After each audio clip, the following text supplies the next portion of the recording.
Okay, welcome everyone. Good evening. We're 2 minutes late. Okay, technically we're back from closed session.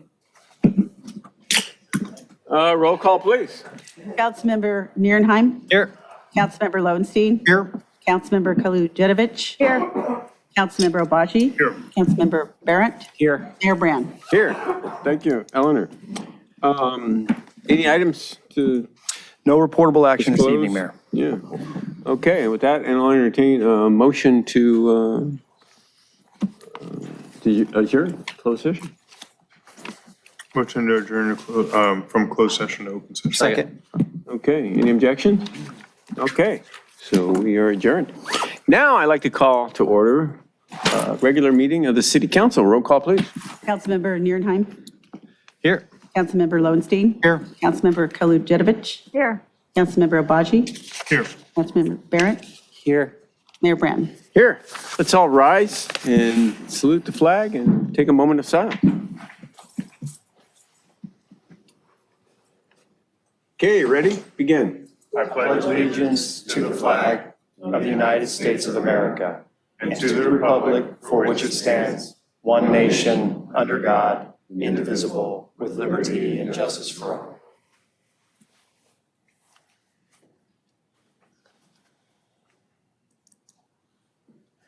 Okay, thank you.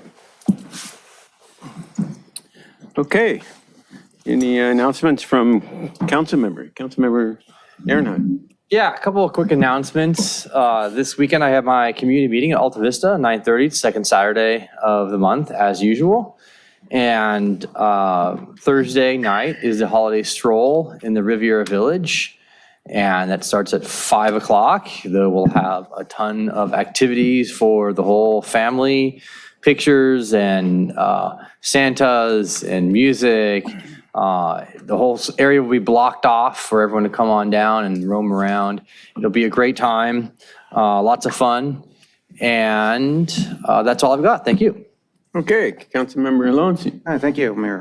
Well, I have three announcements. One is there will be a walk of the sea line with County Supervisor Holly Mitchell on Saturday, December the 16th, 10 to 12.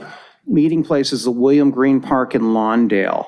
Hope hope you can join me in walking the sea lion. Hopefully other members of the council might consider joining as well too. The second thing is the King Harbor Boat Parade will be happening this Saturday, and it will start at 5:30 p.m. And if you've never been, it's great. It's fun to watch. It's one of my favorite events of the year.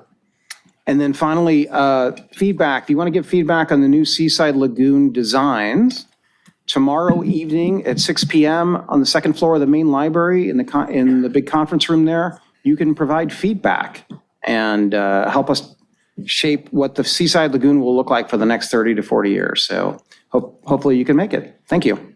Okay, Councilmember Kalurovich.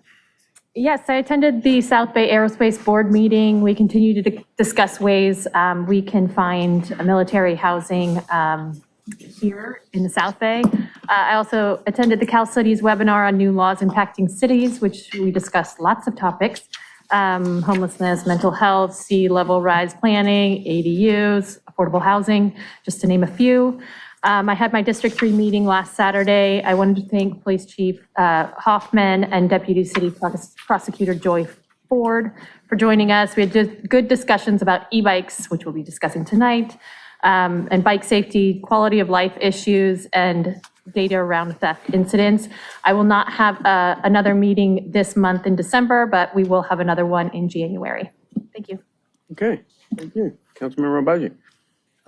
Thank you, Mayor. I am very concerned. I share the concern of a lot of the parents and residents of the city of Redondo Beach with the press releases that we're getting and hearing about loaded firearms being taken to the high school. And I'll say that first, thank you to our Redondo Beach Police Department for responding so responsibly and swiftly to collect those firearms without incident. There was no firing of any firearms. I also want to express appreciation to the students who reported the firearms, because seeing something and saying something is essential to our collective security. So thank you to those students. Thank you to those parents who raised those courageous kids. And to the school district, you got to do better. We got to keep guns out of our schools. That's it. Okay. Councilmember Barrett. Thank you, Mayor. I wanted to announce I am going to have my District 5 community meeting. It's going to be Thursday, January 4th, the Redondo Beach Performing Arts Center. And I'm proud to announce we're going to be joined by our city manager, Mike Wodzansky, to talk about a lot of different issues, a year in review, the year going forward, and a lot of other things. We're also going to be joined by Jordan Small, who's been taking the time to work on a potential new logo for the city. She'll provide a presentation of that and get feedback. So as always, I invite everybody to come, whether you're a District 5 resident or not. I think it will be enjoyable, informative, and likely fun. Thank you. Okay, thank you. I'd like to pile on the announcement about the Seaside Lagoon public outreach, which is Thursday night? Tomorrow night. Tomorrow night, right next door here. Starts at, thank you, 6 o'clock. 6 o'clock.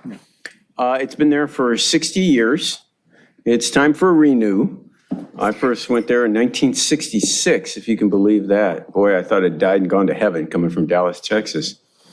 And so, yeah, a lot of things going on our waterfront. The other big thing coming on at the end of this year is the shutdown of the AES power plant. It's been a long time coming. It's what got me involved in local politics. And they're turning it off at the end of this year, at the end of this month. So in less than 4 weeks. So we're going to have a little ceremony on New Year's Day at noon up above the power plant. We're going to make, I'm challenging staff to make a big giant switch so we can go down there and switch it off. So it's a big, big, big deal. They first built a power plant there in the late 19th century, if you guys can believe that. So yeah, looking forward to getting that park down there. We don't need any more condos. We got, God, what do we have now? 13,000 residents per square mile in Redondo Beach. So to think there's some sort of housing shortage here is just nuts. What we have is a park shortage. So We're looking forward to that, primarily shutting down the power plant at the end of this month. It's hard to believe. Anyway, moving right along.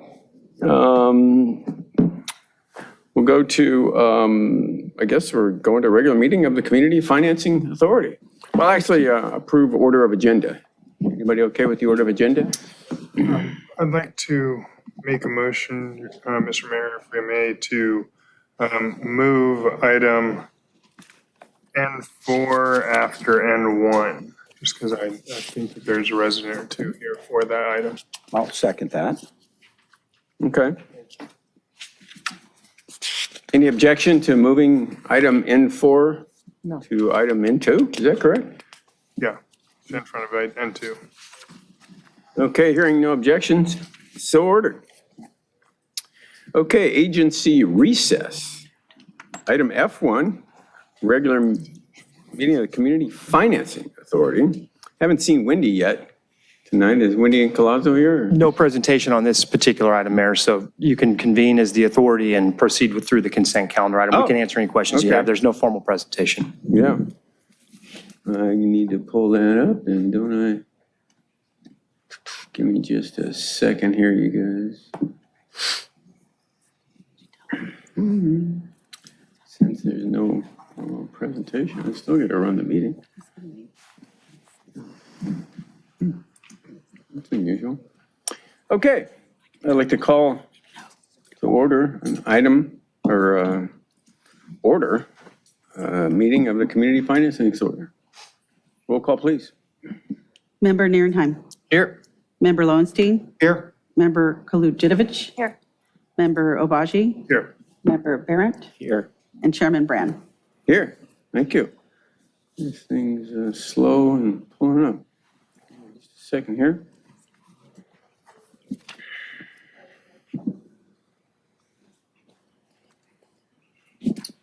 Okay. Approval order of agenda. Everybody okay with the order of agenda? Blue folder items, any blue folder items? No. None. Okay, consent calendar, there's 3 items on consent calendar. Anybody want to pull item? on consent calendar? Approved consent. I did want to pull H5. No, for, this is the. That- we're not there community yet. finance. Ah, thank you. That's coming. I was distracted. That's okay. Yeah, no worries. There's no H5. So there's a motion to approve consent calendar. And I have no public comments for this one. Oh, okay. All right. So is there a motion to approve? Yeah, you need a second. We need a second? Second. Okay. All right, consent calendar for, Community Finance Authority. Any comment? on Consent calendar for Community Financing Authority. Hearing no. Okay, there's a motion and a second. Any objection? Is there anything to read? No. Okay, any objection? Okay, so ordered. Okay. Okay, under public participation on non-agenda items. Anyone in the public on non-agenda items? Again, Not for this. this is for Community Financing Authority. Hearing no takers. Okay, no public participation, no old business, new business, public hearings. Okay, I'll entertain a motion to adjourn. So moved. Second. Second, any objection? Okay, we're adjourned from Community Financing Authority. Okay, next up is Redondo Beach Housing Authority. Roll call, please. Okay, hold on, Mayor. I need to make sure I get my Jimenez Commissioner That's good, because I got to pull up the agenda. needs to come up. Why is this so slow? Give me over there, sir. I think, Hey, how are you? you know what? Move your back. We need the Seat. container's not on. So Well, I think probably Come on up over here. on that seat right there, I think. Yes. I need a computer on. Mike, if you can help me. Thank you. I'm not the only one disorganized. Yeah, I mean, Mike, if it's difficult, he can come in. Traditionally, we There's usually 2, and then one's here and one's there, so. Well, we need, I'll call to order and we'll do a roll call. Okay. Let's do that. Got it. Okay, Member Nierenheim, Here. Member Lowenstein, Here. Member Kolujevic, Here. Member Obaji, Here. Member Barrett, Here. Commissioner Linez, absent, Commissioner Jimenez, Here. and Chairman Brand. Here, good to see you. Thank you. Been a while. Okay. Approval order of agenda. Is everyone okay with the order of agenda? Assuming everyone is. Blue folder, anybody, any blue folder items to entertain?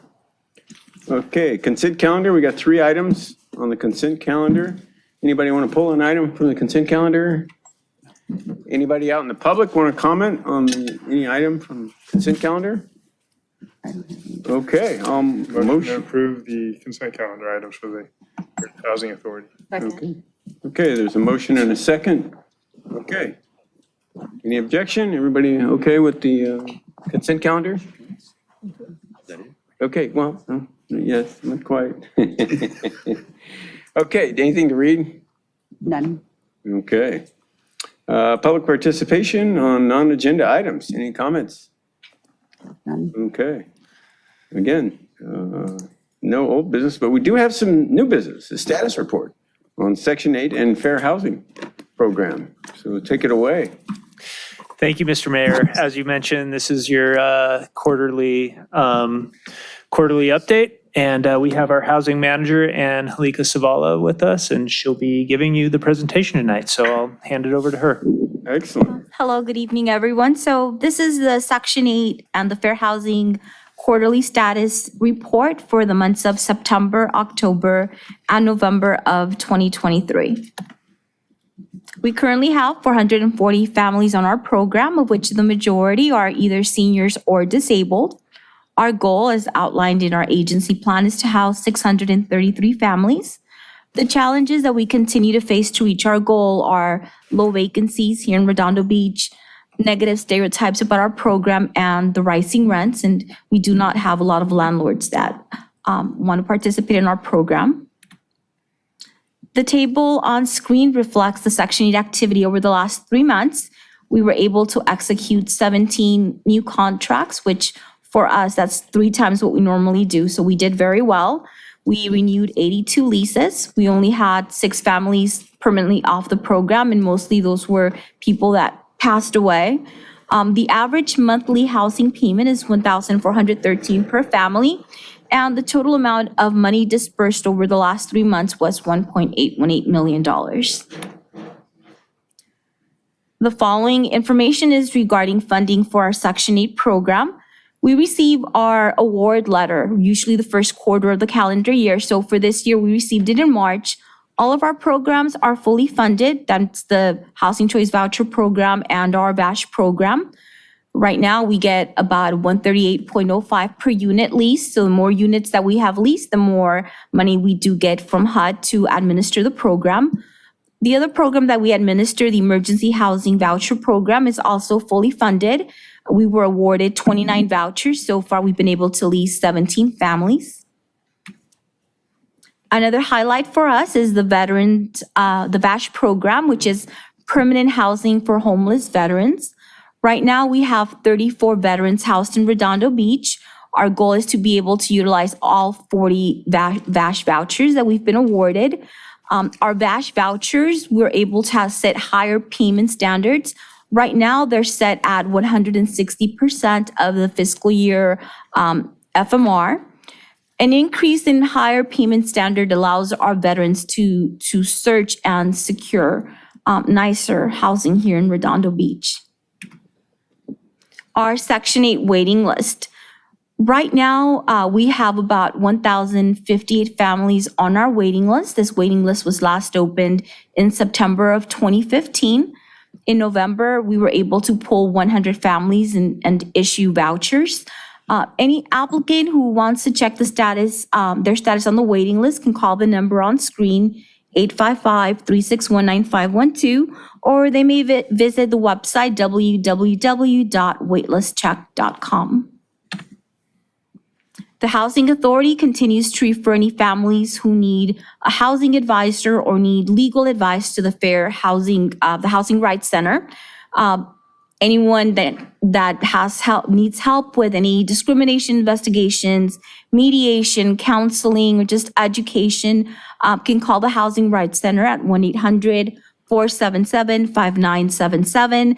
They can also, we encourage them to visit the website, info@housingrightscenter.org, or they may log in and schedule a one-on-one appointment if they go to www.housingrightscenter.org/help. This concludes my status update. I'm here if you have any questions. I have a quick question. How many people are in the BASH program? We have 34, That's very impressive because I remember when I first started up here, there was no BASH program. right? That's correct. So it's very encouraging, environment, wonderful that Thank you. there are 160, you said? 34. 34, sorry. 34. We have 40 vouchers. Yep. So we The have 34. 160% funded, you said. What did you say? We can set the payment standard up to 160%. Right, right. So, yeah, that's wonderful to hear. From 0 to those sorts of numbers is really fantastic. So anyway, any, Councilmember Lonsi. Yes, I was wondering what the effect is of rising rents are on this program in terms of people qualifying for it now, because their incomes are not keeping up with the rents, as well as any impact on the actual program itself. Well, HUD conducts every year a fair market rent analysis. Okay. Based on that, the Housing Authority's responsibility is to look at what the rents are here in Redondo Beach and set the payment standards anywhere from 90% to 110%. So as the rents increase, we're able to also increase our payment standards. Are there more people applying now that the rents are going up in a lot of places, but their income is not keeping pace with that? They're having a difficult time, even with the higher payment standard, finding housing, Yeah, especially in South Redondo. yes. Thank you. Councilmember Caluto? You said there were 34 VASH vouchers that are being used of the 40. What's the difference? Do we not have veterans that are needing housing, or why the difference of 6? We utilize the vouchers on a referral system, so we need to get the referrals from the VA. Unfortunately, we haven't been able to get any veterans that want to live in Redondo Beach. I believe that a big reason is because of where their medical center is located. There's one in West LA, there's one in Long Beach. A lot of them don't have transportation, so many of them say, I need something that's closer to my doctors. Okay. So, All right. And then for Project Moonstone, do we have a certificate of occupancy on that? And I saw that it said that the application window was opening. I would like our city attorney to answer that.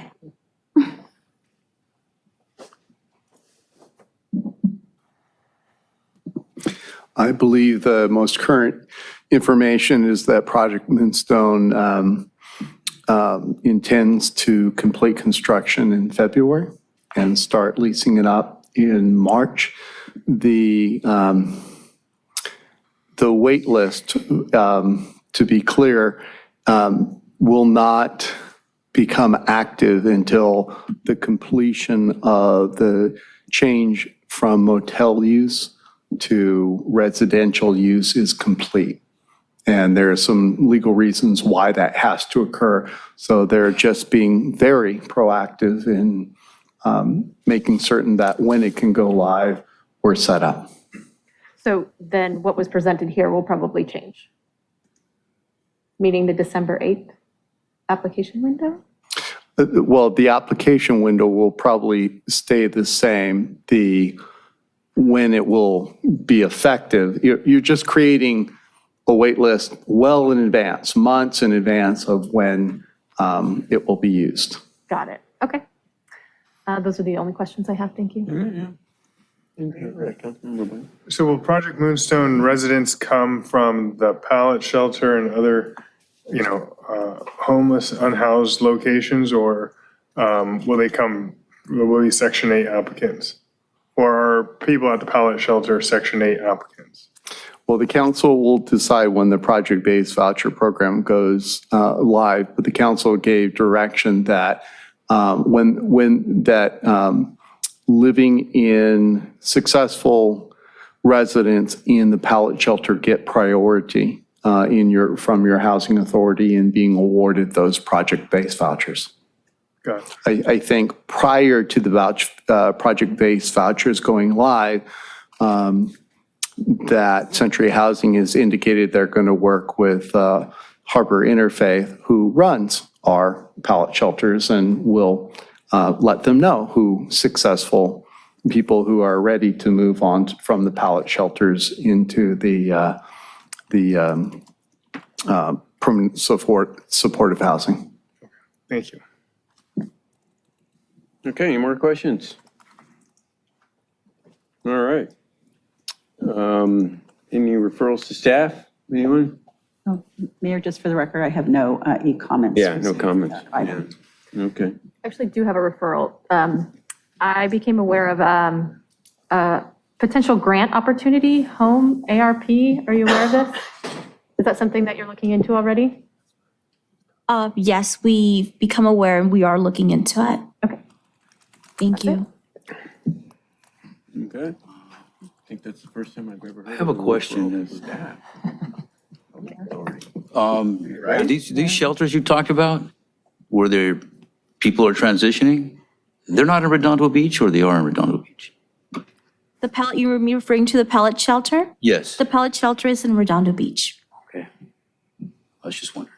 It's on Kingsdale, next to the Target. Near Target. And the Transit Center. Oh, You haven't seen that? no, I haven't seen it. Oh, yeah. Yeah. I gotta get out there. Kingsdale. It's Oh, very, you gotta go see it. Yeah. Okay.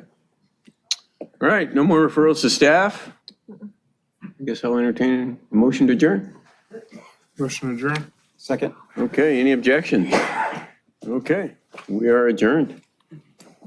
Thank you. Okay.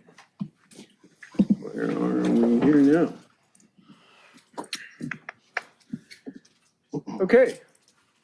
Next up, any blue folders for the regular city council? Well, I guess, do we need to open? Yeah, okay. Do roll call. Can I get a motion to Motion to open? reconvene. Yeah, open session. reconvene. There you Motion to go. reconvene. open Second. Okay, any objections? Okay, we reconvene. I guess I'm not the only one who So can't. roll call. So, Councilmember Nierenheim. Blue folder items. Oh, roll call. Oh, roll call, sorry. Councilmember Lowenstein. Here. Councilmember Kalujetovich. Here. Councilmember Obaji. Here. Councilmember Barrett. Here. Mayor Brand. Here, Thank you. okay. Any blue folder items? Yes. So we have H3, which is our city council minutes. We have public communications related to the October 17 minutes. J1, non-agenda items, letter from SBCCOG regarding Sea Line extension and public communications. N1, which is related to the King Harbor Breakwater, Fire Department, King Harbor Ensettlement, weather contingency plan, breakwater photos. Also for N2, regarding the e-bike task force, support letter from South Bay Bicycle Coalition plus communications. And N3, draft transit service study report, public communications. And that concludes blue folder items. That it? Okay, is there a motion to admit those to the record? So moved. Second. Okay, any objection? Okay, so ordered. On to the consent calendar. Tonight, we have 14 items on the consent calendar. We'll go through it and see if any council member wants to pull it. Councilmember Nairn, I do not want to pull anything. I'm good. Councilmember Lowenstein, No, thank you. Councilmember Kaluta, No, thank you. Councilmember Obaji, No, thank you. and Councilmember Merritt. H5. H5. Okay. All right. With that, is anyone from the public like to pull any item from the consent calendar? 14 tonight, except for item H5. Okay, I don't see any takers. Can I get motion to approve the consent calendar? Motion to approve all items except for H5. Second. Okay, motion and a second. All right. All in favor? Aye. Okay. Hearing no objection, so ordered. You have to read some items there? Yes, and there was no, for the record, there was no e-comments or Zoom on this one. Okay. Okay, so we're going to start with H9, adopt by title only resolution number CC-2312-129, a resolution of City Council City of Redondo Beach, California, awarding a public works contract to Toro Enterprise, Inc., a California corporation in the amount of $4,162,813.75 for the Manhattan Beach Boulevard resurfacing Aviation Boulevard to Inglewood Avenue project job number 41160. H11, adopt by title only, resolution number CC-2312-130, a resolution City Council City of Redondo Beach, California, renewing the agreement with Redondo Beach Travel and Tourism, RBTT, to administer the Redondo Beach Tourism Marketing District. H12, adopt by title only, resolution number CC-2312-126, a resolution City Council City of Redondo Beach, California, appointing an advisory board in connection with the Riviera Village Business Improvement District and directing the preparation of a report for fiscal year 2024. Adopt by title only, resolution number CC-2312-127, a resolution City Council City of Redondo Beach, California, approving the report of the advisory board for fiscal year 2024 in connection with the Riviera Village Business Improvement District.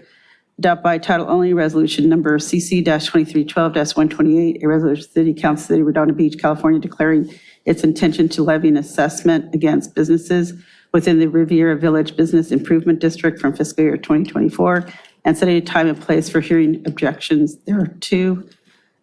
H14, adopt by title only, resolution number CC-2312-131, a resolution City Council City of Redondo Beach, California, adopting a memorandum of understanding between the City of Redondo Beach and the Redondo Beach Teamsters, public professional and medical employees, local 911, from January 1st, 2024 through December 31st, 2026. Thank you, Mayor. Okay, thank you, Honor. Moving right along.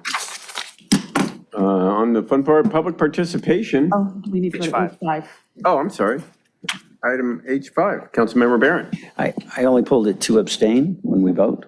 Motion to approve H5. Also, just for the record, for H5, number 4, the contract should go to December 4th, 2024, just for the record. All right, so Thank you. motion to approve H5, or let me substitute motion to approve H5 subject to that amendment to subsection 4. Second. Okay, there's a motion and a second. Is there any objection? Public comment. Public comment on item H5. Okay. No takers, here a motion and a second. All ayes. Okay. H5, Nothing to read. nothing to read. I abstain.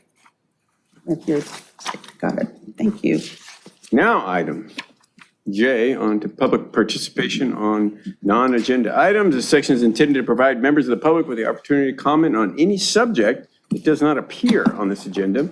This section is for a limited 30 minutes. Each speaker will be afforded 3 minutes to address the mayor and council. Each speaker will be permitted to speak only once. Written requests, if any, will be considered first. And here they are. First is Tom Backley and John Hooper, and from Beach City's Health District. And after that is Nikki Negrete Mitchell. So, Tom, John. Good evening, Mayor and City Council. Backley, Beach City's Health District. This is John Hooper. He's a peer specialist for us over at Alcove, which is our youth mental health facility. And in light of the events that happened at Redondo Union High School the last 2 days, we wanted to come just report briefly about what we've got planned at Alcove tomorrow. The high school will be closed, and so Alcove will be a place where youth can come and hang out during 1 and 7. And John's going to tell you a little bit about that. Yeah, just so we'll be open normal hours tomorrow 1 to 7, but we wanted to. You talking to the microphone yeah, a little bit better, keep John? Thank you. John Hooper. We'll be open tomorrow from 1 p.m. to 7 p.m. over at Alcove. We're letting the community know that if any students over at Redondo Union want to drop in for extra support, or those in need to talk to somebody, there will be the peer support option and professionals there to counsel them and talk them through and make sense of what might have happened. And Ember, the fire dog, will be there from 1 to 4, so we appreciate that partnership. We appreciate the partnership with the city and the school district, the police department. I think, obviously, scary things happening the last couple of days, but the systems worked, and we want to continue to be a resource for the community. We'll also have a parent chat, which is a program that we run with South Bay Families Connected, and that'll be happening on Tuesday at 10 a.m. That's an ongoing resource that we offer in partnership with South Bay Families Connected. So just wanted to get that word out. We have some flyers tonight about Alcove. Happy to answer any questions you might have, but again, the city and school district and Beach Cities partnering to address this issue. Yeah, thank you for that outreach. I do have one question for you. Yes, sir. So for parents, you said you have is it a Zoom that's happening? Yeah, so that's an ongoing program that happens. It's called Parent Chat and can be located either through our website at bchd.org or South Bay Families Connected.org. And so parents can log on to that anytime, but the one that I think people will be interested in will be Tuesday at 10 a.m. And we'll be getting that word out to parents tomorrow. There is a community online meeting that the school district is doing tomorrow morning at 8:30, I believe. And so they'll be getting this information out at that time as well. Okay. And then outside of that, if a parent is struggling with a student about explaining or just dealing with the pressures of things that have happened, can they contact Alcove as well? Yeah, we would encourage parents to come to Alcove either with their student or their youth or just on their own. It'll at least come and touch base, and then we can refer them or address issues. We're going to have counselors. They're available tomorrow. Counselors are available at Alcove, but we're going to have more there tomorrow. Great. Thank you. And John was on our youth group that formed Alcove. He's now an employee of the district. And so thank you for listening to us tonight. Thank you for what you're doing. Thanks for coming, showing up. Appreciate that. Next up is Nikki Negrete Mitchell, and after that is Kevin Mitchell. Nikki. Hi, good evening. Nikki Negrete Mitchell, District 3, right-of-way stakeholder. Thanks to Paige and Zane for including Holly Mitchell's 1216 community walk flyer with your newsletters with the poll in it. Thank you. We need the rest of the council members to do the same. It's so important that everybody, both in North and South Redondo, fill out that poll so we get real numbers on our locally preferred alternative. We worked really hard telling the board directors that Metro manipulated their numbers on our locally preferred alternative. And so it's really important that we do this. Also, please share it on social media. I'll email everything you need tonight. Holly Mitchell's efforts and strong public messaging has made a major impact on the ground. She expressed to the COG she feels Metro did a terrible job with the public on the sea line.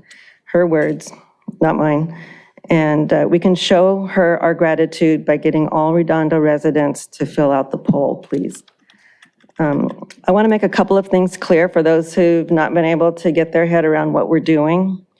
First, a talking point used by Metro's CEO and picked up by others that the Sea Line extension has been in the works for 30 years.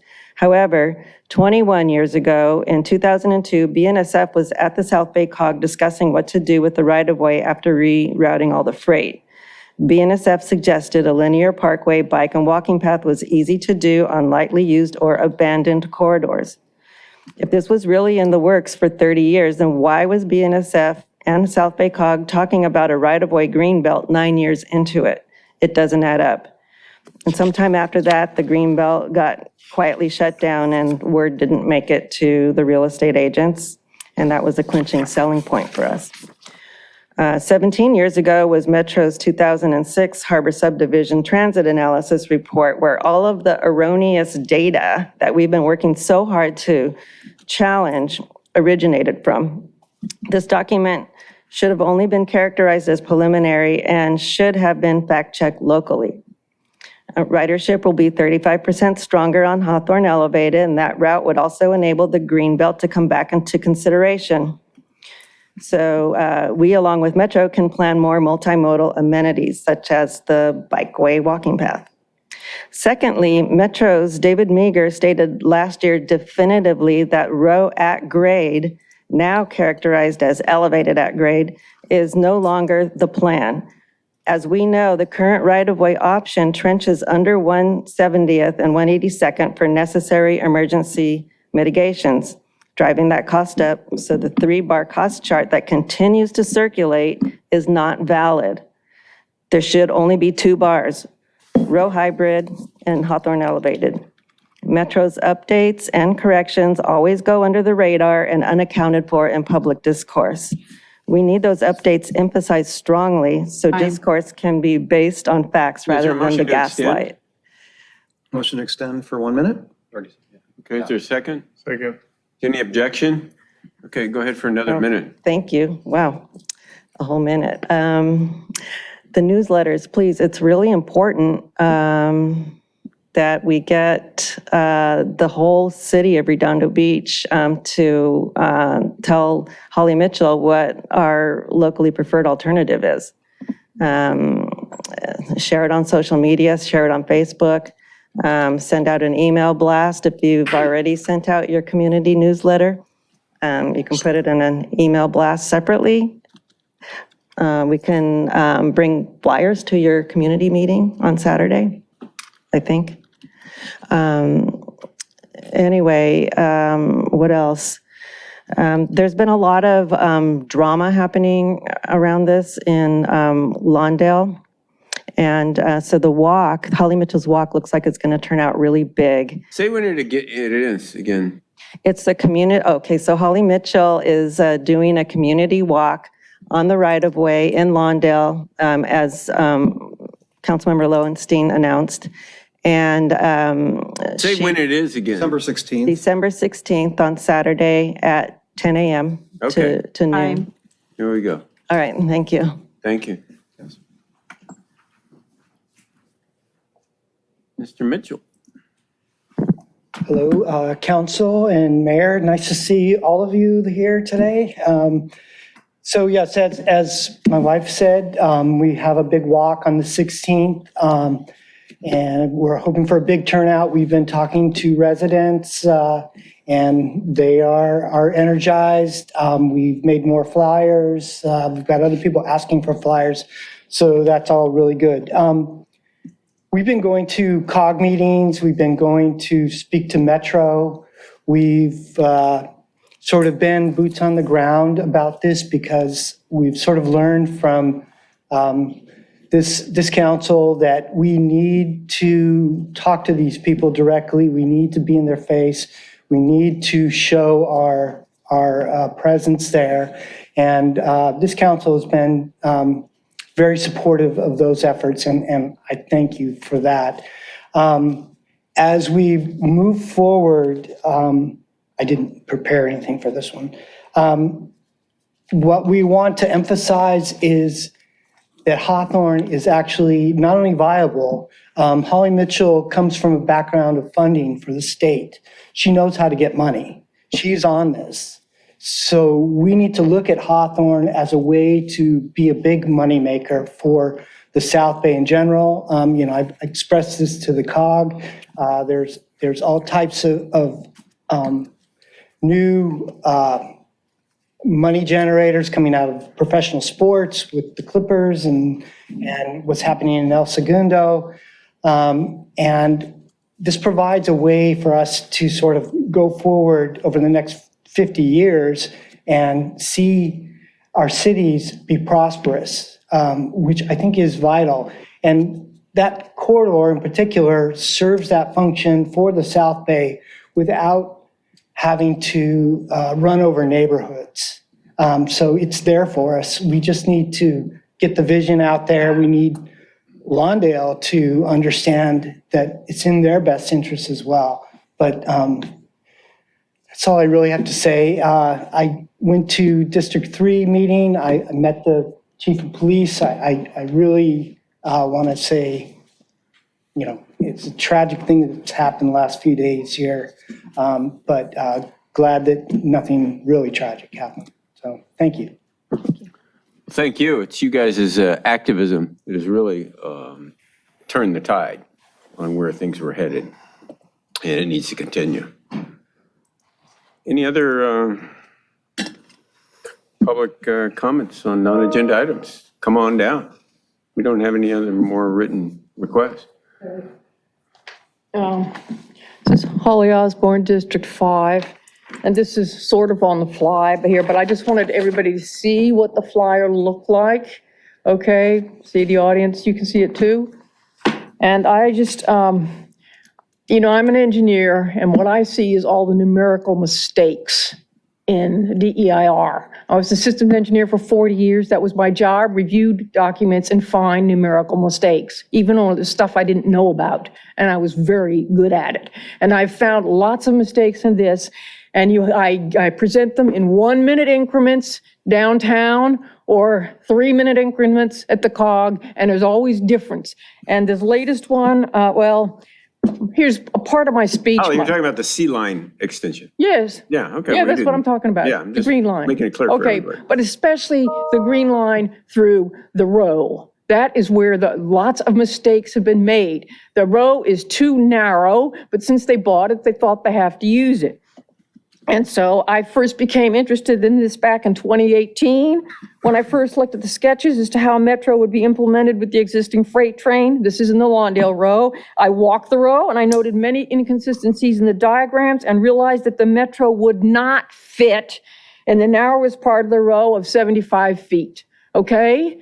So I didn't even know about the row in Redondo at that time. I just noticed as a mathematical problem, it wouldn't work. And that's a very pretty area as well. It's a shame to destroy a city's green space. We wouldn't like it if they destroyed our bike paths. We wouldn't like it if Manhattan and Hermosa wouldn't like it if they destroyed their Santa Fe green line, but green belt. But that's what we would be doing if we allowed the Metro to come through that part of Lawndale. And then I later found out it has negative effects in Redondo as well, okay, you know, with the seniors housing and so forth. And so I give them errors in 1-minute increments and they listen, and I follow up with diagrams. And I follow up with city managers in our department and in Lawndale. And so it's boring stuff to you, but to me, when you make mistakes that in something like this, you shouldn't be approving the row at all, okay? Thank you. Okay. Any other non-agenda item comments? Good evening, Mayor, City Council, City Staff, Mark Hansen, Staff Commodore of King Harbor Yacht Club. I want to thank Council Member Lowenstein for mentioning the holiday boat parade coming up on Saturday. I just want to provide a few additional details. As the councilman said, starts at 5:30. The parade itself generally goes for about an hour and a half to about 7 o'clock as the boats make 3 passes around the harbor. You can basically see it from anywhere along the harbor. Mulby, where the Harbor Patrol and the outriggers are, is a great location because the boats tend to slow down to show off for the yacht club, so they bunch up there for a long time. Also, in front of the Portofino is a great location because it kind of leaks out that that's where the judges are going to be. And so the boats tend to slow down for a while there, also for great viewing. The theme this year is It's a Wonderful Life. We are honoring our first responders this year, and particularly our first responders who responded to our storms and protected and restored our harbor after those winter storms. So we're very proud to I have the fire chief, the police chief, the deputy director for public works, and we've told them to bring along all their guys. So we're going to have a lot of fun giving them some primary seating and buying them some drinks and appetizers that night. The event's being put on jointly by King Harbor Yacht Club and Port Royal Yacht Club. The chair this year is Pat Light. The event is supported by the King Harbor Association, the Portofino Marina and Hotel, and the Chevron Corporation. I also want to point out that there's going to be a holiday concert on the pier from 2 to 4 p.m. and various other holiday activities going down on the pier. So you can make quite a full day of it, go down, listen to music there for a couple hours, and then go watch the parade. When you're looking for lunches and dinners to do in between all that fun stuff, the King Harbor Association and the Pier Association, of course, would like you to come down and patronize their restaurants. The public can Google them at Visit King Harbor or Redondo Redondo Pier. Final comment I want to make is this event is open to all boaters, okay? So for any of you listening that have a boat, feel free to throw some lights on and come join us. As of the last night, we had a lot of big boats registered and not very many small, and we have special trophies for the smaller boat. So man, if you got a boat under 32 feet, throw a few lights on, come on down. There's a good chance you'll win a trophy. Thank you so much. Okay, thank you, Mark. It's always a fun event. Hi, council members and Mayor Brand. It's good to be here tonight. My name is Carissa, and I'm speaking on behalf, I'm going to try to speak calmly and focused, but I'm speaking on behalf of parents in this community that had kids at Redondo Union the past 2 days.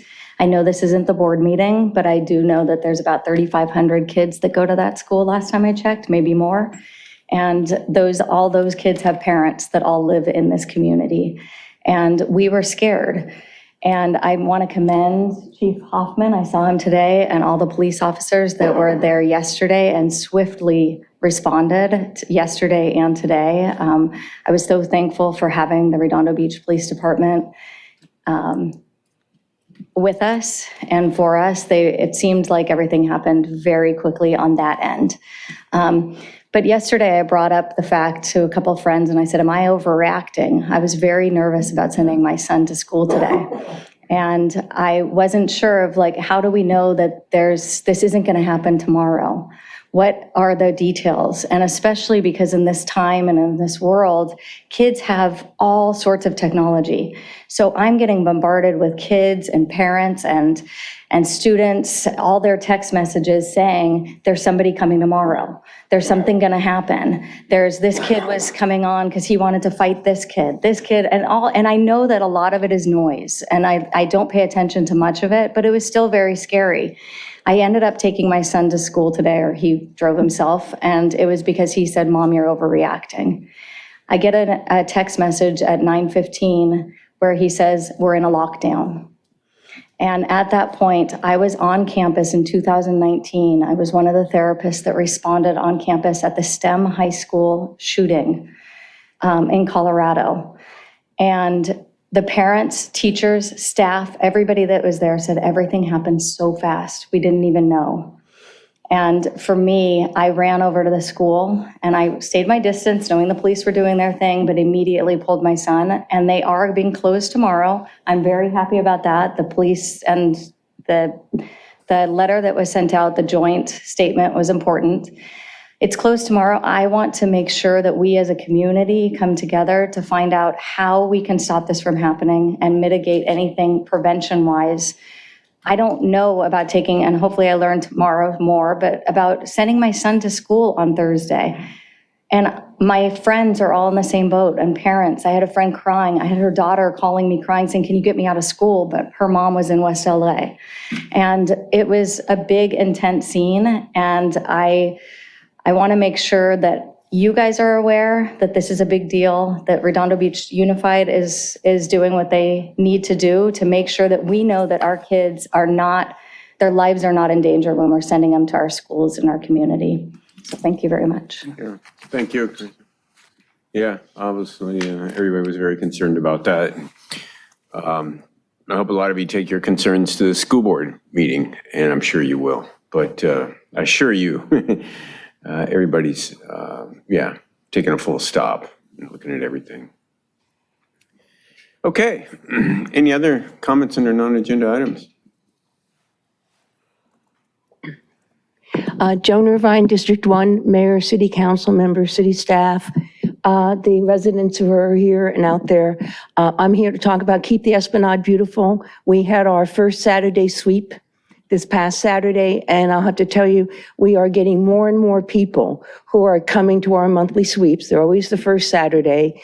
And what we're going to be doing in 2024 is we're going to be actually having groups that are going to be sponsoring each first Saturday, because one of our goals is to really do the outreach and to have other people get engaged. So it's not just this one little group of people. So we're talking to various organizations and companies and et cetera. So you'll start to see for 24 that each one of them is going to be sponsored so that we'll have a larger group of people and it will just show more of a community engagement. So I just wanted to let you know that, and happy holidays to everybody, because it'll be the last meeting I'll probably attend. So thank you.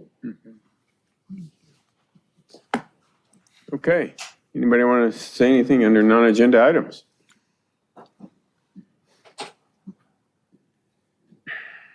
Rita Loy, Redondo Beach, District 2. I've been a resident here for 67 years to the day. I kind of realized it and they go, gee. And do I remember moving in Redondo Beach? Answer is no. But I've had family in Redondo Beach over 100 years. And I hear what goes on to the high school that I went to and graduated from, which I will have the honor as being the 50th anniversary of my graduation, is that, for those who don't know, the 50-year alumnus sponsors the graduating class. So it's my turn to sponsor the new graduating class for this year, which is an honor. And it's the music that was out here was great, that the kids did. But what went on today, unfortunately, should not have gone on. It's first off, that it's against the law. And we know that. And we sit, and the kids themselves should know that. But we, as previous generation, if we need to help them, we must. As somebody who comes from the transgender community, yes, I've been given a few hard turns over the years, but yet I endure. Because if I hadn't have, I wouldn't have been here. Because I know what suicide can do to a person, because I damn near committed suicide.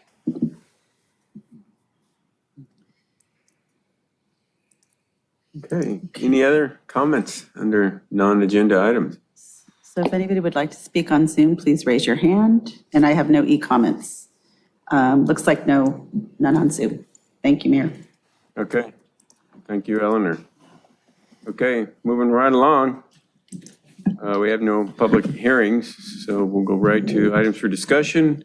In one, we receive and file a report from the U.S. Army Corps of Engineers regarding the 2023 condition assessment of the King Harbor breakwater. Yes, Mayor, I think Ted's going to introduce the item, and Annie, we've got several members of the Army Corps of Engineers here to present the matter.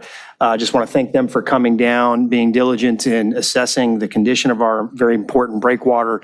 As I've stated in the staff report, this is a very critical facility for us in the harbor. It protects all of our interior assets. It's maintained and ultimately inspected by the Army Corps itself. We have worked in partnership with the Corps for many years. We have, in all of those interactions, requested very humbly that the federal government do what it can to support a repair that we feel has been imminent for some time.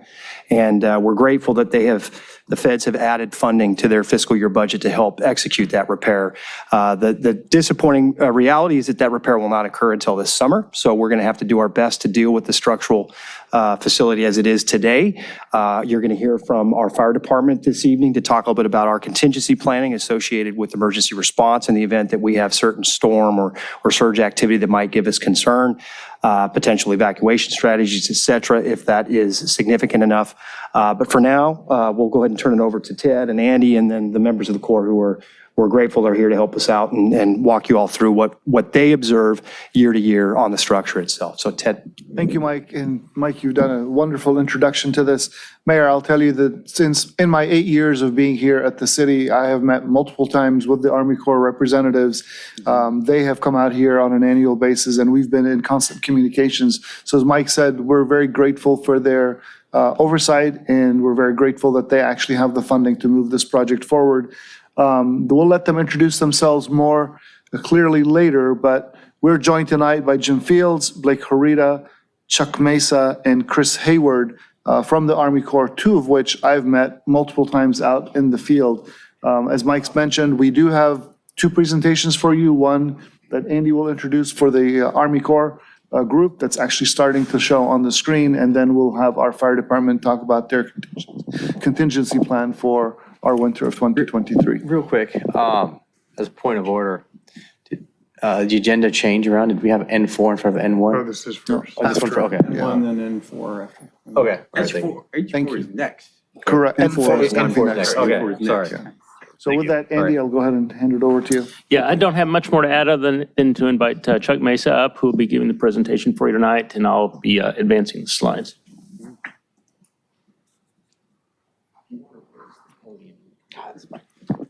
Mayor, Council, good evening. On behalf of my colleagues from the Army Corps of Engineers, it's a pleasure to be here with you this evening. I'm Chuck Mesa, Chief of Coastal Engineering for the U.S. Army Corps of Engineers, Los Angeles Sorry to District. interrupt, Chuck, but you were here when the break wall last blew out. Yes, sir. In the late 80s. Yes, sir. I'm going to show you that here in a moment. You're going to preface it? Yes, sir.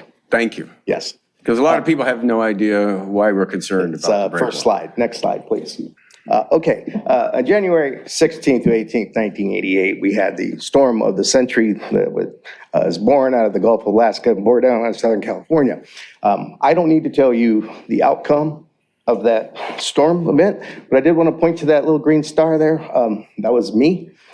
On January 17th, 1988, I was an active duty U.S. Army Airborne Ranger sitting on a mountainside Fort Hunter Leggett training, and I'd never seen rain like that day. It was so thick you couldn't see it, big old fat drops of rain. You know that scene from Forrest Gump when he talks about the rain coming in on the side and come up from the bottom? It felt like that. I was waiting for Noah's Ark to come and rescue us. So fast forward to October of 1988, I walked into the door of the Army Corps of Engineers, Los Angeles District, and I was handed a report by the then Chief of Coastal Engineering who said, you were going to design a breakwater for King Harbor. So I set out for the next 3 years, and I spent the next 3 years of my life in our research laboratory in Vicksburg, Mississippi, running a physical model, doing the engineering design for the harbor improvements. Next slide, please. Which led to this. So the blue is what we had in 1988, and the red is what we added in 1992. So we increased the crest elevation to plus 20 feet. We made the crest width 32 feet across, and we added significant wedge of material on the harbor side. We probably added a third to the structure. Since then, I've come to learn, I'm pretty confident this is the tallest, whitest structure in the entire Corps of Engineers inventory, and I'll explain to you why I think that's true. It's important to understand that in our structure design, this structure, as big as it is, it's not designed to prevent every single wave overtopping. It's financially impossible to do that. But there is a small amount that we designed it for, a design condition, and which is stated in our reports. And what's left over, we call that residual risk. But I'm pretty confident this is the biggest structure in the entire Corps of Engineers. Next slide, please. Okay, operational condition assessment. This is a program that is managed out of the U.S. Army Corps of Engineers Asset Management Program. And the Corps of Engineers needs a method to identify our structures across the entire Corps of Engineers inventory. We have on the order of 1,100 coastal structures, actually 1,097 to be exact. And we need a method to identify what are the condition of the structures and which structures should we spend money on. So we call it our operational condition assessment. To support this methodology, the Corps of Engineers has a team of subject matter experts. It's called the Coastal Navigation Structure Asset Management Team. The members include coastal engineers from our headquarters group, a person from Philadelphia District, a person from Portland District, a person from Buffalo District, a Honolulu District, and a person from Los Angeles District, and the person from Los Angeles is me. This group, we essentially developed the guidance for the repair of coastal structures throughout the entire country. So I'm the guy who wrote the book, or in this case, the regulation. We just finished a update for a new guidance that's coming out. We just finished it in September to be published sometime in fiscal year 24. So this group has been together for quite a long time. We're intimately involved with the coastal structure inventory across the entire country. We meet once a year, and we look at every structure in the inventory. And so I'm intimately familiar with the entire structure inventory across the Corps of Engineers, so I'm confident in the assessment that the North Breakwater is probably the biggest, widest structure in the entire Corps of Engineers. As part of the operational condition assessment, we have developed what we call the district condition rating. This is a methodology that has been decades in the making, and it involves components, what we call the structural condition, the functional condition, and the district condition rating. The structural condition has well-established engineering parameters that we look at, and we look at all these different aspects of the structure itself, and we give it a rating from A through F, A being the best, F being the worst. In addition to that, we look at what we call a functional rating, and essentially it says, is the structure still working or not? Is it performing its authorized mission? And that also gets a rating of A through F. In the early days of this operational condition assessment, the final condition rating was equal to the functional rating, because the Corps of Engineers said, well, yes, the structure, we understand that structures degrade over time, but are they still working or not? So the net result was the final condition rating equaled the functional rating. So what we had across the entire country is we had structure condition ratings of D and F and functional condition ratings of A, and the structure would get a final rating of an A.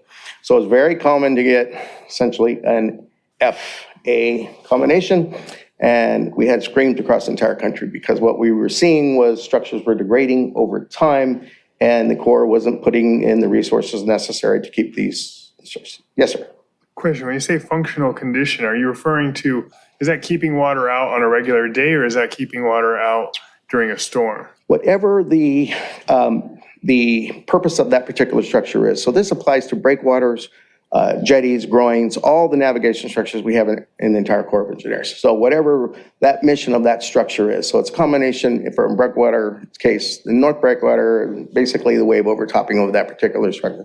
But it also has to do with the functions of jetties and groins as well. So whatever the mission of that particular structure is. So there was complaints about how we set up the rating structure. So in 2012 to 2014, we did a reevaluation of this system, and we introduced this matrix that you see on screen, and it looks at both the structure condition rating and function condition rating, and you look that up in this table and you come up with what we call the final district condition rating. It is still slanted towards the functional condition. However, we now recognize a structural condition. And the purpose is what we said was we needed to know when these structures are in a very degraded condition. And the object was to trigger an action. If you had a very degraded structure, say a D or an F, the object of this condition rating was to trigger an action, that action being a budget request. So this is working. So what we have now for the North Breakwater is we have a structure condition of D, a functional condition of A, and a district condition rating of B. So this D structural condition has triggered a budget action where we now submit a budget request to our headquarters for funding. At the headquarters level, they look at all the structures across the entire country, and there's a ranking system that occurs, and I'm a part of that, and that's ultimately how structures get funded. But we also want to say that the damage is in the eye of the beholder. So we in the district, we engineers, our task is to go out and look at a structure and how damaged is this? Was this an A, B, C, D, or F? So we have some ability to maybe make it better or a little bit worse, and it's really up to the discretion of the engineering. But we have a set of guidelines that we're obligated to look at, and we support, and the district has to support it. So that's my role as a member of this team. We review the entire inventory across the entire country and to make sure that they're following the guidelines. And in the end, the North Breakwater has the It's the D structure rating is why we're here today. However, I'm going to show you in a minute.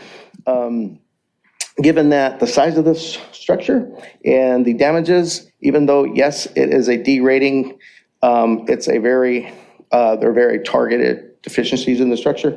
We don't think it's threatening the entire structure the way it was in 1988. Given what we did in 1992, we have a tremendously improved structure. So I want to, next slide, please. So here is our 2024 repair. The areas shown in red are the areas that we're targeting to fix. So you can see there's probably on the order of 10 small areas that we're targeting to fix based on our condition rating. I will say the last time we repaired this was in 1999. My colleague Jim Fields was the project manager and I was the design engineer. So that was 24 years ago. We're still here. One of my colleagues, Blake Harita, he's now the project manager, and Chris Hayward is the design engineer. So combination of both Blake and Chris's youth and skill and energy, and Jim and I's experience and treachery, I think you probably have the best project delivery team that money can buy. And I believe there's no better team to deliver this repair. So this repair is going to occur. We expect to complete our design process and award a contract sometime in the spring, and presumably we'll repair sometime this summer, summer of 2024. So that's what I have. And at this point, I will, next slide, and just to complete, take any questions or comments you may have. Sure. Yes, approximately how long will the repairs take? The repairs are expected to take on the order of 3 months. Okay. And that includes mobilization and demobilization. So we are anticipating the dredging action that's going to occur for the harbor that's going to tremendously improve our ability to fix the breakwater. In 1999, we accessed the structure from land.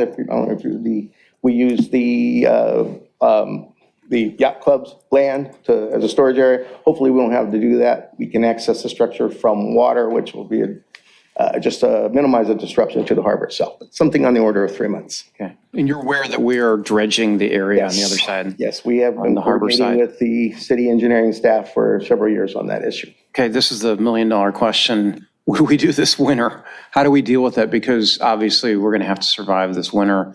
Other than public safety, how do we prevent more property damage? And other than that, we're just kind of at the mercy of nature right now? We believe, based on the damages that we have, with the structure that we have, even though it's a D rating, we think that the structure, we built resilience in the structure. You can see by that slide that kind of shows what we have now versus what we had before. So we think that the structure has resilience built in. We don't anticipate a catastrophic failure like occurred in 1988 because the structure is substantially higher and wider. However, none of us have a crystal ball. None of us can foresee what's going to occur. But nevertheless, we believe that the structure is built. So, It's the one in 88 is the one in 500-year occurrence that happens every 10 years. It was the storm of the century. It was so far up the charts, we had difficulty giving it a frequency. So it literally was the storm of the century. Yeah. Yes. Okay. Okay, thank you. I noticed in your graph, you didn't show the very northern end of the breakwall. Can you put that back up? Sure. We are, They put that back up? Yeah, stop right there. Where it says Mole A there is where our King Harbor Yacht Club is. Yes. And you don't show any kind of grade whatever in that area. At Mole A, there's a break wall there. Oh, yes. That's actually owned by, it's not owned by the Corps of Engineers. The Galveston Wall? The Galveston Seawall. Yeah. That section of the breakwater is not owned by the Corps of Engineers, up to essentially Station 15, which is highlighted in there, that is not federal. So who is responsible for that area of the breakwall? Jim. I'll invite Jim Fields to answer that question. Yeah, thank you. Because the water was splashing over that every bit as much as the rest of the breakwater. Right. I'm Jim Fields. I'm the chief of the navigation section for the By the way, Los Angeles district. many thanks to all of you for coming down here and giving this presentation and answering our questions. I really appreciate it. Because of the improvements that were made, the city has taken over responsibility in the past for that area. So we take care of everything where it's rocks out, and the city is responsible for everything that's back in from the Galveston wall back to the shore, to the root of the structure. So it's the city's responsibility ultimately. Right. Yeah. And Mike, let me ask you, what actions are we taking to? Yeah, I mean, shore that I up? think help me here, Andy and Ted, but I think our game plan as we get rolling with repairs this summer through their project, we're hoping to piggyback off of their efforts and make any adjustments to our portion of the wall, potentially at our expense. We're contributing to this project holistically through the dredging effort that's going to occur this spring and summer. That's the partnership that's occurring, and whatever's required to that eastern segment, I believe we're hoping to have repaired as part of the Corps' efforts with the rest of the breakwater. So unless I've got that wrong, Andy, I think that's the intention. Well, we here. haven't done a formal inspection of that area yet, so that's on our list still to do. We did have the issues last summer in the parking lot at the yacht club, which had as much to do with the asphalt construction of the yacht club as it did with the wave action that occurred. So we need to get out and look at the outside part of that, the rubble mound port of that portion. Financial responsibility, is that, I mean, it's in the tidelands. Do we take that out of our tidelands? Yeah, it would be a funds to tidelands. Shore up that portion of the Yeah, it would be wall? a tidelands expense, and similar to our harbor dredging efforts, it would be same kind of a project application. What I think I'm hearing is that we'll be working in conjunction with them when we shore up that section. That's our intention. Okay. $10 million is the figure I've heard that was allocated for your work. I also received in heard, the budget. well, let me back up a little bit. The break wall drops off at the end. And by the way, folks, they walked the whole length of the break wall when we were out there in June, I think it was. Anyway, it drops off. And when we were in the field, we were told, I remember two things, well, I remember a lot of things. One thing I remember, the reason it drops off is because they ran out of money when they were shoring it up back in the 80s.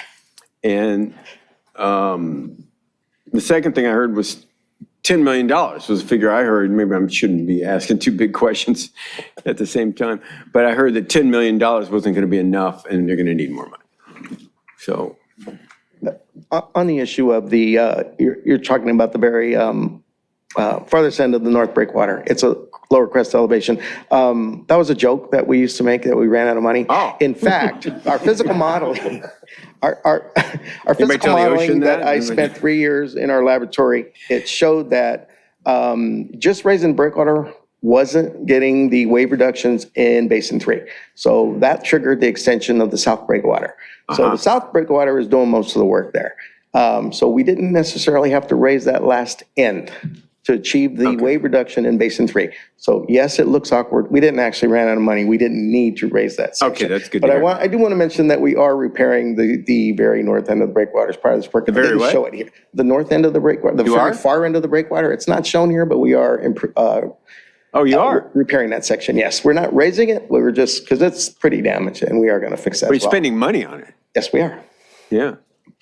So you're going to do your part and you're going to spend your money and we're going to do our part on that northern section of the break wall and do our part.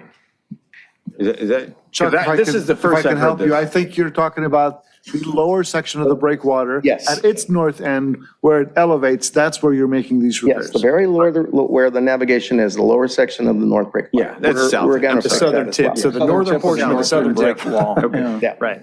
Okay, but we're And- still responsible for the north end. Yes. And to your point, the area. yes, Mayor, that is the plan. And again, it starts with the dredging effort. That's really step one in this process, which we're thankful that we've bid and have a contract awarded for and are scheduled to begin this spring. Well, my last question, because I got to go after this. What raised people like my concern, who were here in the 80s, and here when the El Nino came and destroyed our harbor. didn't just destroy the break wall, it destroyed the Blue Moon Saloon, it destroyed the Portofino Inn, it did tremendous, I think it was declared a federal disaster area. Yeah, fuel dock, yeah. And so we saw these things lining up again. El Nino, how many years has it been? Let me see, I don't know, 40 years? 35? 35 years since this work was done. So what are your, I saw the grades and that's great. But what is your gut feeling about, if we really do have, the more predict it, the more I think it's not going to happen. But let's say it does, this real El Nino does happen. What are your concerns about this failing? Because that's what we really fear. Well, sir, I understand your point. Your question is, given what we're hearing this winter of El Nino, this structure is the biggest structure we have in the entire Corps of Engineers. And moles B and C were improved, the revetments were improved, there was a seawall fronting where the Portofino that wasn't there in 1988. So all of this combined, we think the system is far more improved than it was in 1988. So we're looking at the system as a whole, and given the evaluation we did, the physical model, numerical model to support our design, we have confidence that the system has resiliency. Now, does that mean something might not, or something might happen or might not? Oh, there is a chance. There's always a chance. There's not zero risk. Mm-hmm. There is some residual risk. What that is, it's impossible to determine. As I said, no one has a crystal ball. But we believe this harbor especially has the resilience that it did not have in 1988. We know that. And so we're confident. And I'm asking you to take comfort in everything that we've done since 1992 to improve this harbor. Yeah, I have confidence in you, basically, that, you think you've taken reasonable, upgrades, reasonable. I didn't ask for the $10 million. When we went out there, it's like, that's when I found out we had $10 million. I used to be an engineer. I know what reasonableness and crazy is. So, but it would be kind of crazy to take, stop all things and go out there and shore up the break wall. Would you feel reasonably comfortable with the actions we're taking to protect the harbor? We don't think a very short-term, very limited action now would pay benefits. We think that what we're going to do in 2024 is really what the structure needs to get it back to its design condition. So I really don't believe from an engineering standpoint that if we were to run out and do something today, that it isn't going to pay the benefits as you think. Yeah. Would need what we're going to do in 2024, and we simply don't have the time for that now, given it's sure. December. Yeah. Well, but we were talking to you back in June. But look, you know what I'm saying. Yes, sir. I don't want to overreact. There might not be an El Nino. And there might very well be, and it may be, last winter when there was damage, you guys told us, we were kind of lucky that those swells didn't happen during spring tides. It happened during neap tides. Spring tides are the extreme tides when you got a full moon or a new moon. It's when you have large swings, and that's when if that coincides with a large swell, you have much more force hitting the break wall. So, that's what people like me worry about. Well, what if you have, and those weren't large. They were big swells, but we have big swells usually every winter. They weren't huge swells. So we worry about, like, if you had a huge swell and a spring tide, are we reasonably protected? Well, sir, I will say that there's a lot that has to happen that's similar to 1988. It's not just the size of the swell. It's the water levels you mentioned, the tide. It's also the wave period and the direction. But all of those factors combined into a very unique event in 1988. It's so unique, it's off the charts. We've never seen that before. We haven't seen it since. We get waves every winter in Southern California. Yes, we do. The structure can withstand that, and we're confident. Okay. And Crystal Lake will be out here looking at it. Yes, sir. And We also, during the winter, we have an internal process where we are on an emergency basis, and we're watching our entire inventory from San Diego to Morro Bay. That's what we do during the winter. So we're standing by. But we do count on your first responders, if there's something happening, to let us know. And we appreciate that, because we're not here every day, but you are. And that might be a good segue. There might be some other questions for our core friends here, but we are prepared to have Pat and Jason May come up and provide a little bit of at least an evaluation of what we've been doing to prepare contingency plans for our own first response in the event that we do have that confluence of events that would really create a critical circumstance Brush for us. those off regardless, because other catastrophes. But there might be more questions, so. I guess. Okay, I'm going to run you guys, so hopefully Councilmember Lowenstein can take over. I'm sorry. No worries. But That's okay. yeah, you know. Councilmember house Rabaji. calls. Thank you, Mayor Pro Tem. Sure. Thank you, Mayor. This may be a stupid question, but, well, first, actually, for staff, was the damage to the King Harbor Yacht Club parking lot done from waves coming in from the west, or waves crashing on the portion of the wall that's our obligation to maintain? Do we know, or do we know? Underneath. I'm not sure we know exactly where the waves originated from. Or the water, sorry, the Yeah, the water water. intrusion, yeah.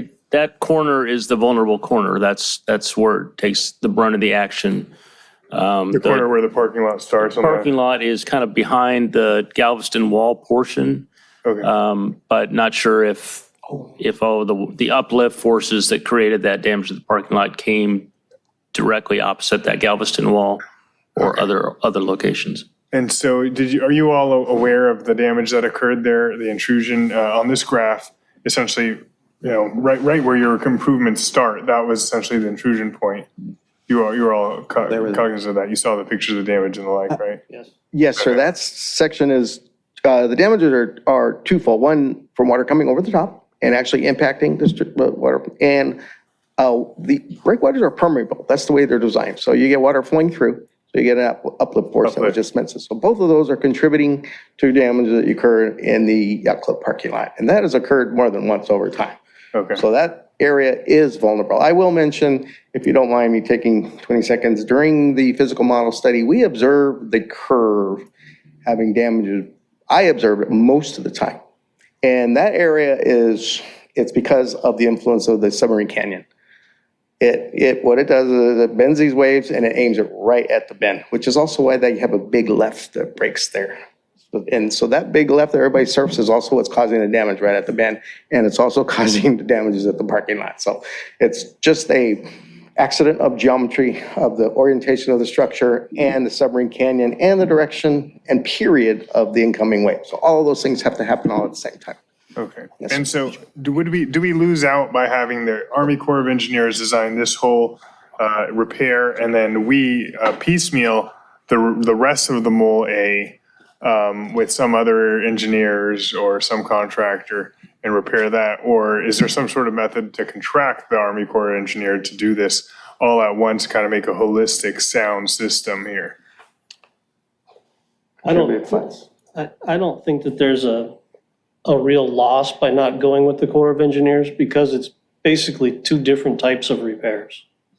So our contractor that's coming from the water side would not be doing the water side work back in that parking lot in Galveston area.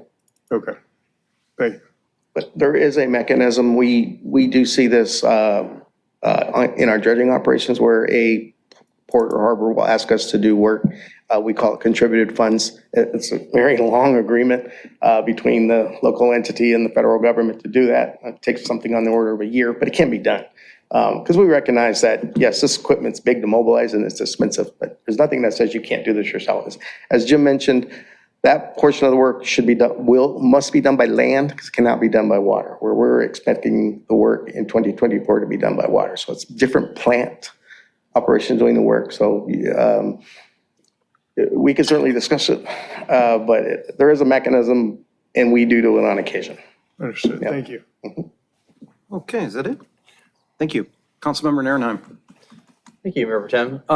Couple questions. So what is the total funding for this project to fix The total funding that was received Yeah. was $10 million. 10 million? Right. What did you guys? We don't think the contract will cost $10 million though. It's all the development of the plans and specs and the environmental assessment and the labor for everybody that goes into it, and then overseeing it during the construction as well. Are you going to be grabbing rocks from somewhere else and adding on top of what's there? Are you moving the rocks back in place? If it's something that's easily available, and Chuck can probably talk to it more, but generally we don't pick up rocks and take them back unless they're in the way, but we add to the structure. We consider the stones that have come off, they're just part of the basement. Right. Okay. So are you just doing reactive maintenance work, or are you going to proactively fix anything else? What I'm getting from this is I don't see you guys doing anything that needs to be done proactively anywhere, or you're just putting things back, fixing things up the way they're supposed to be. It is an O&M project and it's only returning it to its original condition. Okay. Staff, a couple things. We don't have an application in our harbor's not considered a federal navigatable waters for harbors, correct? Yeah, We started that process years ago, but we didn't finish it. It predates my time here. That's the history I have is the same as you mentioned, that at one point there was a discussion with the feds to do that, and those conversations fell off, and now our understanding is there's not much appetite for a harbor of our nature to pick it back up. But Ted and Andy have had more recent That's correct. conversations on that. Yeah, that's my recollection, actually, in speaking to both Chuck and Jim about this in the past. So we did an economic analysis of it, and it was really hard to get to any sort of a national benefit. So that's what it comes down to, is national benefit, because we're responsible for the dredging portions, and then you guys are responsible for the rock wall? Right. Okay. And the navigation, I saw in the report there were navigational issues with the lights that were no longer there, or in place that need to be replaced. Are you guys replacing that, or is that going to be our responsibility? On those. Coast Guard? Okay. And regarding the parking lot that keeps getting blown out, I guess there's no way I mean, you will be investigating the ways to mitigate that from putting dirt underneath or sand or? Yeah, we're looking Material. at that structure. We're working with the master leaseholder on that as well. We have repaired, as has been mentioned, we've repaired that parking lot several times over the years. And we'll be looking to make any repairs that we think are needed on the landside structure this summer following our dredging effort. We're hoping to find some economy of scale with on-site contractors when the time comes, and do some value engineering there if we can. All right, so you guys will be barging in a bunch of rocks. We'll see a bunch of cranes there and. Yes, sir, we expect that it'll be a marine-based plant. So we're going to barge it in, which is a lot less disruption to the harbor than the last time we did it when we trucked it in by land. Yes, sir. Catalina, where do you get these rocks from? The rock typically comes from Catalina, the quarry right around the corner from Avalon. Yes, sir. Yep. So we're going to have a new harbor at the end of the summer, Labor Day.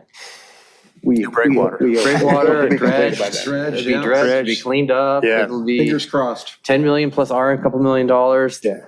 The dredging was a Herculean effort, as the council knows. We worked on that project for several years. A couple of years just the to get it to permitting where we are squared away. now, to have an executed contract, so an approved permit from the various agencies. So we're excited about that, and that actually becomes part of our contribution to this overall effort. There is a cost apportionment issue with the maintenance of the breakwater that we are ultimately responsible for some pro rata share, and we're hoping that the dredging will ultimately cover our end.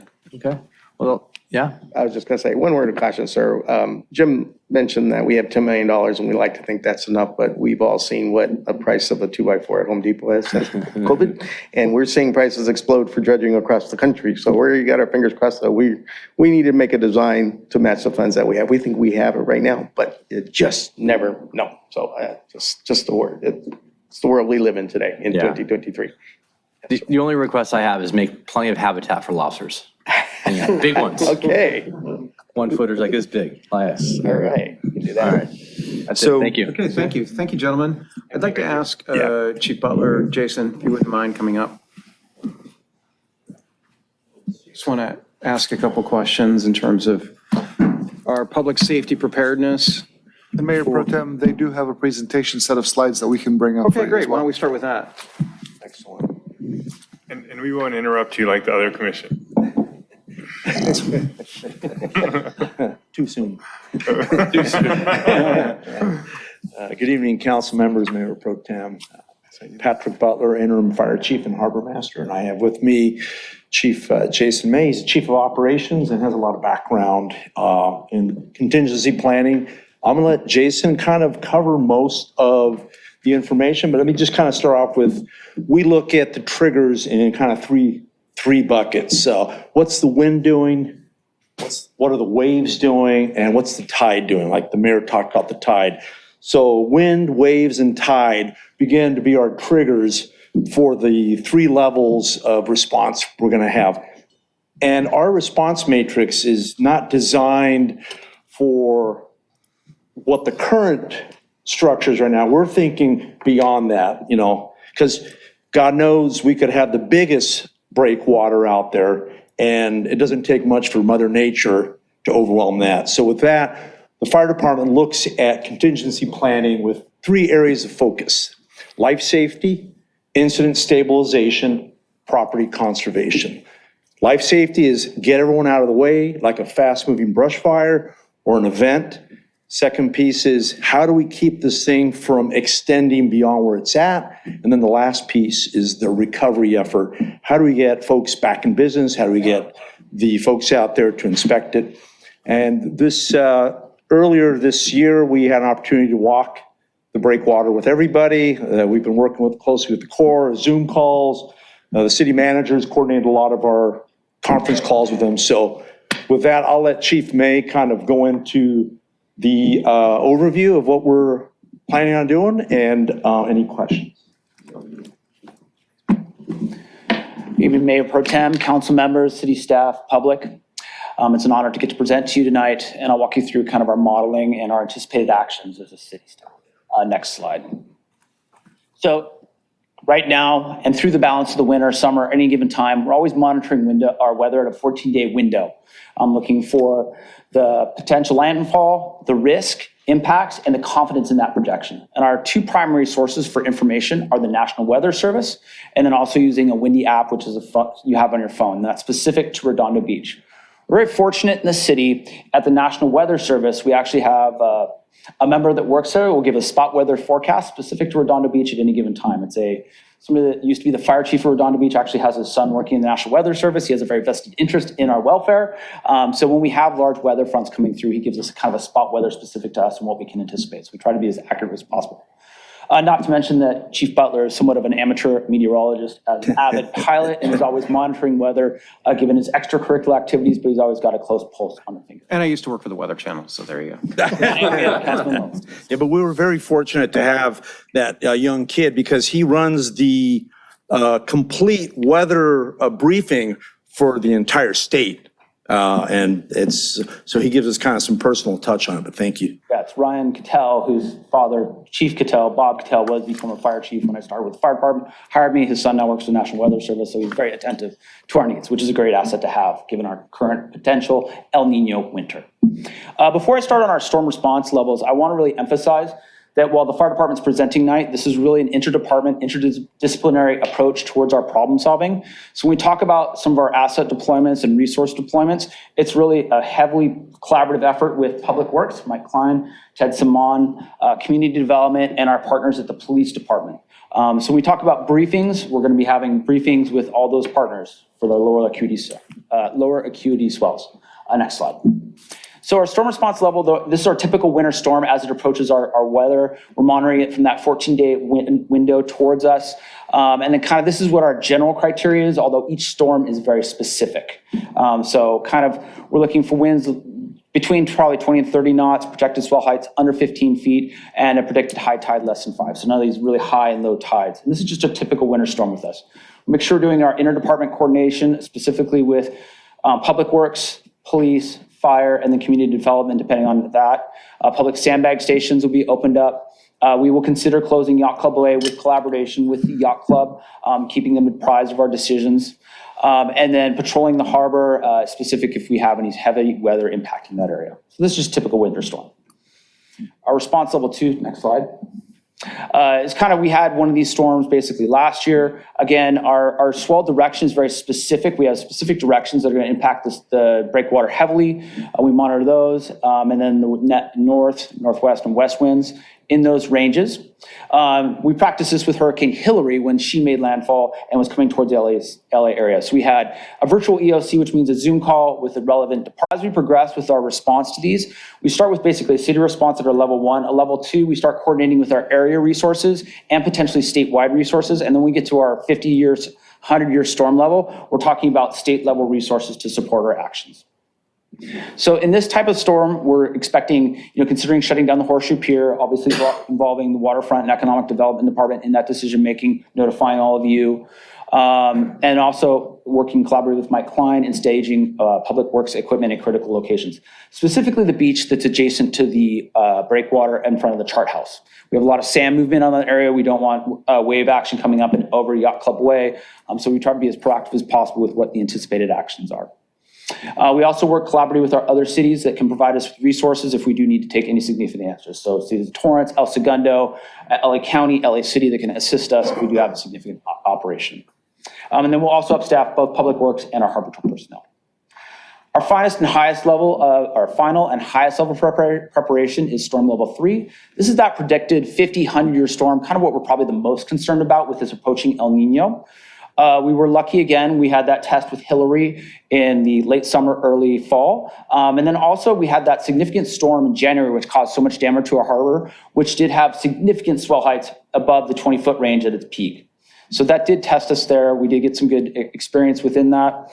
Again, given that 50, 100-year storm, we'd activate the Emergency Operations Center upstairs in the library, have our department heads working there and staffing that, working our regional resources, that's within LA County, talking with our California Office of Emergency Operations Services that provides us with statewide resources.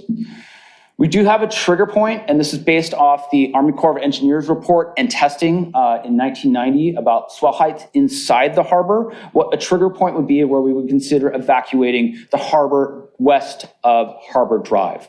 And that trigger point is basically an 8-foot swell inside of the harbor, which would be significant wave action, not diminished by that breakwater, and then exceeding the heights of Mole A, B, C, and D. That was the testing trigger point they used in their evaluation in 1990. And so if we got that data in advance, we would consider evacuating the harbor because of potential damages to Portofino Hotel, yacht clubs, any of the potential liveaboards down there that we would be very concerned about. And if we were to conduct an operation like that, that's why it's so important to be tied in with our regional and area assets, is we would rely on other fire departments to provide us with staffing to go boat by boat, dock by dock, and evacuate that harbor if we needed to. We anticipated doing that at least 12 hours before storm landfall, but using fire engines from all over LA County to make sure every person is accounted for, all the structures have been evacuated and documented as being evacuated, and then that area was safe. That's a pretty significant trigger point. That's significant, more significant than what they project as a 50, 100-year storm in that Army Corps Engineers report, but that's a contingency we're prepared for. We use that collaboratively with other fire department and police department resources, also working with Public Works. And we'd also deploy additional harbor patrol vessels to make sure that we could maintain what we could while we're there. And just in closing, recovery coordination, that is the parking lot in question we've discussed with getting torn up with that large winter swell in January of last year. We'd activate our kind of local plans for our local hazard mitigation plan, continuity of operations in that EOC, provide you with regular updates of kind of what our recovery effort's going to look like, coordinating a local disaster declaration, using those statewide resources, which again, we'll pull from areas that aren't having an adverse effect to serve us. We send fire engines all over the state of California when we're having wildfires. This would be one of the few times where we'd actually pull fire engines from all over state to assist us, specific to the harbor and any sort of A, response, and then B, recovery effort that had a long and projected operation period. We'd have third-party and non-government organizations such as Red Cross, Team Rubicon to assist us. And then finally closing out with FEMA, which will bring the most resources, but the longest response time to our city. And so that's kind of our general game plan going into this El Nino winter. I feel very confident under the leadership of Fire Chief Butler, who's had a lot of experience in his storied career with LA City, who's experienced this prior to coming to us, his ability to coordinate both our response and then more importantly, the recovery efforts. If we do have that 100-year massive storm that we don't anticipate, but we want to have a contingency plan in place if we do. Just a point also on the liveaboards that you talk about, the fire department has a community recovery fund where even recently we had some fires where we will house individuals in a hotel for a number of nights. And so rehousing or providing shelter for folks who live on the boats, that sometimes is their only place they have to go. They might have pets also. So all those things come into play and we'll be able to provide them plenty of comfort early on. And the thing is going to be messaging and community preparedness to, an event like this will have some notice, but this presentation is public. So if the public wants to know, like, what are we doing? What's the fire department doing? It's broken down in 3 very basic levels, and they can all of us can be monitors out there to say, hey, the storm's coming, what are the conditions like? And we'll be monitoring as well. And working with the police department, all the public safety partners, the Army Corps, and Public Works. And the city manager's office, we coordinate our media and messaging to the public. So it all comes from one central source, because that's probably one of the most important parts is how do we get the message out. And so we have a system here, a joint information center, and we vet it through the city manager's office, and then we push out the info. So if there's any questions of me. Really impressive. Thank you very much. Are you going to use reverse 911 as well too in order to reach people in that area? Yes. Okay. Great. Okay, Councilmember Nierenheim.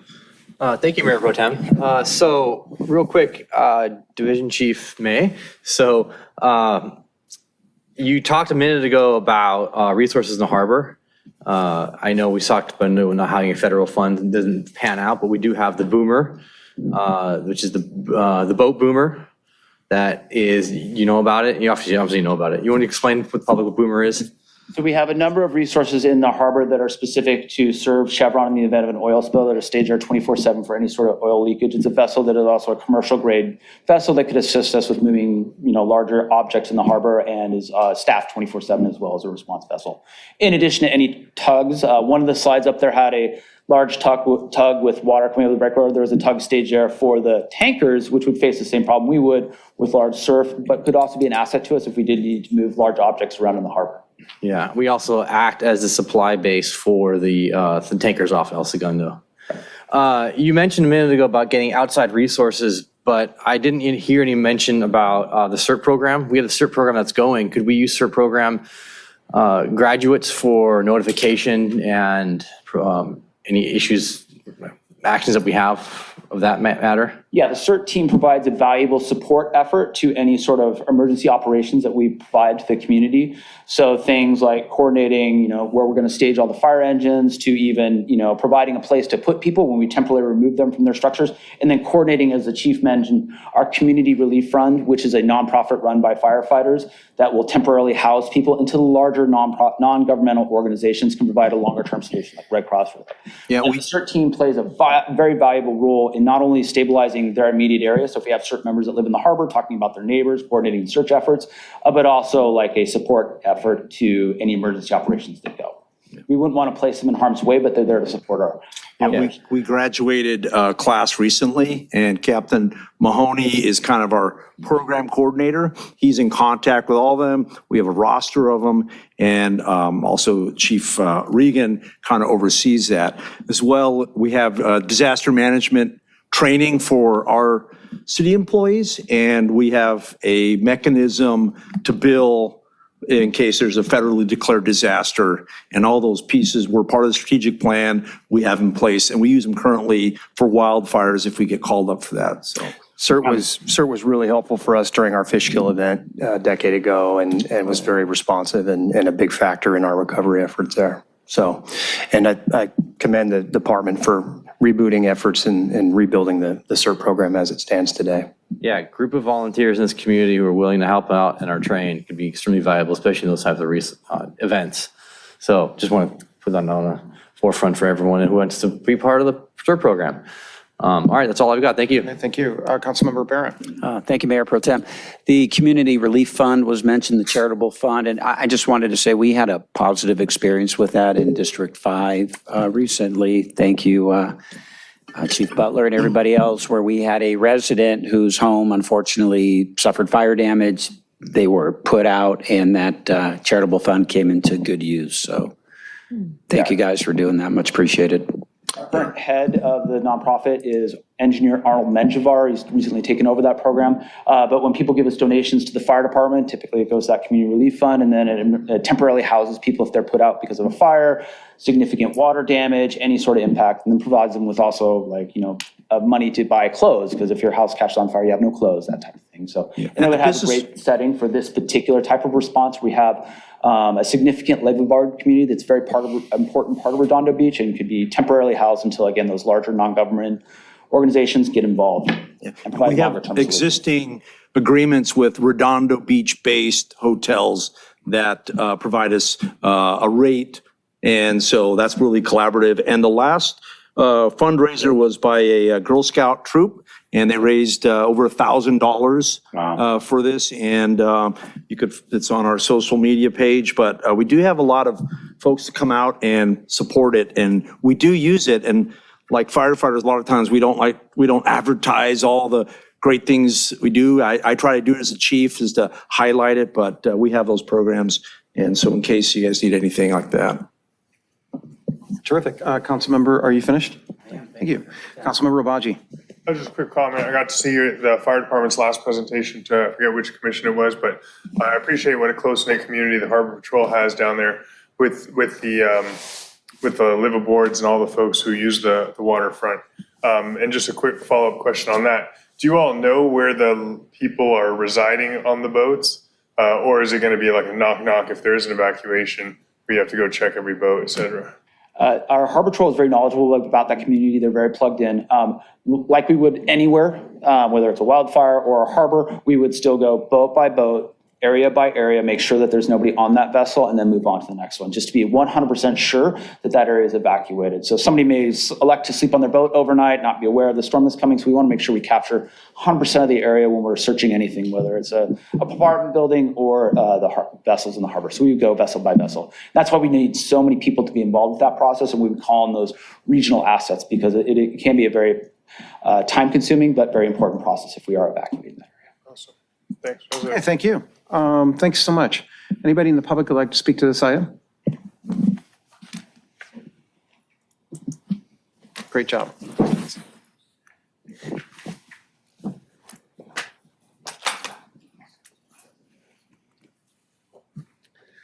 Good evening, Mayor Pro Tem, City Council, staff, Mark Hansen, King Harbor boater. Obviously, all of us boaters are really happy to see this moving forward. This is absolutely wonderful. I had the pleasure of being there for the June inspection. The Yacht Club provided donuts and coffee and restrooms to our honored guests from the Army Corps of Engineers.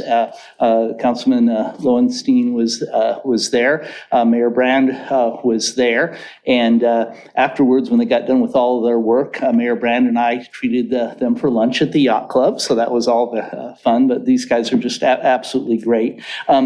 Just a couple questions, one of which goes beyond the scope of this evening, but I just want to remind you that the Harbor Commission has repeatedly brought up the subject within and in their strategic planning recommendations about taking a look at further extending that south stub. Now that we've done our harbor amenities working group plan, and we're talking about spending millions of dollars to improve the harbor, which is wonderful. The question comes up: should we do more to protect that basin 3? So I just want to put that nudge for everybody to keep that in the back of their mind. Should we extend that south stub at some point?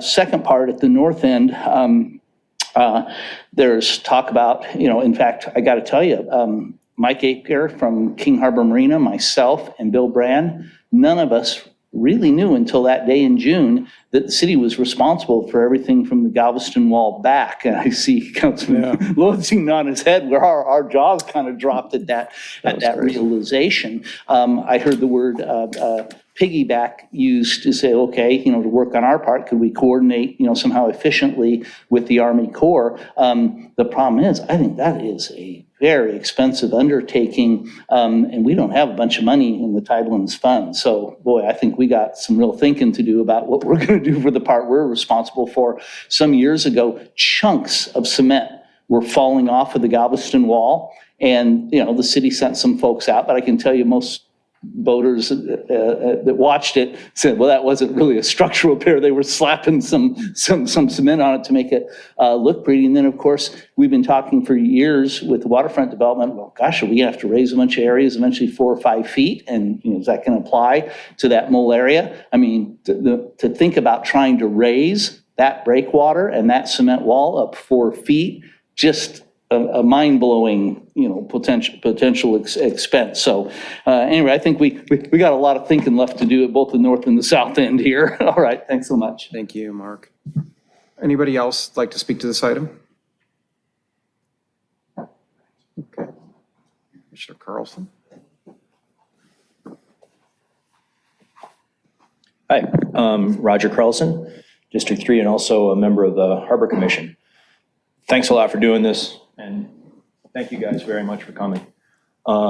Just a little plug, we're going to talk about this again next week at the Harbor Commission if the public want to see this more. I think that's going to be city only, not Army Corps.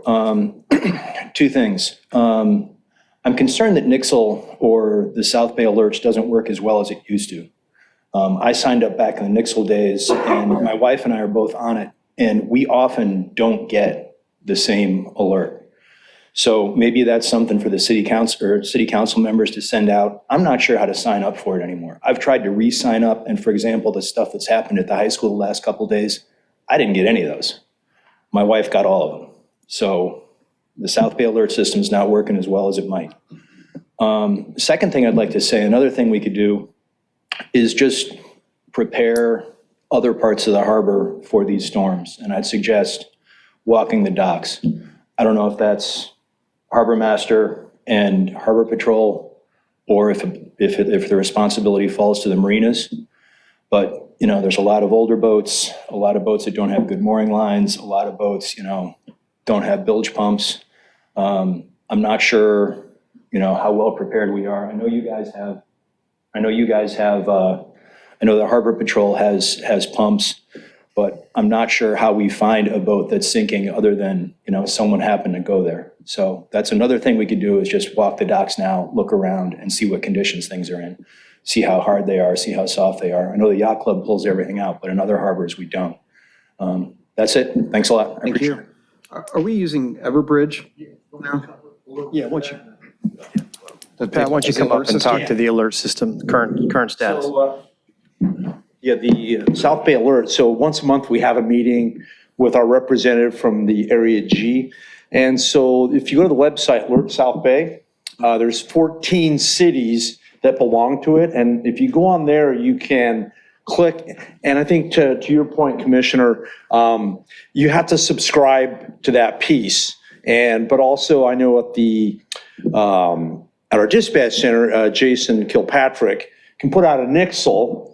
But I think definitely if we can encourage people in the community, we'll do a lot more messaging. I'll put it out on the department's social media. This is how you sign up. These are the cities that it incorporates.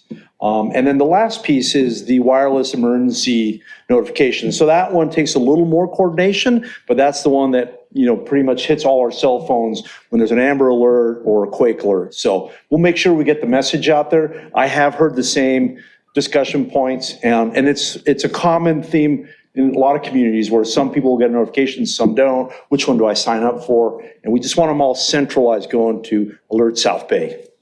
Which would be great to promote on our city website as well, too. Right. We'll do that. Thank you.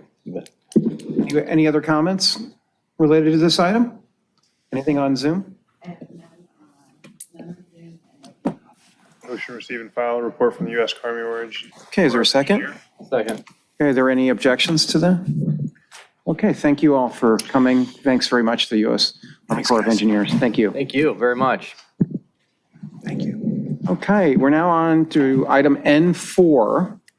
We're going out of order, if you recall. Discussion and possible action regarding the installation of all-way stop controls at the intersections of Clark Lane and Goodman Avenue and Clark Lane and Stanford Avenue. Mr. Simon? Thank you, Mayor Pro Tem. Joining me here at the podium is Ryan Liu, our traffic engineer. He's going to go ahead and go through a presentation for you. We actually do have some blue folder items that did not make it early enough. So with your consent, we will go ahead and get these to the city clerk so they can get passed out. Second. And then I'll turn it over to Mr. Liu to go ahead and start the presentation. Do we have those items in our email or are they paper? Okay, thank you. Good evening, Council and Mayor Pro Tem. This item is the consideration of always stop controls at 2 intersections, Clark Lane and Goodman, and Clark Lane and Stanford. Just a bit of an overview. According to the city's stop sign policy, these items generally have a discussion at Public Works and Sustainability Commission, but because these 2 intersections didn't meet the thresholds for resident support and for our technical analysis, we didn't move forward with these, but upon referral by the council member for this district, we brought this forward for discussion tonight. So just some overview. Here's the location of the 2 intersections along close to Aviation and Ford. The stars are the 2 intersections that have stop controls on Clark, but not on Goodman or Stanford, and the surrounding intersections control type. Also want to note that there are some speed cushions on Goodman south of Clark. So this is a single request for both intersections. According to the city's policy, stop signs can be advanced on resident support alone, 66% required. We did not reach that. And or a stop sign could be approved based on a technical or safety concern that me or other staff find per policy.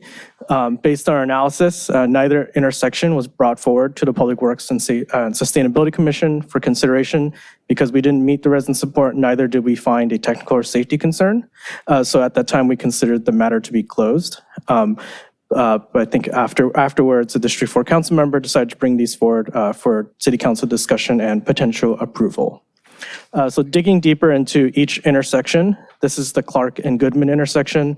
For the resident surveys, we surveyed the 25 residences within 150 feet of the intersection in accordance with city policy. We only received 4 surveys back, 3 support and 1 against. And we will note that we received 2 by QR code, 1 by email, 1 by the mail.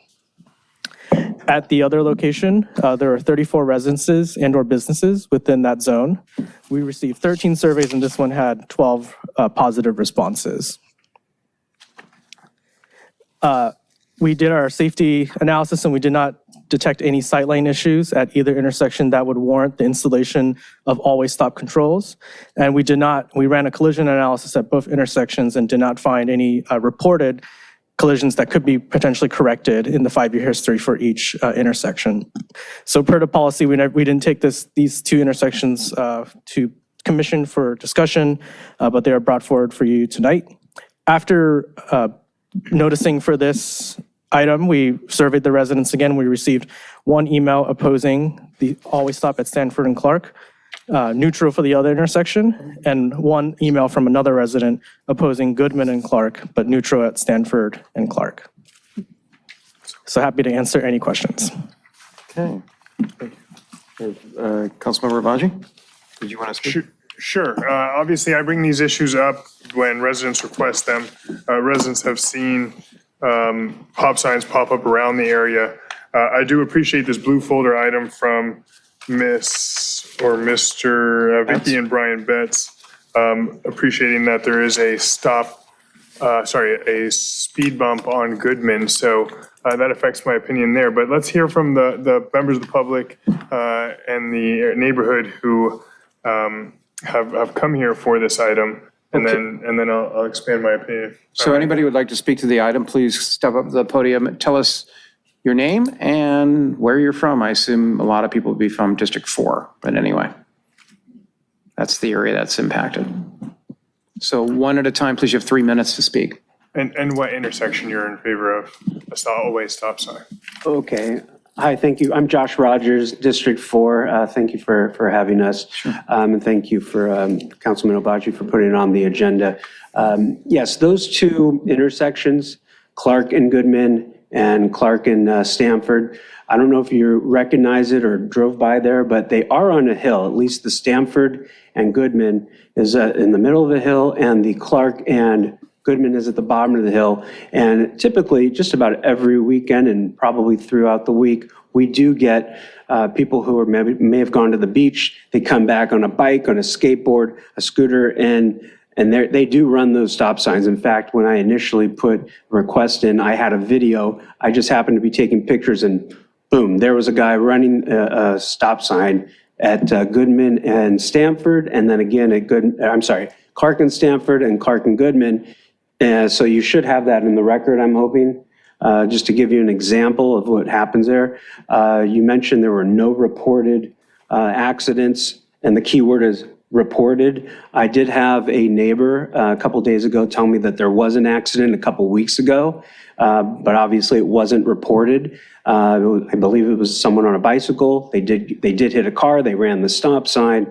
So there is a safety issue. What got my attention with this whole thing was Councilman Obaji, who mentioned that there was a stop sign recently put on four-way at Steinhardt and Clark and Marshall Field and Stanford. And what's interesting is the Clark and Steinhardt is on flatland. It's not as dangerous as the other two. And then the other one on Marshall Field and Stanford, what's very interesting about that is that the stop signs that were originally there were on the south and north end, giving a clear path for those people who were going down that hill. But on our block, it's the opposite. There's only a stop sign on the west and east, and there's just nothing that will help someone to know that they're going through those stop signs. One additional thing is that the going westbound on Clark, it's really a blind spot when you're trying to look up the hill towards the south end on Stamford. And there's been complaints about all these issues over the years. And I thought this was honestly a no-brainer, but I'm a little surprised that it's taken a long time to get these things through. I'm happy to hear any questions you have on this. But one thing that got my attention on the surveys, it mentioned that they surveyed residences, and the numbers 25 on the Clark and Goodman intersection, and that was really helpful. That and the 34 on the Stamford and Clark. I believe you use commercial properties, but you'd have to tell me. But that was a concern I have. But still, I don't think it met the 67% threshold. But again, it's just a common basic safety issue. And pretty much right around our neighborhood, it's universally, they're pretty much all four-way stop signs. So I'm not sure why these are making it so hard to get through. Any questions? Yes, Councilmember Sharon, while you stay up there. When we had the last policy discussion about this flow chart, we specifically tried to get rid of counting the ones who didn't respond. Now, I get it when you only get a sample size of 4 and 3 are saying in favor and 1 is against, that's not exactly representative. But here you have 12 writing in favor of us always stop and 1 against. That's a lot out of 34. That's a 1/3 participation rate in response. And like Mr. Rogers shows, you're potentially capturing some commercial, or explains, you're potentially capturing some commercial venues here. So did we or did we not have this discussion about not counting those who do not respond and direct staff not to count those who didn't respond at all? Right, so the former way we did it was we would ask the residents to do a petition. So they would provide 67% signature rate, and that would initiate this. During COVID, city staff took up that, and we stayed in the mindset of just looking for the positive, affirmative, we'd like this in there, and not considering people who didn't respond or wouldn't sign a petition. We did change that recently, although survey was done in May or June of this year, and that may have preceded our conversation about adding and evaluating both the positives and negatives. Now that we're doing surveys, we can collect no's. You know, a non-signature is hard to account for, right? But a no on a survey is a number we can track. So I don't recall. Do you recall, Ryan, if we had any? You weren't even here then, so you don't recall. Okay. So now going back to Mr. Rogers, as you can tell from the stats they're showing, there's a lot more enthusiasm for the always stop at Stanford than there is at Goodman. And that stands to reason because there is a speed bump there on Goodman. So as a compromise, so as to not to inundate folks with stop signs. And by the way, I totally get your point, and it's an extremely good one, which is the next discussion we're having here at this council is nobody's stopping, none of the e-bikes, none of the bicyclists are stopping at stop signs. They're blowing right through them. And you know, we can deal with that until they come to this two-way stop intersection and the car's going full speed in the residential area, not making a stop, not slowing down at all. And then comes the vehicle, and that's where somebody gets maimed or killed. And we don't have a real smoking gun solution for the reckless e-bikers yet. So I do appreciate the always stops from that standpoint, in that they're at very least getting cars to slow down. But I do also have a letter here from a resident at the corner who is saying that, you know, of the 4 people who responded, 2 did so in error, showing support. She's against it. And frankly, there's only 4 people who responded. Usually when you put out these always stop polls, people are like really about getting a stop sign on their corner. So how's that for a compromise? Yes on Stanford, no on Goodman. I'm hearing it, yes, but something I wanted to add, I'd have to confirm it, but I believe that accident that happened 2 weeks ago happened at Goodman, and it did? At Goodman and Clark. So I hear what that neighbor is saying, but I disagree. Okay. I think that's typically where most of the accidents have been over the years. Okay, thank you. Thank you. Good. Who would like to speak next? If anybody. Said yes to the Stanford one. Well, just come up, give us your opinion so the other council members. Tell us who you are. Hi, I'm Jody Hom. I'm on 1214 Stanford. I am totally in favor with the stop sign on Stanford, not only because there are a few kids that are there and, you know, cars come zooming by right off of Aviation, either sides, because it's a very long, you know, distance before the next stop sign on Marshall Field. So I am definitely in favor on the stop sign for there. As far as Goodman, I think it would also benefit that too, because again, people just come zooming in and out. And, you know, my son got into an e-bike accident this past weekend. And so more of a reason, I think, if we can put stop signs both ways so that everybody is aware, regardless if it's e-bikes or, you know, vehicles, it's just safer for the community. Thank you. Thank you. Just to tag off that, sorry. Kirsten Ratz, I'm on Clark. Yeah, just to kind of tag off of what Josh was saying, I feel like most of the danger is at Goodman, and just because we've got a speed bump, most of the traffic is coming left off of Aviation onto Goodman where there's no speed bump, and people are blasting through the stop sign on Clark. And just because we haven't had a significant accident yet, doesn't mean that we should wait to have one before we consider putting a stop sign in. So let's not wait. Let's consider doing it sooner rather than later. Thank you. Okay, thank you. Wendy Vardaman on Clark Lane also, and I'm for both intersections, 4-way stops, just to slow everything down. People are hauling off Aviation commuting both ways, either towards Aviation or off of Aviation. They're going really fast on Clark. Thank you. Thank you. Anybody else like to speak to this item? On Zoom? Okay.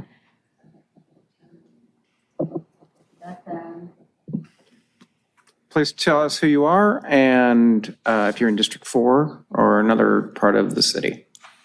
So I'm assuming that's District 4 because we literally just moved here. We're on the corner of Stanford and Clark. Both my husband and I are here. We moved a month ago, so we missed that initial survey. But we have 2 small kids. They play in the front yard, and the amount of times I have seen basically what all the other neighbors have said, people just fly down from Aviation and don't stop. Obviously, they have no reason to stop, but they're going, at quite a speed on Aviation, and they don't really slow down. So I feel obviously it's a safety concern and dangerous for my children on the corner. That being said, my husband and I almost got into an accident 2 or 3 days ago on the corner of Goodman and Clark from a car going. We were sitting at the stop sign and about to roll in, and a car came zooming down from Aviation, turning south on Goodman. And I have tried to turn left onto Clark at the stop sign onto Stanford and almost been hit because, like Josh has said, they're coming downhill. You can't really see well. So just because we missed the initial survey, I wanted to express our families at 1216 Stanford's favor for it. Great. Could you restate your name for the record, please? Yeah, it's Beth Ann Ulloa, Ulloa. Okay, thank you so much. Yep. Anybody else on Zoom? We have Brian B.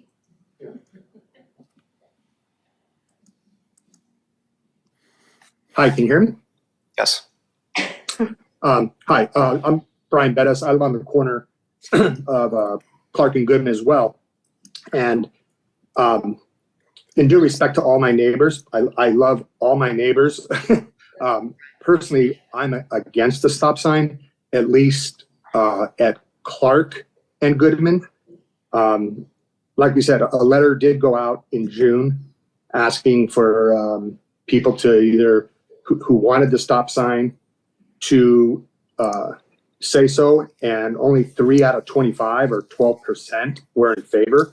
And it sounds like the response rate is 66% in order to go to the next, I guess the next level, which is a traffic study. And I know the city's transportation of engineers visited both locations in June, and they found no obstructions or history of collisions that would warrant a stop sign at either location. But like I said, I'm more focused on Clark and Goodman. It also said there's been 0 collisions in the last 5 years from June 2017 to December 2023. And I've lived here for 25 years. And the last accident I remember was maybe 12 to 15 years ago. And it was actually a police car going to a call, and he didn't have his siren or lights on, and he went through the stop sign and he hit somebody. Nobody was injured, but that's kind of an anomaly. I mean, if people are blowing through stop signs, then stop signs aren't going to be the answer. There's still going to be accidents. And there hasn't been any accidents on our corner as long as I can remember. So basically, it feels like none of the criteria was met to warrant a stop sign. And since there isn't an existing problem as stated by city staff, what will a stop sign actually do? And again, as we mentioned, there is a speed bump that I think has helped slow some of the traffic down on Goodman. And so I'm just wondering what the council would be relying on in order to support these stop signs. Thank you. Thank you.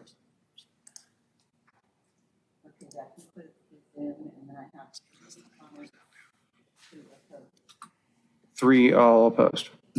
Okay. They pose particular one. I'll pull it up, sorry. Okay. Yeah, one is opposed to Stanford Clark and neutral on the other, and one is opposed to the other one, and then they're like that. The blue folder. In the blue folder. Okay. Okay. Councilmember Obaji. So for the person who just called in, I'm sorry, was it Brian Goodman? Brian? Okay. Sorry, I forgot your last name, but what I'm relying on in all these stop signs, I think I'm at 13 or 15 always stops in District 4, is a number of things. First, we are the most dense district in the entire city. We got more people living on every lot than any other place. That's more kids, that's more parents, and that's more vehicles being parked on the street obstructing vision, and more vehicles crossing through the intersections. Then you got kids, and for the kid playing in the yard, their parent the kid's not running out in the street per se, but the parent who's watching over that kid's anxiety level is not measured by anything that engineering has in their books. And the quality of life from enhancement from the reduction in noise from cars passing through at high speeds or screeching to a halt is much better. And frankly, the number one thing that people have thanked me about when they've seen me out and about in our district is, oh my God, thank you so much for our stop sign on Huntington Lane. And the various sections over there. They've literally caught me at Beach Life and said, oh, they just put in a new stop sign. I absolutely love it. Thanks to the city. I'm like, okay, well, so I've been the champion of these because of the peace that it gives folks, even if there isn't an accident problem there. And I've heard about the cars speeding down Aviation, hooking a right. Aviation's a known place where we have speeding problems, terrible accidents, plowing into Georgias and striking people on the street. And then they turn on the residential streets and they don't necessarily get any message when they turn on to either Goodman or Stanford that they need to slow down. So I'm much stronger on Stanford, feeling confident on Stanford than I am on Goodman, but these folks came down here in person to express their opinion. Also, what I'm not hearing from the people who are against the stop signs is how their lives would be adversely affected by the imposition of these stop signs. So with that said, I'd like to make a motion to proceed with the always stops for Clark and Stanford and Clark and Goodman. I second that. Okay. Thank you. Any other discussion among council?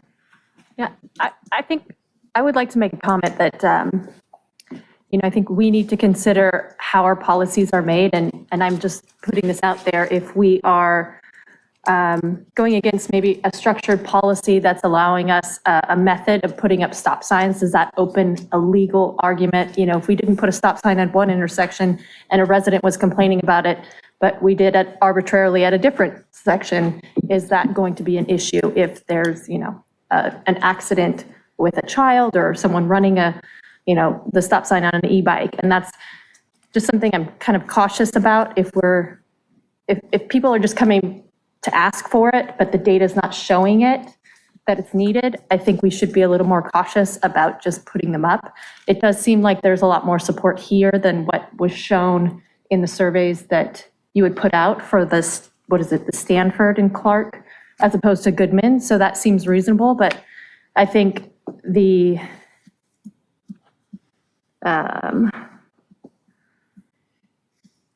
Clark and Goodman doesn't seem to have the same support that would kind of bring us over the barrier to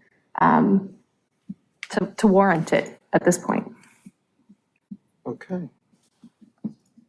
Thank you. Any other comments among the council? Anybody in the public?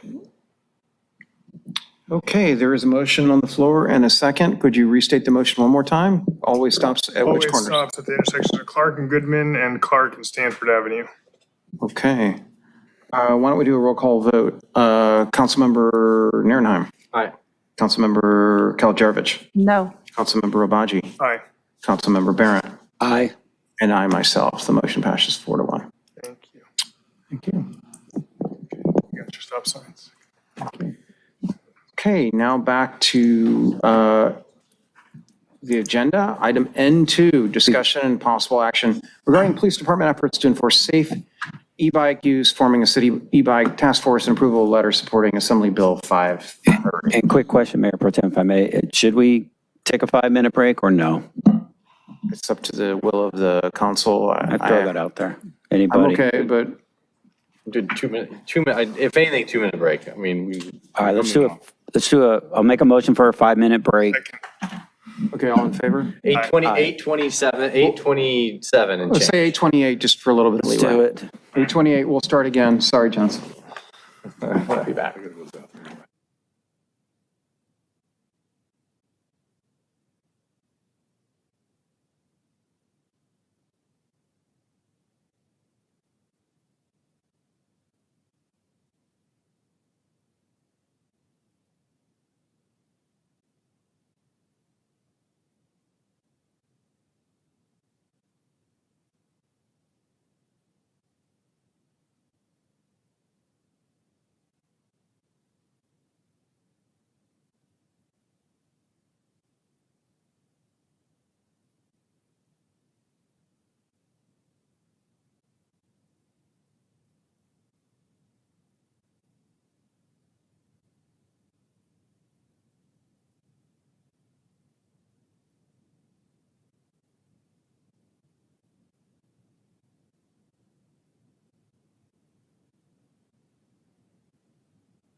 We are back from a quick recess. Can I get a roll call, please?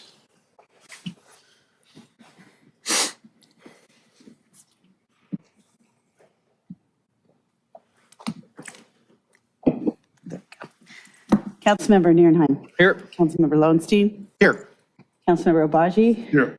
Councilmember Barrett. Here. Mayor Brandt absent. Oh, I'm sorry, Mayor Pro Tem Lowenstein. Here. And then Councilmember Kalu Jidovich. Not here at the moment. She will be here soon. Yep.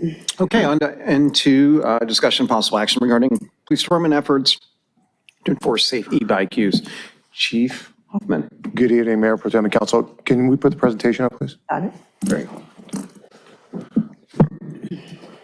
So tonight with me is Captain Mario Fizlich, who's the captain of our Special Operations Bureau, and Lieutenant Corey King, who's the lead commander of our Special Operations Division, both of which oversee the traffic unit and have been instrumental in all of our efforts related to e-bikes. So tonight what we have for you is a brief presentation to review some of our department efforts regarding e-bike education and enforcement over the past year since the last time we were before council giving an update on this.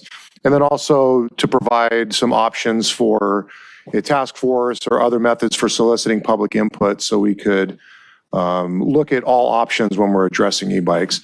And then also to provide some information about pending legislation pursuant to Assembly Bill 530 and options to review that and potentially support it. So for this next phase, as we go through this brief presentation, I'll have Captain Mario Fizlich provide some background on each of those items. Okay, thank you. Good evening, Mayor Pro. Good evening, Mayor Pro Tem and City Council, Mario Fizlich, Special Ops. So just a quick little background. Back on November 1st of 2022, we came before you to discuss and possible action regarding some electric bicycle operation, enforcement, and education in the city of Redondo Beach. If you recall, at that time, we were given direction on how to proceed. We basically had a couple options at that time. It was to continue to address public safety concerns and unlawful electric bicycle use in the community with enforcement and applicable existing bicycle law, community engagement, and public education. And the second one was to direct staff to return to City Council at a future date with a draft ordinance for consideration governing the law and safe use of electric bicycles in the city of Redondo Beach. At that time, City Council directed us to continue with enforcement and education, as well as the postage of signage of no riding on sidewalks around the school, and that was done. Recently, at a City Council meeting, City Council directed staff once again to come forward with a possible formation of a e-bike task force and what that would look like. So that's our presentation here today. So in the last past year, we had extensive education and enforcement efforts that focus on the e-bike riding, and those include the community engagement. And what we've done with the community engagement, we've taken out these are just examples, we've taken out our trailer out to Anderson Park and out to Vista, contacted the community and e-bike riders and advised them of safety tips on the e-bike riding.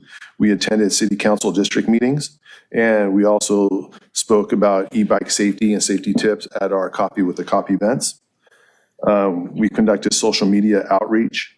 We conducted education and safety videos. That was done by our special ops unit that was produced to the school district that they posted as well as on our website. We posted signboards throughout the city. We issued traffic and warning citations, and also basically Office of Traffic Safety received grants for bike and peds, which we've done. So the background on the task force is basically to increase in popularity. Because of the increase in popularity, because of the increase in safety related incidents, consideration of creating a task force of stakeholders, which is also seeking public input, to analyze issues from all angles and provide recommendations, and also to encourage responsible use of this increasingly prevalent mode of transportation. So this slide basically depicts the task force of what we envision of it being all-inclusive. So the task force is basically the city coming together to be able to address these issues. It's not just the police department enforcing their way out of the problems with the e-bikes. So it's having the city manager's office manage the collaborative efforts of the task force, city attorney's office with the legal analysis, community development with implementation of planning and building safety designs, local business, which is the input for establishments operating in Redondo Beach. We have the community services department, which is the education and community engagement. Us, the police department, continue with community engagement, education and enforcement. The fire department with education and community engagement. Public Works will recommend and develop and implement safety signs for public facilities. The waterfront and economic development will develop and implement safety designs and education. Redondo Beach Unified School District will assist with education and outreach, as well as beach cities and more input from our residents.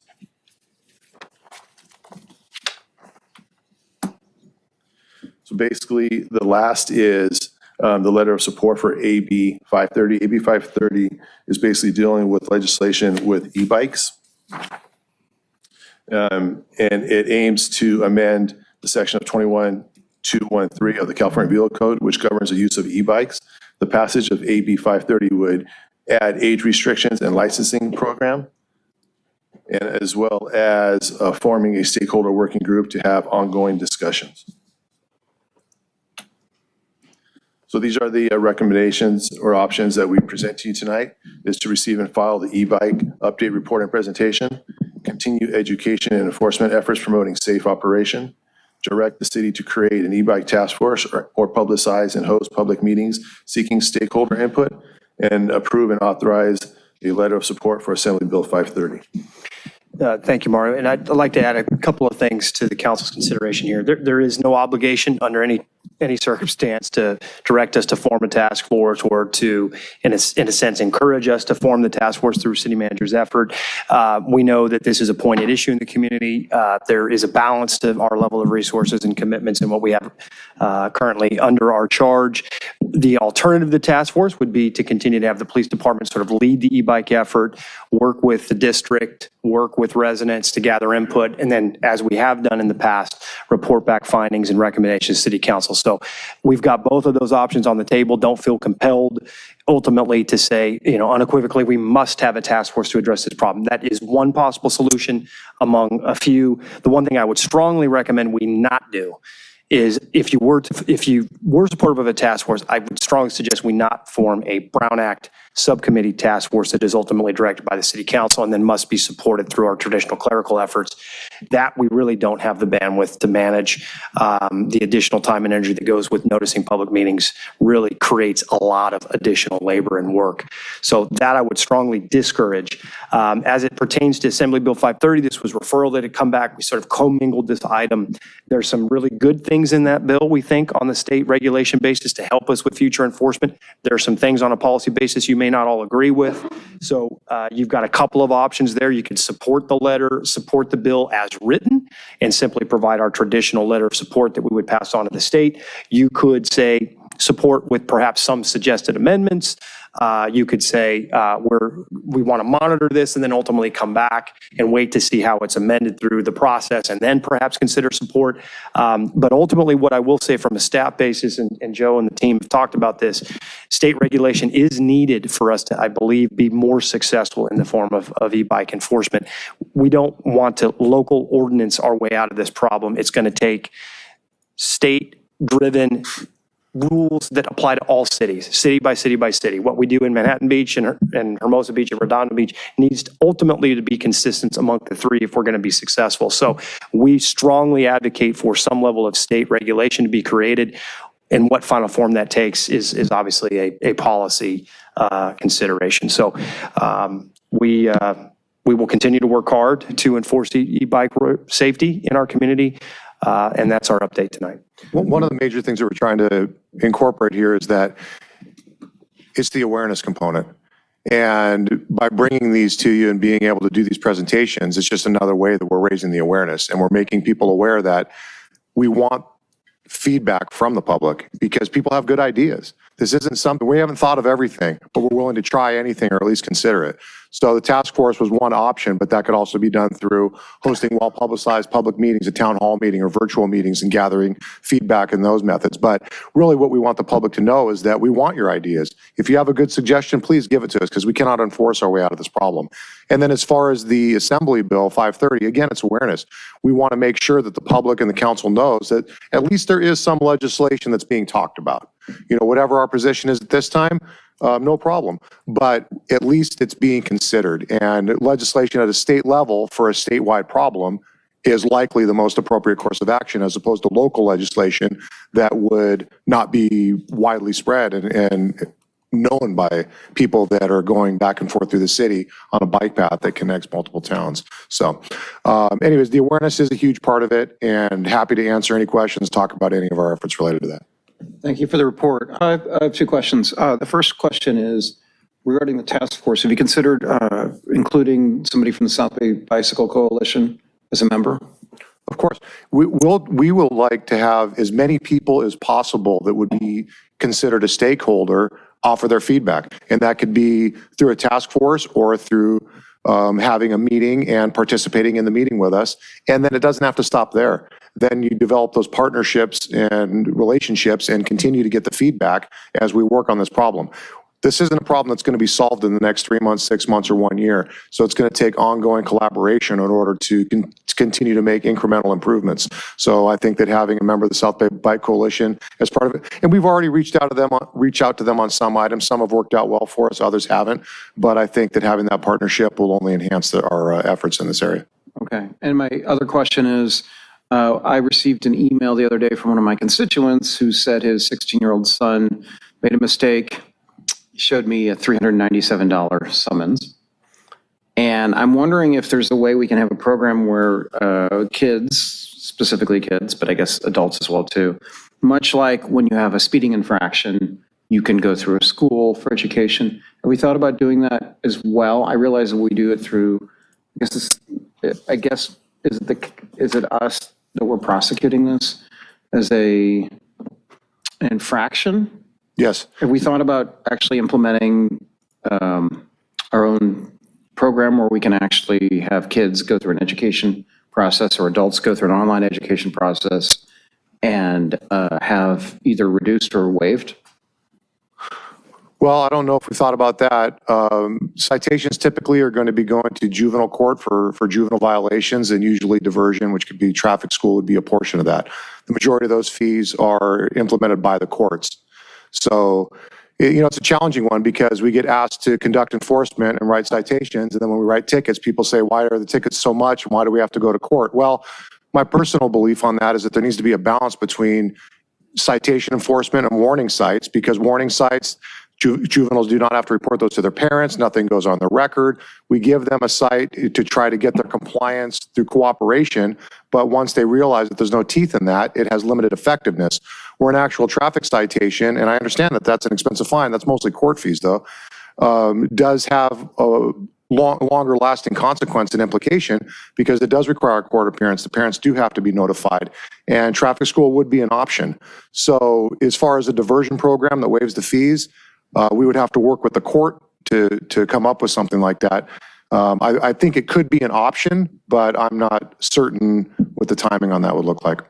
I understand. That's a fine line between enforcement. It's challenging. Yeah. And we try to find that balance point. Yeah. Okay. And I do applaud what you've done in terms of rewarding good behavior as well. And we do have another program for that right now where we just wrote a grant. We talked to the South Bay Bike Coalition about partnering on that. It didn't work out. We just submitted a grant last week to the Police Foundation to get gift cards. And we're right at this point, what we're working to do is get 200 $5 gift cards, and we're going to put them in like a gift card type envelope that has a QR code to our safety video and other information about safe operation of e-bikes.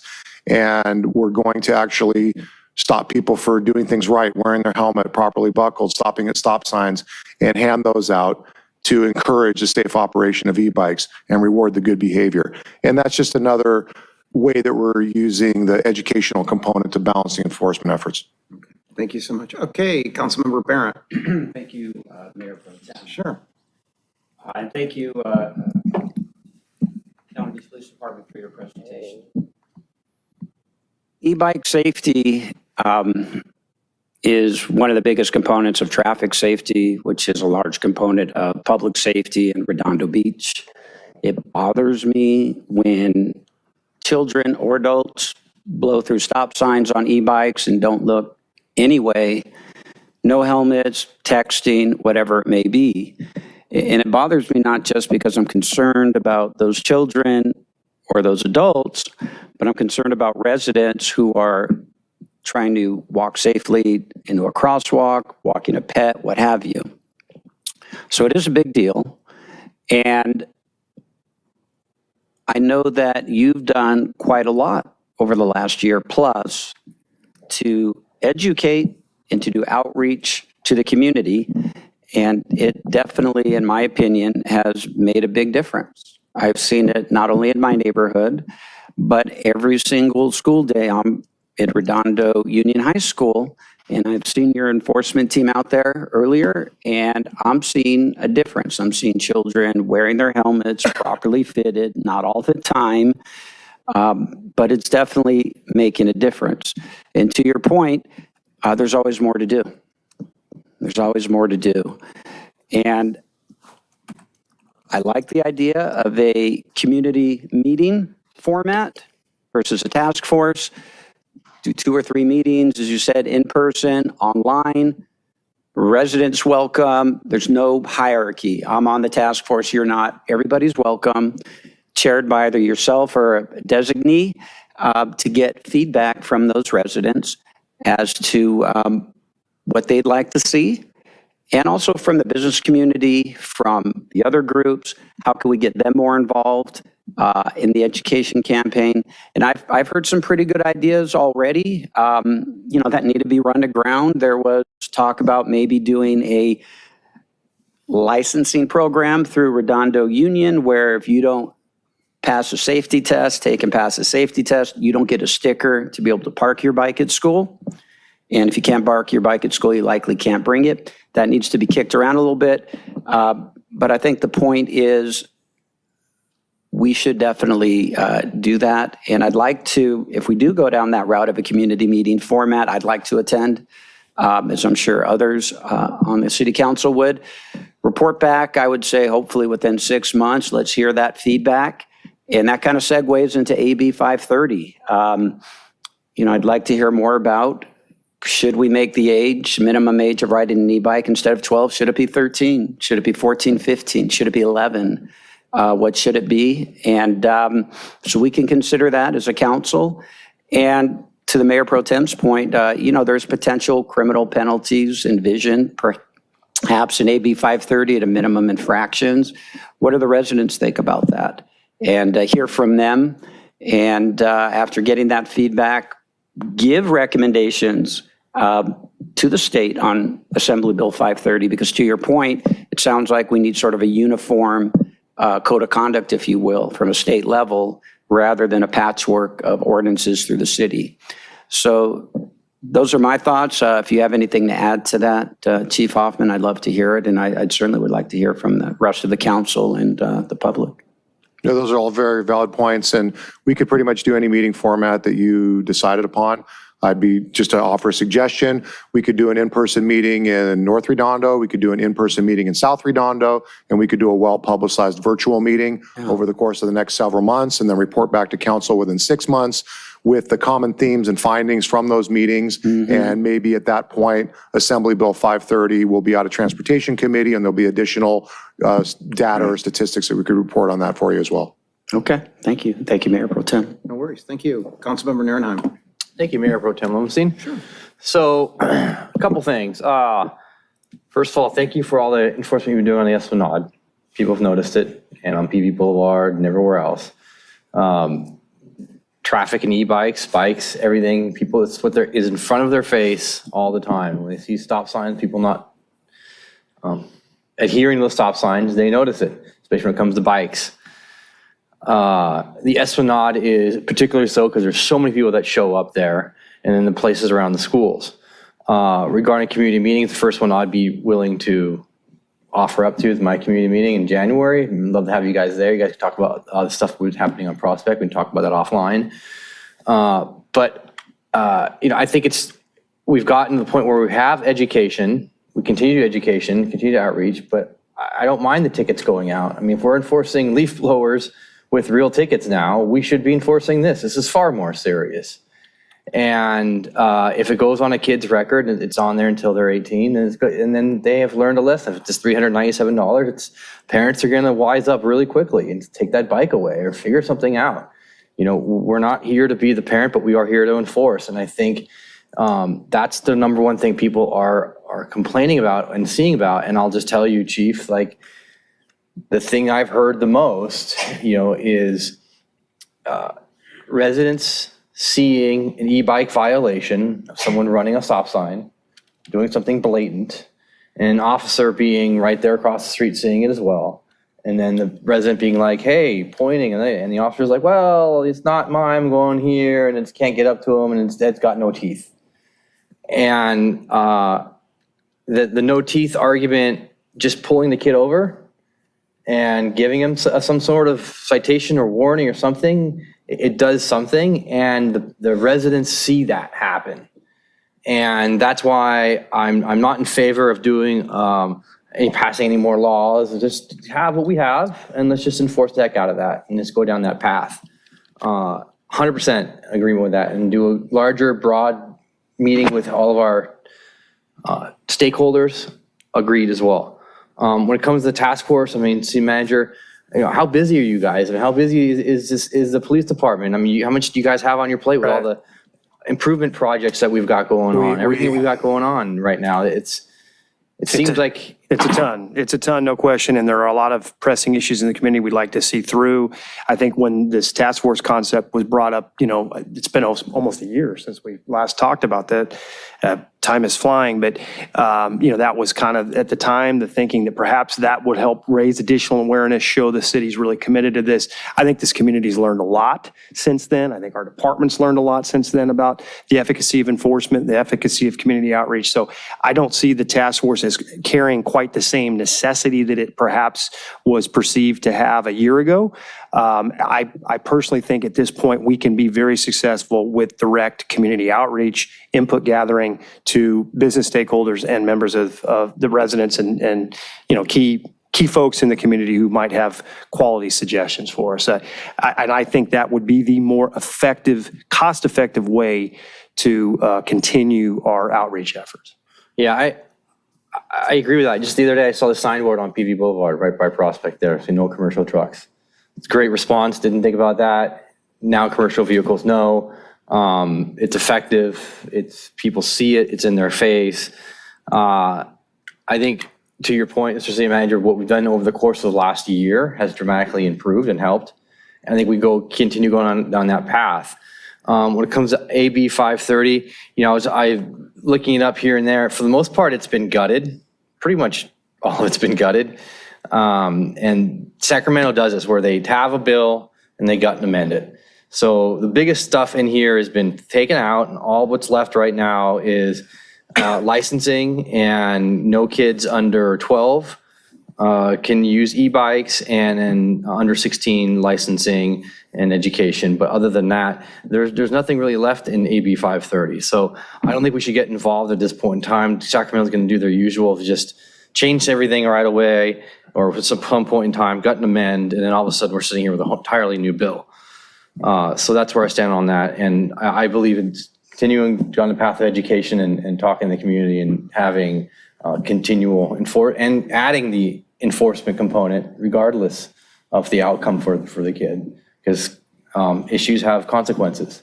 We've been focusing on enforcement, and Lieutenant King can talk to this if you have any specific questions, but we did organize details specifically designed to provide warnings at the start of the school year, and did a couple of those. And then those transitioned into, okay, we've issued plenty of warnings, and now we need to make sure we're actually taking enforcement action with citations.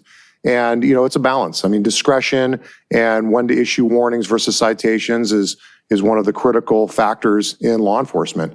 And I think that factors into public safety as well, because if we only issue warnings, then people know they're only getting a warning. Sometimes a warning is the appropriate way to respond to a violation, but citations do still have a consequence that impacts activity. So we're going to continue to focus on that. And then what we would just ask the public is, when we do end up soliciting that input, to please consider options outside of saying do more enforcement. We already know we need to do a lot of enforcement, and we're going to continue focusing on doing enforcement and education.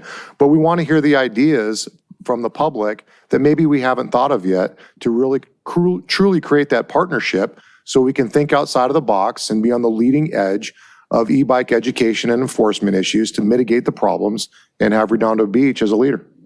Yeah, thank you. I was just trying to pull the stats here for Esplanade. I don't have it yet right now, but I believe it was 51. There was a target enforcement over 1 weekend. I believe there were 51 citations between bicycle and vehicle infractions over 1 weekend. So, and people noticed that. So thank you for that. Appreciate it. And when we deploy the traffic unit into different areas for special details, we get results.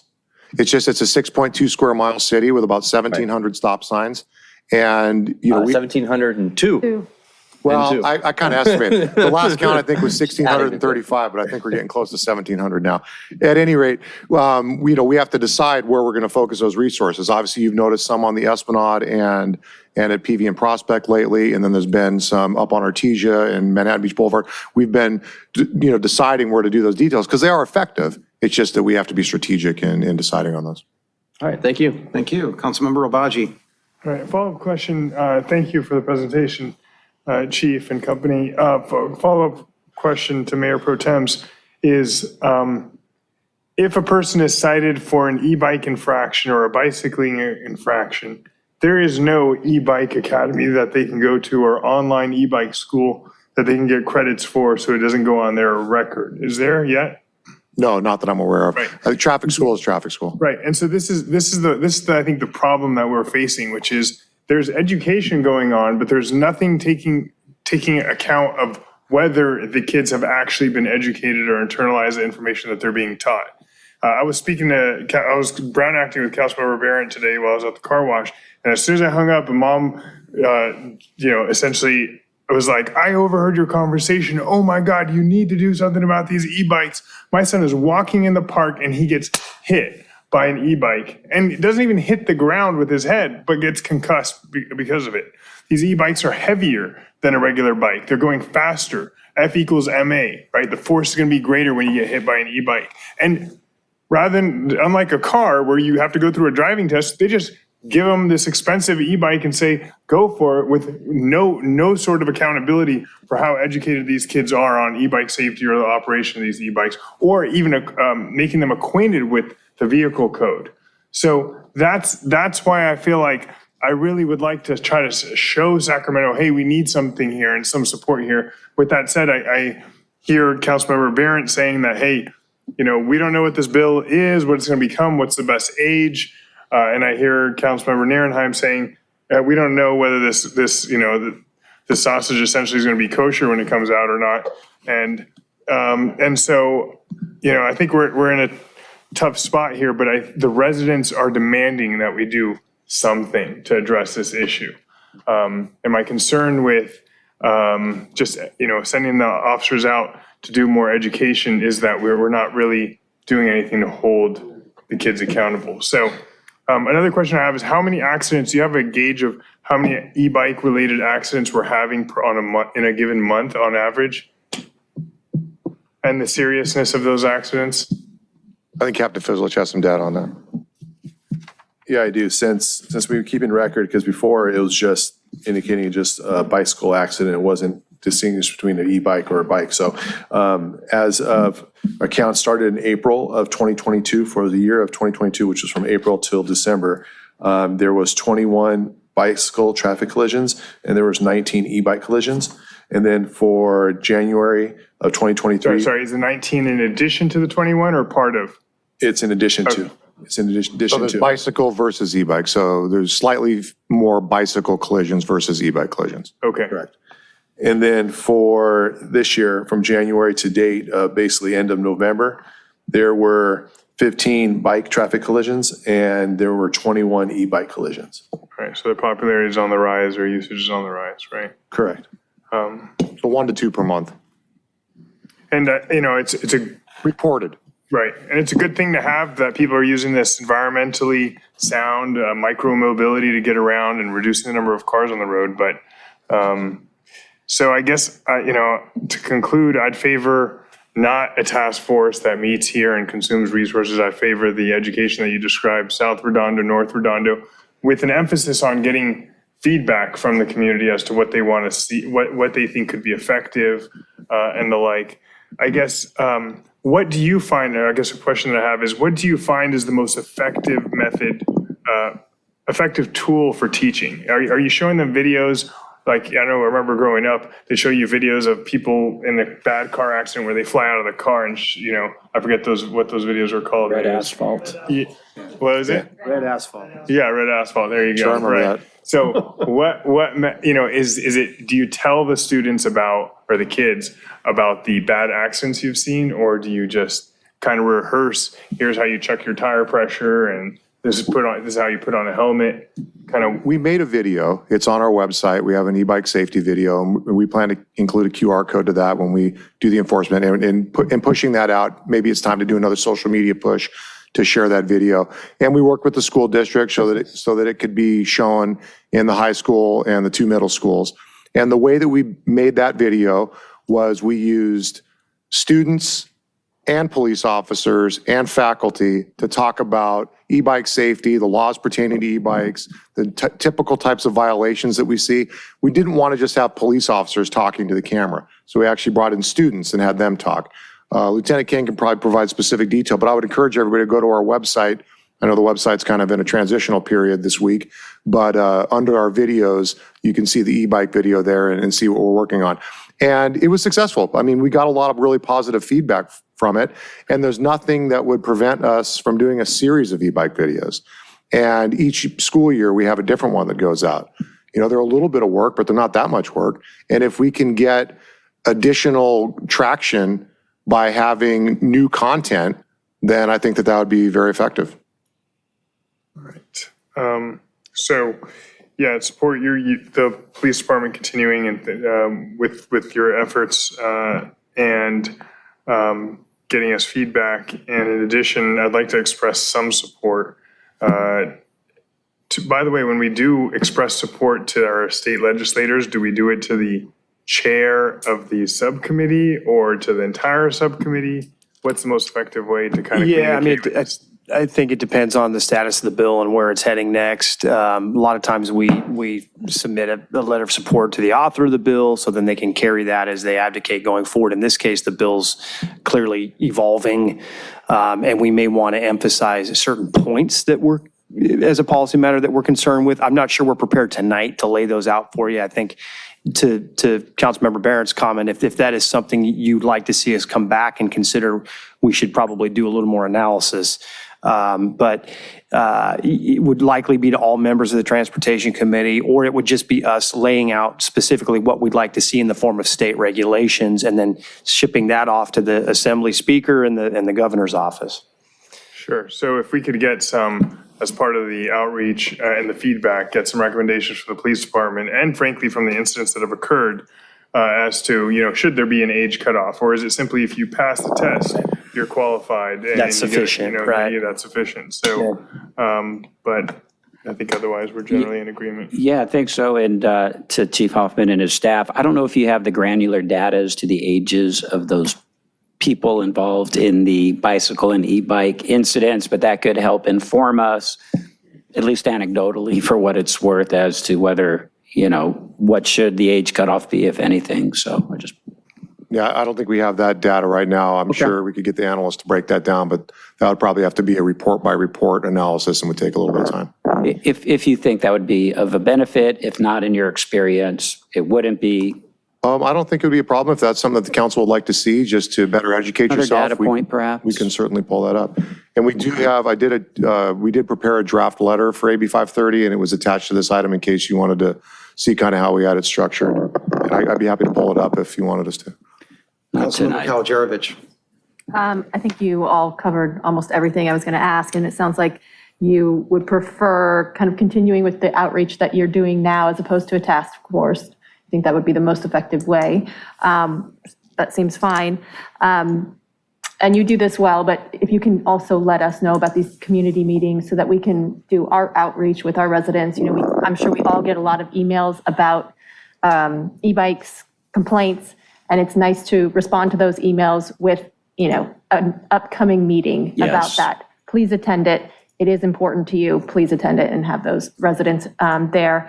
And, you know, I want to get the students involved like you have been doing with the videos. I don't want to say they should have a task force, but if they're part of the solution to what's the issue in the city, they're more likely to participate in that. And I would love to see more students there. So if whatever we can do to get them involved. We couldn't agree more.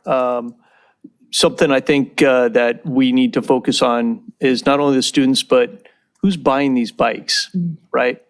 We need parents to parent their children. And so I agree with the education of the kids, but I think the parenting needs to be addressed also. Agreed. And I think a good strategy of ours would be to work with the PTAs and start getting more parent involvement. And because I guarantee these parents buy these bicycles for these children and have no idea how they're riding them at all. Yeah. And they're out all day running around, and then they come home and have no clue. When they get their first ticket, they'll know. And Right. I agree with you, sir. But yes, we're on the same sheet of music as you. I just think we need to do more education with parents and realize what they're purchasing. Yeah. And the businesses selling them as well. I mean, that could be a component too, as we work with the stakeholders in the community they're selling, and maybe there's documentation or something that goes along with that in addition. And that's why we really want to encourage the public to come forward with those ideas that are more out of the box thinking. That's it. Okay, thank you. I want to get to the public, but do you have anything? Well, quick question. Chief, in your letter, you had put this bill would prohibit a person under the age of 12. Did you come up with an opinion about that it should be the age of 12, or you're just reciting No, what we're was just in the bill? reciting the text. Okay. And to an attachment to this agenda item is also the text, as Councilmember Narenheim noted, is all redlined, and it's kind of hard to, but I actually attached it to the agenda item, so it was very upfront about what's still in there. And that's the language that is currently in the Assembly bill. Okay, thanks. Okay, we're going to get to a public comment now. First person is a familiar name, Laura Emdy. And after Laura is Deborah Hoffreiter. So, Councilmember Emeritus. Councilmember. I'm just, there's some things that were said that I have a little bit different story to that. But the first thing I want to say is this is a city who's very creative. We tackled homeless court. We were able to give the homeless a chance to be able to move forward, going through the process as long as they've satisfied certain things. Well, the South Bay Bicycle Coalition, we did have a bicycle traffic school in which the kids, once they got their $397 ticket, they could go to the court and say, we can do a diversion program. And many times those were, the fee was waived. And so once they've gone through these courses, and those went away at COVID, and we've got an education committee that is then coming back with this program, and they will, it was in Hermosa and Redondo only that they could have that. So one of the components that the education committee is talking about is that they will have the parents come with the children. It isn't just that the students go to the traffic school, that parents have to go attend with them so that everybody understands the rules. And it's a full course on our website, sbbcplus.org. You'll see the whole description of the bicycle traffic school. And so I just want us, when we look at what our solutions are, it isn't just about enforcement. And I hear what you're saying about education, but not having SBBC Plus at the table would be a mistake. This was an organization that's founded by a bunch of passionate bicyclists. They've had lots of successes. The county, it's their number one go-to for bicycles, transportation and safety. And the whole goal of this organization is to provide transportation for active participants. So if you guys, it sounds like you've put, Mr. Wazansky's put a squash on that task force, but if you guys do decide to do a task force or something like that, please make sure you invite SBBC Plus to the table. I have Deborah Hoffreiter here, and she's going to be speaking next, and she has amazing qualifications, and she'd be an asset to this, any kind of conversation you have, whether it's a task force or a committee. So that's what I came here to advocate for, introduce What is the her. plus part of SBBC? Well, because we want to, it wasn't just about bicycling, it's about having safety for pedestrians, and so that's why it got changed to active adults. Got it. So Okay. kind of expanding it. Councilmember Baji? Quick question, what feeds the bicycle traffic school? I'm on the website now, so who gets sent to the bicycle traffic school right now? So if they get, his neighbor got a ticket, then he has to go to court. And so you either pay the fine, you can try to, contest it. Those are your choices. Or you go to the court and say, hey, if I do a diversion program at bicycle traffic school, can we come back to it? Recognized program? It was. It got stopped at COVID. And so they're looking at starting it up again. Mr. Webb, do you want to comment on? So it was a court-approved program, and then they changed it. It was a court-approved program for adults. And so at the request of Mr. Hannon, even though my office has no responsibility over infractions, I'm going to talk to the presiding judge to see if that can be renewed.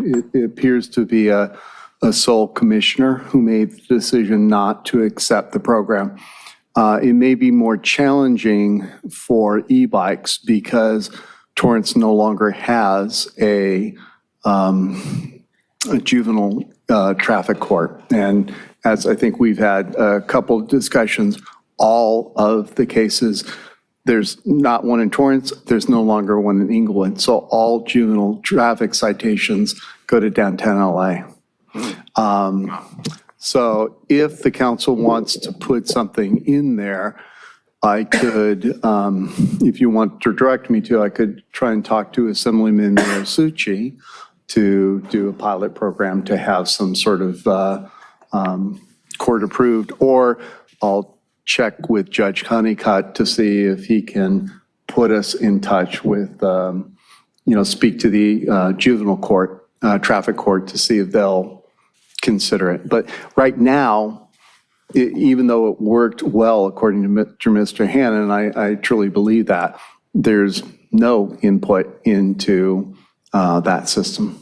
I'd like to see that. I know that the message gets across pretty quickly when you get an infraction. And, the part of it's the pain of paying it, but also it's the shame and as somebody who has gotten a speeding ticket in the past and had to go through, traffic school and all that, I got the message pretty quickly that I won't do it again or try to avoid doing it again. And I think that's what we want to get across. It's the education part of it. And especially with kids, the parents see that and they go, whoa. And then that's where the diversion could come in. I personally like the idea of it. Well, and it helps because you try education, but there's a hook in that you can't, just like traffic school, you can only go once every, whatever it is, 2 years. Well, people tend to drive more carefully when they know they can't, go to traffic school. We can't control it, but if the council wants me to engage on the juveniles, I need the direction because my office has nothing to do with juveniles, but I'll try and broaden the conversation with Judge Honeycutt to include juveniles. Okay. Would you like to create an e-bike court? Just one more thing he'd love to I would draw my suggestion of what you direct me to do. Okay. And just to be clear, even in the absence of a task force, there is no reason, as it pertains to our direct community outreach, we can't continue to collaborate with groups like the South Bay Bicycle Coalition. We have every intention of continue to work with those stakeholders. They have great boots on the ground knowledge. They've been strong advocates over the years, and we would continue to work with them. Okay, Councilmember Obaji. So don't want to make a paperwork nightmare, but Chief, if you were to issue a warning to somebody and as part of the warning, they were required to go to bicycle traffic school, assuming there was a bicycle traffic school, is that something that we could administer, or I guess that's the city attorney? I see him nodding his head, which is a usual no. I don't think so. Is that's not, okay. No, because that's not how the warnings work. The warning is just that, it's a warning. It doesn't have with it any court information or a mandatory appearance. So as soon as we start saying, okay, you're getting a warning and you have to do this, well, is there going to be a punishment if they don't? Right. Because then it's not a warning site anymore. Okay. So the traffic school or the diversion program needs to be a component of the adjudication process. All right, thank you. Hopefully I said that right, Mr. City Attorney. Thank So you. with the further ado, so I'd like to introduce you to Deborah Hoffreiter. You guys are going to be really impressed by her credentials, and I highly recommend you work with her. Good evening, and thank you for allowing me some time to speak. I come to you from that town to the north. I was a vice principal at the high school that's up the street. I won't mention it, it's sort of like the UCLA-USC thing. Besides that, and I also have a doctorate in educational leadership, but besides all that, I really care about the kids and the e-bikes. And I'd just like to leave you with one story of why this is so important, although I know you understand it. I was in an intersection. An e-bike was in the left turn lane, which is kind of where they should be. And he was probably about 12, 13, had a helmet on, and I was like, yes, this is setting up to be a really good story that I can tell people from now on. By the way, I've been riding since 2004. And so I'm sitting at the light, and luckily I was the second car back. Light changes, he takes his left turn in front of all the oncoming traffic. And I just went, oh my gosh, oh my gosh. So whatever needs to be done, we need to be working together. A diversion program is something that SBCC Plus has been talking about for a while. We're also working on a bunch of different education programs that will hopefully mitigate this. But the biggest thing is that you have to realize you're dealing with teenagers, and teenagers are exempt from consequences. Nothing bad's going to happen to them, and that's developmentally appropriate. That's where they are in their lifetime. So we have to approach it not only from an education point of view, not only from a consequence point of view, but from a whole family point of view. I love the idea of the parents being there and working at it from that aspect. So, sorry. Any questions? Happy to answer any questions for you. I would just say teenagers don't get hurt. In their minds, they don't. In their minds, they don't. And that's the scariest part of teenagers, is that in their minds, they're invincible. Yeah. And that's where we have to come in with protection. Or enforcement. Protection. Yeah. Protection. Okay, thank you. Thank you. Thank you. Anybody else in the public would like to comment on this item? Okay, I know there's one e-comment. Is there anybody on Zoom? Oh, there's one person. Looking around. Yeah, 4 on Zoom. Josh Rogers again. Thought I'd stay for the e-bike thing. So I have a few comments. I appreciate you guys are addressing this. I do a lot of walking now. Some of it is to and from the schools. Today, I almost got hit by 2 e-bikes right by the Dollar Tree on Artesia going westbound, and they were going against traffic. They were on the wrong side. I almost got hit last week by an e-bike. I think they were coming from Manhattan Beach, maybe Miracosta. All these kids looked like high school. I think that's the bigger issue that we need to address. I do see a lot of middle schoolers. Not all of them are doing the right things, but some of them are. And they are trying to obey by the the rules and the laws. I have a few questions and some suggestions. One question is, what is the law in our city for these e-bikes going on the sidewalk? Because if I was older, it could be an issue. Maybe I couldn't move around as much. So that's one question. Suggestions, I keep hearing videos. What are you guys doing as far as actually having the police department or anybody involved that can help, that's actually going to the middle schools and the high schools where they're actually doing presentations? I think they did them in the elementary schools years ago when my kids were there. Maybe the Girl Scouts and Boy Scouts, they have like silver awards. Maybe they can incorporate that as part of their education to get that type of age group more interested. Maybe you can also, instead of just giving out these warnings, maybe you can give out tickets that are good tickets there when they are abiding by it. Maybe you can incorporate it into the schools, into the programs they have there. Maybe they get an ice cream. Maybe they have pizza for them. So there's a lot of things I think you can do. But I know that there's not one solution. I agree the parents need to be involved. And maybe, again, maybe the Girl Scouts and Boy Scouts is a good direction to go as well, because there is a lot of parent involvement. I was cookie chairman. I was cookie rewards chairman for many years. So there's a lot of parents that do that. So my point is there are ways you can kind of go in and find these little nooks and crannies that get the involvement. But I'm really interested about what you're doing specifically for the schools. Maybe you can do a program with the high school where they're required, if they're going to ride their bikes, where they're required to have some type of education where they get a little license where they can do it. But again, when they leave the high school, because this was probably half a mile from the high schools and the middle school. So I'm out of time. So I threw a lot out. I will say they do give out gift cards for rewarding good behavior. Chief, do you want to talk about that? Sure. As far as the sidewalks, it is illegal in the city, but it has to be posted. The sidewalks. It's illegal? It's illegal, but it has to be posted. So there's only a handful of sidewalks in the city of Redondo Beach that are posted against bicycle riding on the sidewalk. Esplanade, for example, recently, based on the council direction last November, on one side of Diamond Street near the high school. But if it's not posted, it is legal to operate an e-bike on the sidewalk. If it's posted, it's not. What about Hermosa Beach? Because the incident last week was on Prospect. Yeah, I'm not familiar with the laws specifically retaining to Hermosa Beach because these are city municipal codes, not state laws. As far as the education in the schools, we recently were awarded a bike and ped traffic safety grant through the Office of Traffic Safety.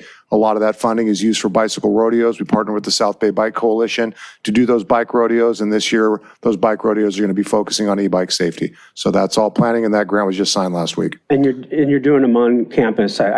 Someone did tell me that Yeah, that was they're in great. the I've been works. to them before. They're very effective. The kids love them. And there's a huge educational component. And it's all funded through a grant from the state, which we finally got fully approved last week.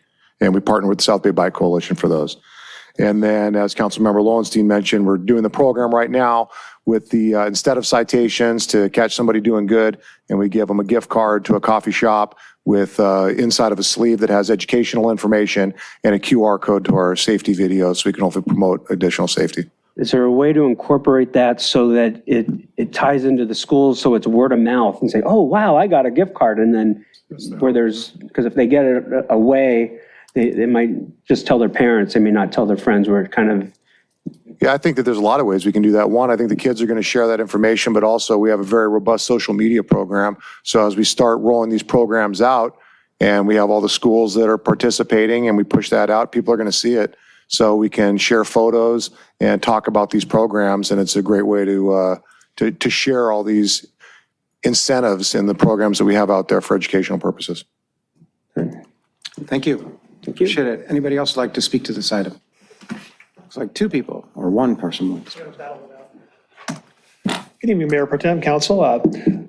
This afternoon, while I was putting up my holiday lights, I saw not one, two, but four kids on e-bikes on South Broadway going so fast that I heard this high-pitched whirring sound. Three of the kids were doing wheelies backed up like a motorcycle would, the whole length of Broadway, like a whole block. I was like, oh my God, this kid is, and he didn't have a helmet on. I wish I had my phone because I think the kid would have been a stat when he ran into the five-way intersection halfway down the street. It's getting real bad. Now, on my street, there's a lot of families walk their kids, going back and forth. It's really dangerous. And I think what the chief's been talking about makes a lot more sense, doing positive reinforcement, doing things like that. But one thing that kind of like struck me, because I know we're talking about is some kind of deluxe blue ribbon commission and all this stuff. And I got to kind of say, let's time out here for a second, guys. When I was in high school, we had a big problem with personal vehicles too. They were called mopeds. They were all over the place. A lot of accidents, a lot of problems. Kids weren't maintaining them. Some caught on fire on school grounds. I went to South High School. We didn't have a blue ribbon panel to do all this. So we just said, hey, you got to start driving safe. If you don't, we're going to, take some action against it. There was a lot of education. So everything you mentioned, I think we've been doing it before and it does work. So this whole thing about having this grand panel that may spin around and do nothing for a year, I don't know if that's going to accomplish anything. So I think what the chief has been proposing, and I think what you're talking about makes a lot more sense. But it is urgent. Like I said, I have electric vehicles I ride around personal too. I think they're great, but I don't cut people off. I don't have riding wheelies down the street at 40 miles an hour where it's going to hit someone and someone's going to get hurt. So I appreciate the council taking some action on it. And I know depending on what Sacramento does, I know it might throw a wrinkle in the whole works, but obviously I think you're on the right track. Continue that. Thanks. Anyone else like to speak to this item? Hi, council members and Mayor Pro Tem. It's Chris again, and I figure I'm here so late, I might as well just speak on this, but just kidding. I think this is both ways. I like what you said, Councilmember Barrett, about we need some responsibility of the drivers too. Because I have hit an e-biker and it was the scariest thing in my life. And I was at a stop sign, I yielded and stopped. A 10-year-old boy came flying by when I went to go. I didn't even see him and hit him. Ended up paying for his e-bike. I got a citation, I paid for that. And I'm glad that I did that. So it is scary. And I see kids on Harkness. I live by the school. So on Harkness, they fly by all the time. So yes, I'm into all these enforcement things, but can we please send a message to all these parents that are around and adults that are driving these heavy machinery, like that could kill these kids? And I feel like 90% of people are on their phones when I look around at the drivers that are around, even around campus. I feel like there's, people cutting each other off. Yes, the e-bikes are cutting off, but also I've seen cars swerve in front of these kids. Like they're driving and they want to turn and they'll swerve straight in front of them. So I would like it to be both sides, that we have this enforcement, we have this education for our kids that are doing scary things on these e-bikes, but we also remind parents and just adult drivers that are out in this world by the beach and everywhere that they need to slow down, they need to pay attention, they need to stop being on their phones. So I don't know if there's anything we can do with that. They should know already, but thank you. Anything you'd like to comment on that? Or no? Well, traffic safety is always the number one biggest concern that we deal with on an annual basis. And our traffic enforcement efforts are much more heavily favoring vehicle enforcement than e-bike enforcement. E-bike enforcement is just a significant component because of the popularity and the way the proliferation of the use of e-bikes over the past several years. So our traffic unit is regularly doing enforcement of vehicles, and the Bike Ped Safety Grant is just that. It's not just writing tickets for people on bicycles, it's also writing citations for vehicles that are engaged in violations that could endanger pedestrians and bicyclists. And that is all done on an overtime basis through a grant that's funded by the state, which doesn't detract from the normal traffic enforcement duties that we have, which is good because on a day like today, obviously the last couple of days have been busy with different types of incidents in the city. We didn't have any traffic enforcement yesterday and today because all of the officers were detailed to more serious incidents based on the priority in the city. So that happens. And then we have the grant, so then we can actually have specific details out there on dates and times targeting certain areas, and we're able to conduct that enforcement. Just like the citations and the warning discussion, the balance between vehicles and bicycle enforcement is also a mix, and we try to gauge it based on the day of the week, the time, the location, and also the complaints that we're getting. So we do certainly conduct a significant amount of vehicle enforcement. Okay, thank you. We have Zoom. Anybody on Zoom? Liam Walsh. Please state your name and where you're from. Hi, my name is Liam Walsh. I'm a resident of Council District 5 in North Redondo. Can you hear me all right? Yes. Okay. Hi. Yeah, so I definitely wanted to echo the points that were brought up about education. I do agree with everything that was said about how like investing in education is like definitely a great way to solve like through the problem.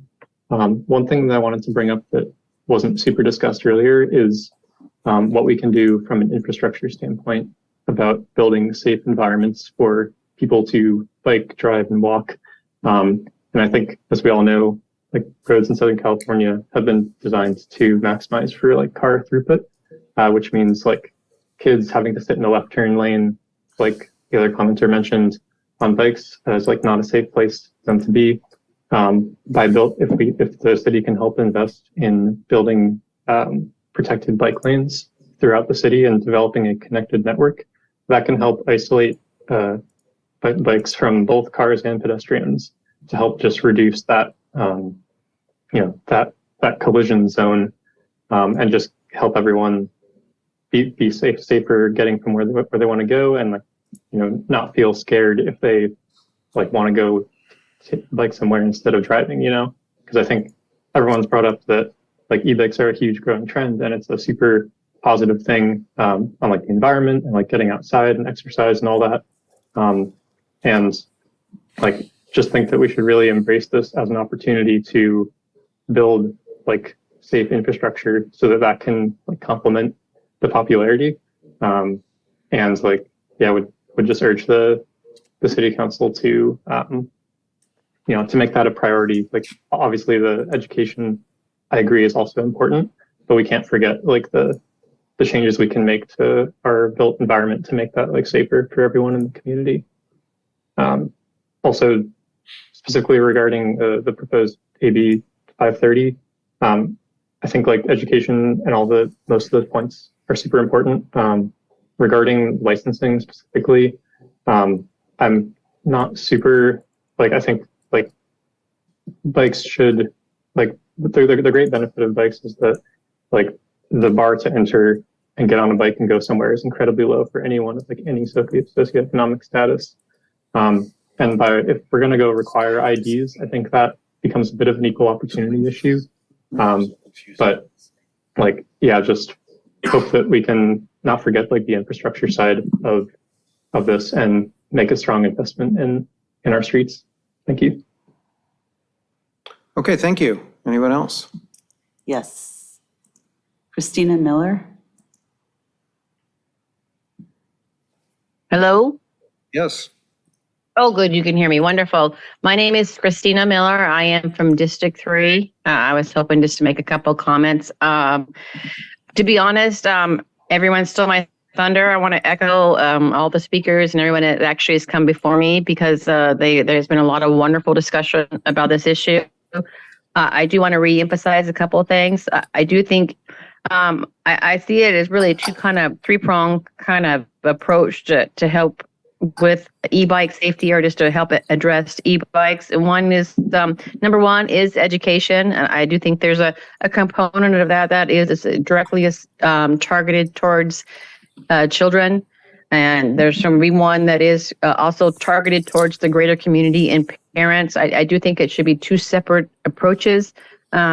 As far as the educational items, I do think we have a wonderful resource with the Redondo Beach School District. I think that we should try to pull in our educators to help us target specific information to kids to try to see what's most effective, that will be most reaching to them. I do think that's really important to also bring them in. Somebody else also said that I think that actually having the safety directly have like an assembly, a direct contact with the schools, I do think it's highly effective. I don't know if we have funds to do that, but I do think that would be highly effective. The other item is actually traffic safety. I do think I would see that as like three-pronged. I do think it would be helpful if due to the fact that the main issues that we're having with e-bikes are those children that actually don't know the rules of the road. And so I do believe some type of permitting from the city directly targeted towards that group would be highly helpful, just to ensure that those targeted age group understand safety issues and the safety concerns and rules of the road and things that they rules they need to follow when they're using their e-bike. And maybe that is directly through the schools and how you park it and driving it to school. I kind of like that idea. Number two is I want to echo like the previous commenter is the fact that they having some type of infrastructure that would actually create some type of safety corridor or some type of a road, like a pathway that is safe for e-bike riders, and it's safe from a separation from the motor vehicles and the bicyclists. And I know Santa Monica is doing heavily investing in some type of curbing, barrier curbing for the bicycle lane. I honestly think that would be a great stride forward for traffic safety for both the motorists and actually the cyclists as well. And the last one I want to touch on is actually the enforcement side of things. I do think that it needs to be like this three-pronged approach. Motion to extend. Enforcement is also highly important as well. Motion to extend 30 seconds. That's all I really had to say. Okay. 30 seconds. I think that I was kind of wrapping it up. I think that kind of covers everything. I just really wanted to echo everything. So I think that covered it. I appreciate your time. Thank you so much. Okay, thank you. Anyone else that'd like to comment? Mm-hmm. Quite a few. Okay, Grace Peng. Hi, I'm as you can see from my picture here, I'm a multimodal mom in North Redondo Beach. I ride my e-bike twice as often as I drive around the beach cities. And I just want to reiterate what some of the others have already said, that I see a lot, I'm on the roads and I see a lot of bad behavior on the part of both motorists and cyclists, and also oblivious dog walkers who just wander in front of me. But the problem is that we're all competing on a street that isn't designed for equally for all the different modes. And there are a lot of infrastructural things that we could do that would make things safer. For instance, protected bike lanes make all modes safer. It even makes the drivers safer because it forces them to slow down more. And that I see kids riding from Miracosta after school, they're riding eastbound on the sidewalk on Artesia. And I think they're doing it because you can go westbound on Robinson to get to school, but you can't come eastbound on Robinson because it's a one-way street. So we were supposed to, remember 2011 when we passed the South Bay Bicycle Master Plan, we were going to make Voorhees a bicycle street and put a light signal or a beacon so that kids could cross from Miracosta back to North Redondo Beach. And we never invested in that. So the kids are doing the best they can, which is to ride on the sidewalk slowly together. I see them every day. And every day I feel bad that we did not build them the safe crossing at Voorhees that we promised them. I think that we could, I would like us to start a bike bus to get, for instance, we can take the little kids from Jefferson Elementary School to Paris and Redondo Union area. We can do another one that starts at Anderson Park and it goes to Adams Middle School in the Redondo Union. And then there's safety in numbers in that the kids will be riding together with adult volunteers or maybe a PE teacher. And we'll model safe riding techniques as well as give them safety in numbers when they're getting back and forth to school. And I think that the other thing is, if we're not going to go with a task force, I understand why for administrative reasons you don't want to do that. The meeting formats for these community meetings will determine the success. I would suggest, I'm a League of Women Voters volunteer, and we do a lot of community outreach. I would say that I would break up the community meeting into small groups, have them brainstorm, and then present their findings to the larger group. I would put a map out there and let people put stickers on areas that they feel unsafe, and then give concrete solutions on Time. what give them a place Time. that would be safe for them, like out of the I'm sorry, blinds. your time is up. So, Okay. okay, thank you. Anyone else? Yes, Brianna Egan. Hello, I support the city's efforts to take a proactive and education-based approach to e-bike safety. For some context, I ride my bike or my e-bike as much as I can for local trips. My cousin is also a sophomore at Redondo Union High School. His e-bike is his primary mode of transportation to surf practice and to school. So I know it's just been super popular and exploding among high school students. He also tells me that he wears his helmet and he stops at stop signs. So I'm proud of that. It sounds like you're leaning more towards doing community meetings instead of a task force. But I wanted to share why I think a task force could be helpful.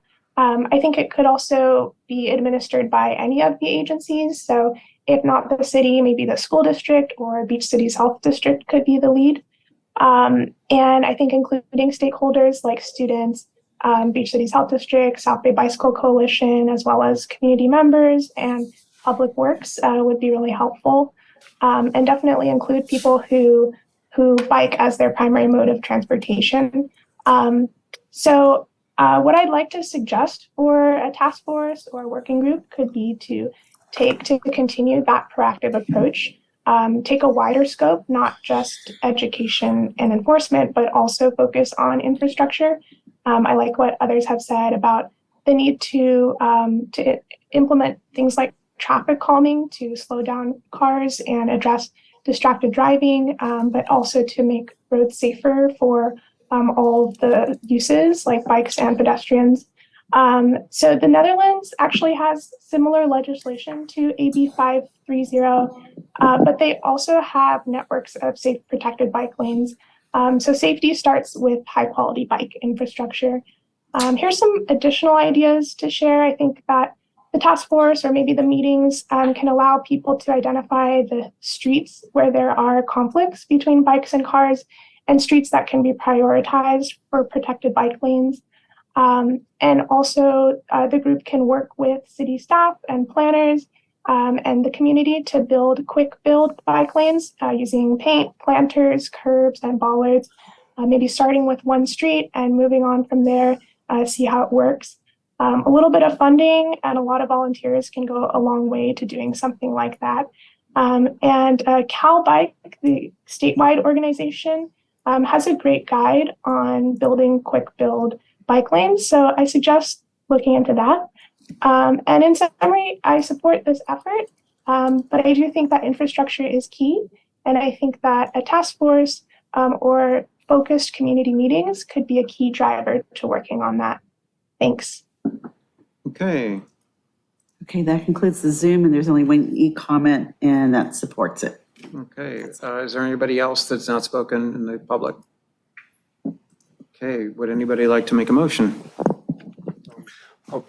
I'll make a motion to receive and file the report and direct police department to start more enforcement, actual enforcement, heavier enforcement, and start engaging with the community on the community outreach programs that we talked about, including community district meetings if they need it.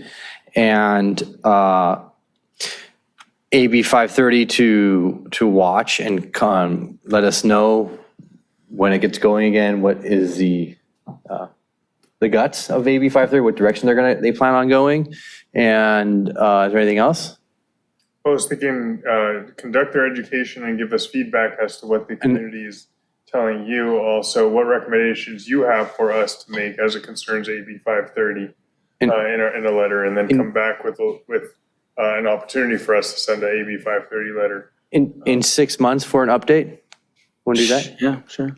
6-month update from now with AB 530. If 530 comes back sooner if we need to. Do you have any interest in a diversion program?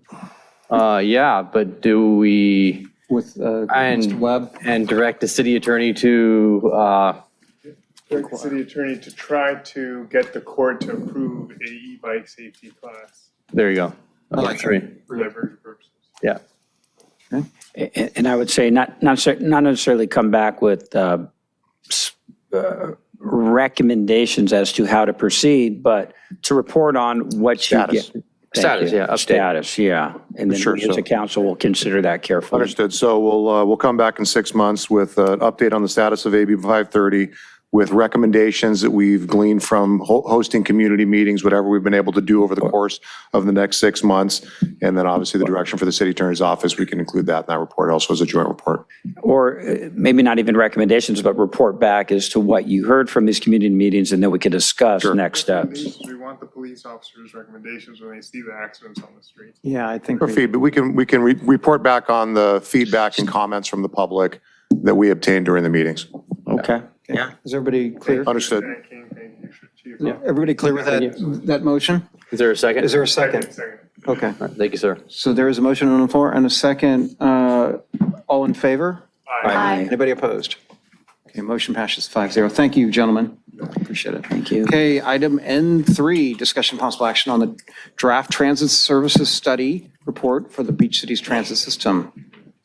Yes, Give them a second we've to got set up. Transit Manager Joyce Rooney here. Thanks for hanging in, and a couple representatives from our consulting services firm, Stantec, who's, I think you heard recently from them on the zero-emission buses. So we'll get them situated, and we'll get fired up and try to be as brief as we can with the draft study report as possible tonight, although it's a pretty voluminous subject. So we're Pretty getting fired up. voluminous report, you said? Subject, we'll try to trim the report here. Yeah, I'll try to. He says, do 8 and 12.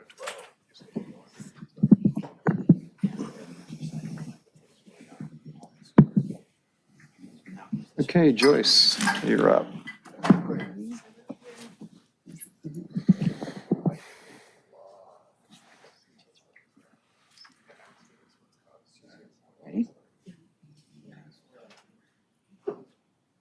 Yeah, you're right. Jens, hold on. Oh, are we starting? Yes, we are. You want me to start? Yes, Joyce. Good evening, Mayor Pro Tem and City Council. I'm Joyce Rooney, the Transit Manager for the city. Tonight, we're giving a presentation on the Beach Cities Transit Services Study that was approved by, the contract with Stantec Consulting was approved last February. And tonight, who I have with me, Ian Lowell and Will Todd, and Annalee Castillo is also on the Zoom to give part of the presentation. They'll be tag teaming some of the sections that we'll be discussing tonight. So in general, the evaluation process began shortly after council approved the contract. It took about a year and a half to complete the analysis and prepare the recommendations, and tonight we have the draft study report for your discussion. We will be coming back to council in the future to authorize possible service changes and ZEB transition planning in the future as we move closer to making some of those plan changes. So I am going to, let's see.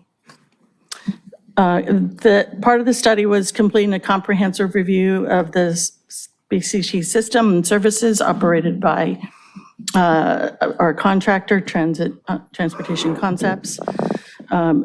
This will also help us prepare our services for upcoming transportation projects and new developments in the South Bay, some of which may include the changes at LAX with the People Mover and the Metro's Airport Metro connection, and any future planning changes that may occur near the Galleria and the Metro Sea Line rail, whatever the Metro recommends for the route. It also develops a short and long-range service plans for our operations and our capital planning needs. And as we've presented before in the past, We've have a zero-emission bus strategy element and rollout plan, as well as our new facility infrastructure and facility needs. So today, where we're at in this process is for your input of the draft report, and that will finalize with a final report in the next few weeks. So Ian Lowell is going to give the next section of the report, of the presentation. Go ahead, Ian. Thanks, Joyce. On a personal note, when I first moved to California, I moved to Redondo Beach, so I'm really happy to be supporting transit in this community. There was a huge community engagement portion of this report. You see pictures on the top right of JCL consultants and city staff engaging in in-person pop-ups with booths and information. There was direct digital focus groups and technical working groups, as well as a host of passive engagement, digitally, Twitter, marketing, etc. All of this culminated in the BCT Service Study Survey with results from 280 completed responses. Those responses were split about halfway between riders and non-riders. Results from riders split into two different groups of riders. Although most people who rode transit walked to the bus, one either used it for school or work and took other transit systems. The other used it recreationally a few times or less per month. These were mostly beach or other types of trips. Non-riders were interested but lacked information and want trip times comparable to driving. The Wave riders as well used it less frequency, once or twice a month, often for healthcare, and were very satisfied with the overall experience with great drivers. Next slide, yeah. Some overall conditions of Beach City's transit: 2 lines with demand response service, 20 CNG vehicles. Students are a significant portion of BCT ridership. And there are Wave ridership of 5,900 annual trips that are on time quite regularly and provide services for Redondo Beach and Hermosa residents, for seniors and people with disabilities. So that's perfect. Line 102 connects Redondo Beach Pier via the Redondo Beach Transit Center to the Redondo Beach Sea Line Station. Passenger boarding hotspots include Diamond and PCH along Artesia Boulevard and at the Sea Line Station. These, of course, are the Redondo Beach Union High School along Artesia near the South Bay Galleria and the Sea Line Station. Headways, 40 minutes during the weekdays and similar on weekends, a little bit quicker. There are 3 school trippers in the morning and the afternoon. There is a high seasonal shift in ridership that correlates to students. Those school trippers, of course, get students to and from school, particularly Redondo Beach High School, and high utilization of the BCT student pass. I think next slide. Line 109 is the longer route that versus the beach going from Riviera Village all the way up to LAX through El Segundo. Passenger boarding hotspots at Redondo Beach Pier, Hermosa Beach, Manhattan Beach, Douglas Sea Line Station, Aviation Sea Line Station, and LAX. Understandable hotspots for activity. Frequency is 40 to 50 minutes weekdays. Much smaller percent of students ride, with most fares being cash or tap. And I think it's important to note that up north, the much anticipated LAX automated people mover with the adjoining LAX Metro connector will affect line 109. And finally, regarding existing services, the Wave operates weekends and weekdays. Ridership is below pre-pandemic levels, but it continues to provide essential transportation to seniors and those with disabilities. Next slide. The next couple slides show recommendations That ends on the right, approval from community outreach. So the primary recommendation for line 102 is to decrease headways and better serve high school students and respond to ridership trends. What this looks like is returning to service levels before the addition of the Redondo Beach Transit Center, and finally responding to post-pandemic ridership on weekends. I think it's important to note that the recommendations for line 102 extend line 102 south to the Riviera Village in plan year 2, which is 24-25. And all of these recommendations had quite high support from community members during the Springfest surveying event. Line 109, I think it's important to start at the northern part of this system and then we'll work our way south. The connections at the AMP will hopefully come online in the next couple of years, plan year 2. And then... That's the airport metro connector station? Exactly, Okay, yes. thank you. The northern section and as I mentioned earlier, there are mostly high boardings in areas at the LAX and the metro stations, as well as at the city centers, beach city centers, as well as changes to the termination of this line. So comparing how it used to be, extending all the way down to Riviera Village, it would stop at Redondo Beach Pier. Line 102 would take the place of that southern portion down to the Riviera Village. What this does is create a hub at the Redondo Beach Pier. It encourages more connections to the North Redondo Beach, and it looks at transportation patterns of people going from North Redondo to the Riviera Village, whereas those people were not taking line 109 all the way down to the Riviera Village. And in terms of support, again, high favorability. I think those 200% supporting, rerouting of the line 109 around Manhattan Village Mall and the Plaza El Segundo, which straightens things out, makes it a little quicker, removes some redundancy, and the other 100% support for terminating that line at the Redondo Beach Pier, letting 102 take that southern portion and promote transfers, better access, and reflect travel patterns of South Redondo residents. Can I go back one? Yeah. I'd also like to note that if the 102 terminus is extended to Riviera Village, it will enable us to provide school trip service for the students that live in South Redondo.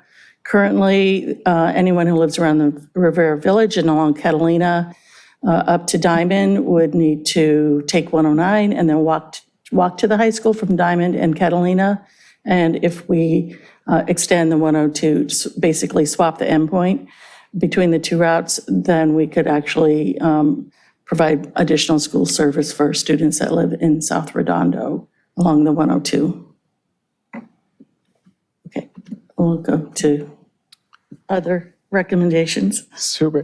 One of the things that came out of a lot of our in-person engagement as well as our workshops online is that there's a desire for an east-west connection between Redondo Beach Sea Line Station and the Manhattan Beach Pier.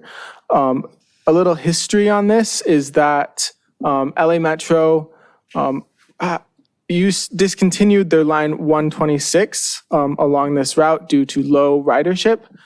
This was in their most recent reworking of routes. And so this line has been, out of service for the past couple years. The proposed remedy for this is to try out a summer pilot for this east-west connecting service. This hits a couple hotspots, including Pollywog Park, Aviation Park, as well as really just connecting that east-west Redondo Beach Sea Line Station and Manhattan Beach Pier. This recommendation is a minimal burden on BCT because operators would be running this line during the summer months when school trippers are not in service. So this is not an increase in buses, I think is a part. Use our existing fleet to provide this during the non-school months. And this was highly requested in the surveys. Do you know by whom? Was it Manhattan Beach residents, Redondo Beach? Do you have any data on that? There's no data specifically on the people. What's your sense? I would say it's local people who want to have better access to Pollywog Park, and particularly those people who want to go to the beach. I think a lot of BCT riders, they use it recreationally. And if there is no way for them to, move directly to the beach, it's not appealing to take transit that way. But however, I think Manhattan Beach's mobility plan did have some commentary about providing service along Manhattan Beach. And while we wouldn't have any capital expenditures to do this as a pilot, we would need to have some operational funding, and I'd recommend that we pursue that discussion with Manhattan Beach so that perhaps they pay for most of it. So that, we don't have to continue to find additional funding, operation funds for this service.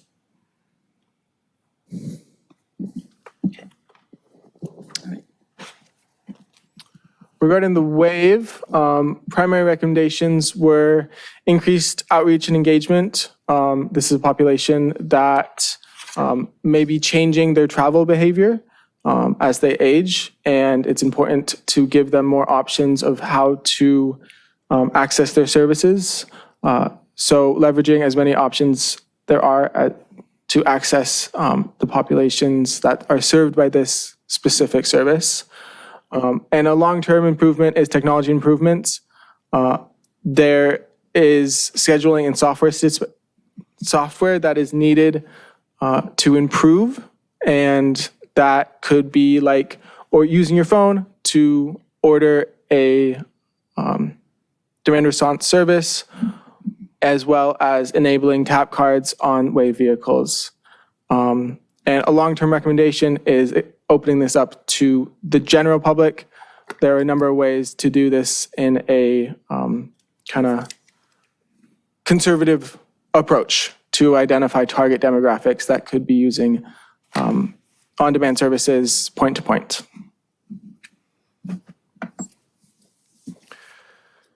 This is our service plan summary. I think we've run through all of the major highlights, or run through all these major highlights. Rerouting up north, straight along Rosecrans and Sepulveda, new summer service between Manhattan Beach and the pier, or between Redondo Beach Sea Line and Manhattan Beach Pier, and the adjustments to the southern portion of what is now 109 and adjusting it to line 102. And finally, just maintaining dial ride service with increased marketing and awareness. Okay. In terms of a year view, we start in this year, 23-24, changes and adjustments for the routes on line 102 and 109 in the south, and then rerouting that northern section on Plaza El Segundo, straightening it out, and of course terminating at the Redondo Beach Pier.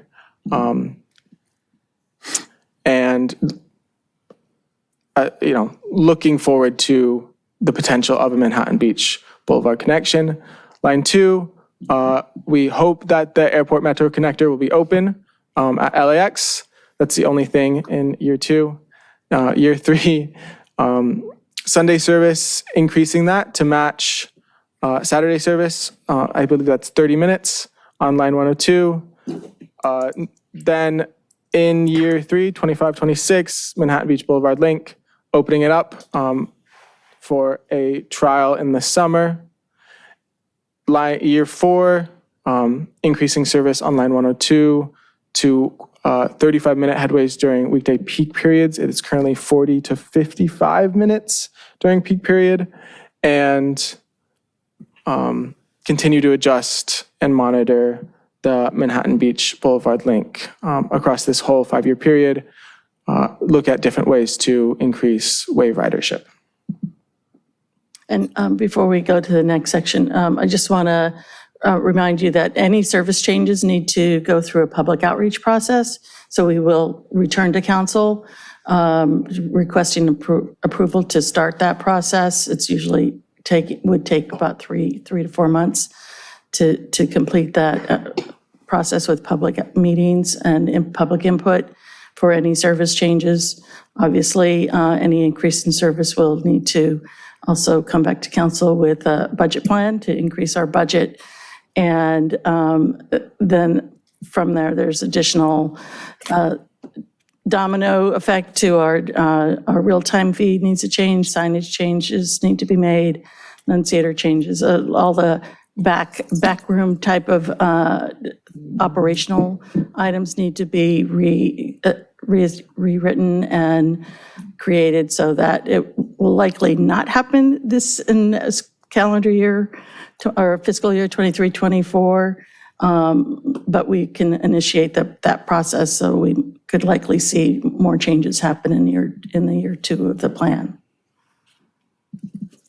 Okay, so I think Annalee is going to be. There's one more. Oh, one more, sorry. I'll take this one. One Yeah. more. So as part of our final engagement, community engagement, we had a pop-up at the Springfest where boards similar to the past slides were on display in an interactive way so that community could kind of give their recommendations or give their opinion on it. Overall, responses were well received, with most receiving, very favorable responses. Is that one of the respondents in the photo on the right? Yes. Okay. Future writers, current writers. Yeah. And now I'll pass it to my colleague, Annalee Castillo. Thank you, Ian. Can you guys hear me okay? Yes. Yes. Perfect, thank you. My name is Annalee Castillo. I'm the Zero Emission Technical Lead here in Stantec, and I was acting as project manager through a few changes in supporting Will as project manager. So as part of our assessment, once we have concluded the additional service, this scope also included the compliance with the zero emission regulation that has been set up by CARB. So in the next slide, we'll have some details about the innovative clean transit mandate set up by CARB. So in this mandate requires that all transit agencies start their transition to zero emission with a progressive purchase starting in 2026 of zero emissions in order to complete 100% zero emission fleets by 2040. So larger agencies went up first. I think their requirement started in 2025. And now with smaller agencies, the requirement will start in 2026. It does require that the plan for the transition has council approval. It was meant to be submitted this year, but there was an extension provided by CARB for this, because they were aware of the additional work that Big Cities is going through. So the goal for this is to have this plan which outlines how and when we're going to transition to zero emissions, approved by council as a mandate by CARB. So there's really not much wiggle room in terms of how this is something that just California is asking agencies to do. And our job was to make it as strategic as possible to make sure that there was no impacts to the service, as well as try to mitigate the financial impact by identifying fundings and identifying the difference in the cost of ownership as well.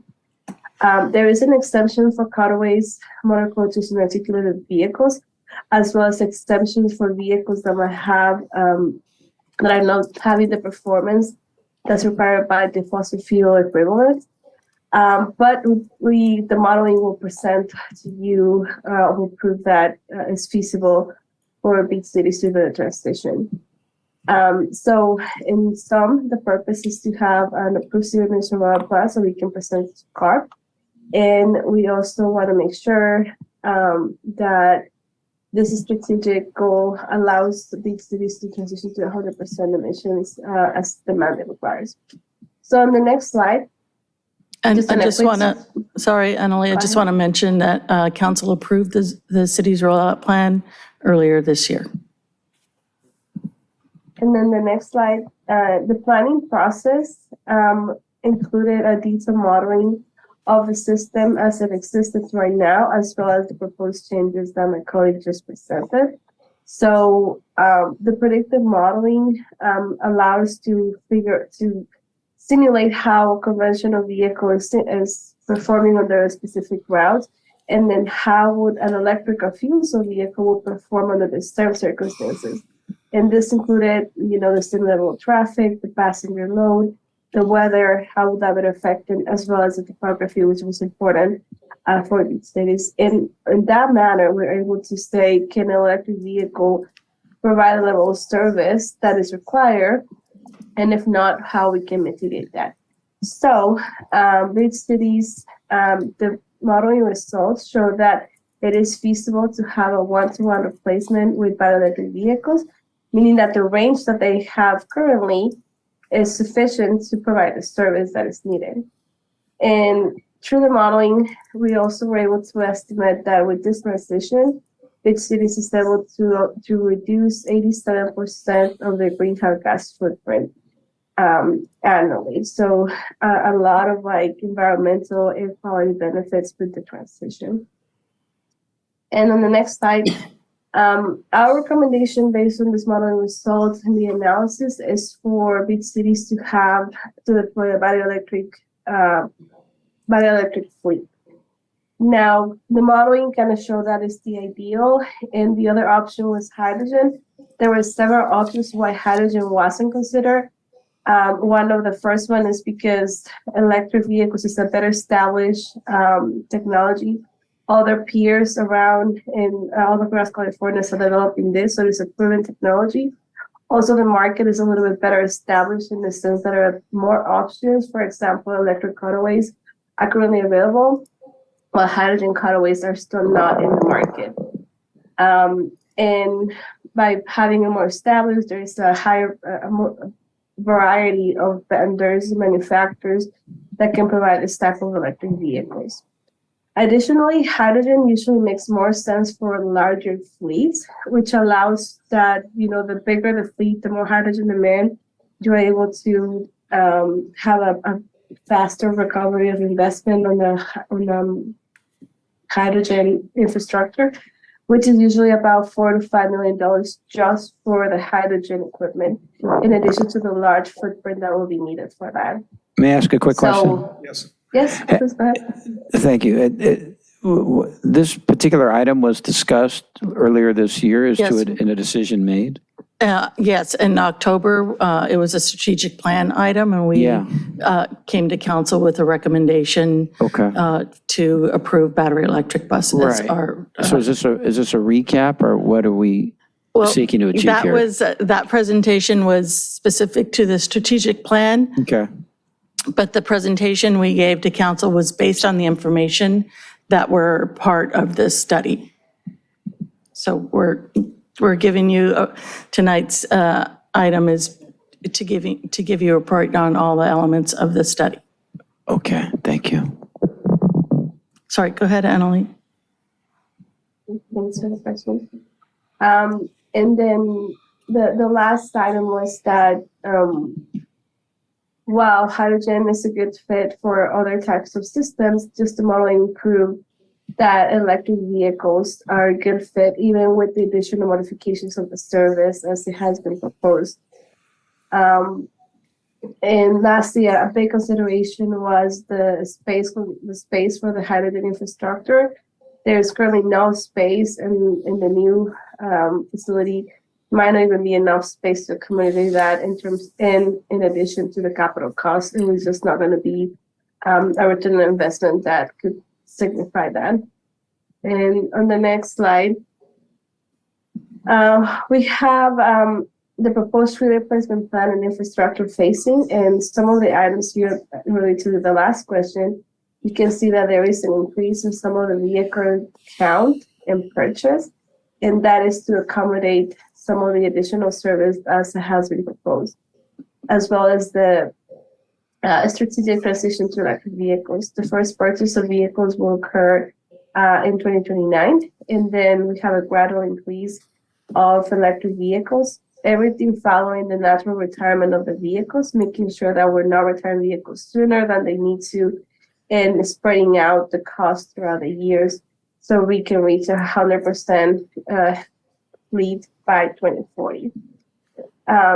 It's also recommended that all the major electrical equipment and modifications and upgrades can be incorporated now as the new facility is going to be started into the site, so that the physical installation of the chargers can be, a simple plug. So knowing this ahead of time, knowing how many vehicles are going to be electric, what's the lowest requirement, is going to allow for minimal modifications and incorporating that design into the new facility.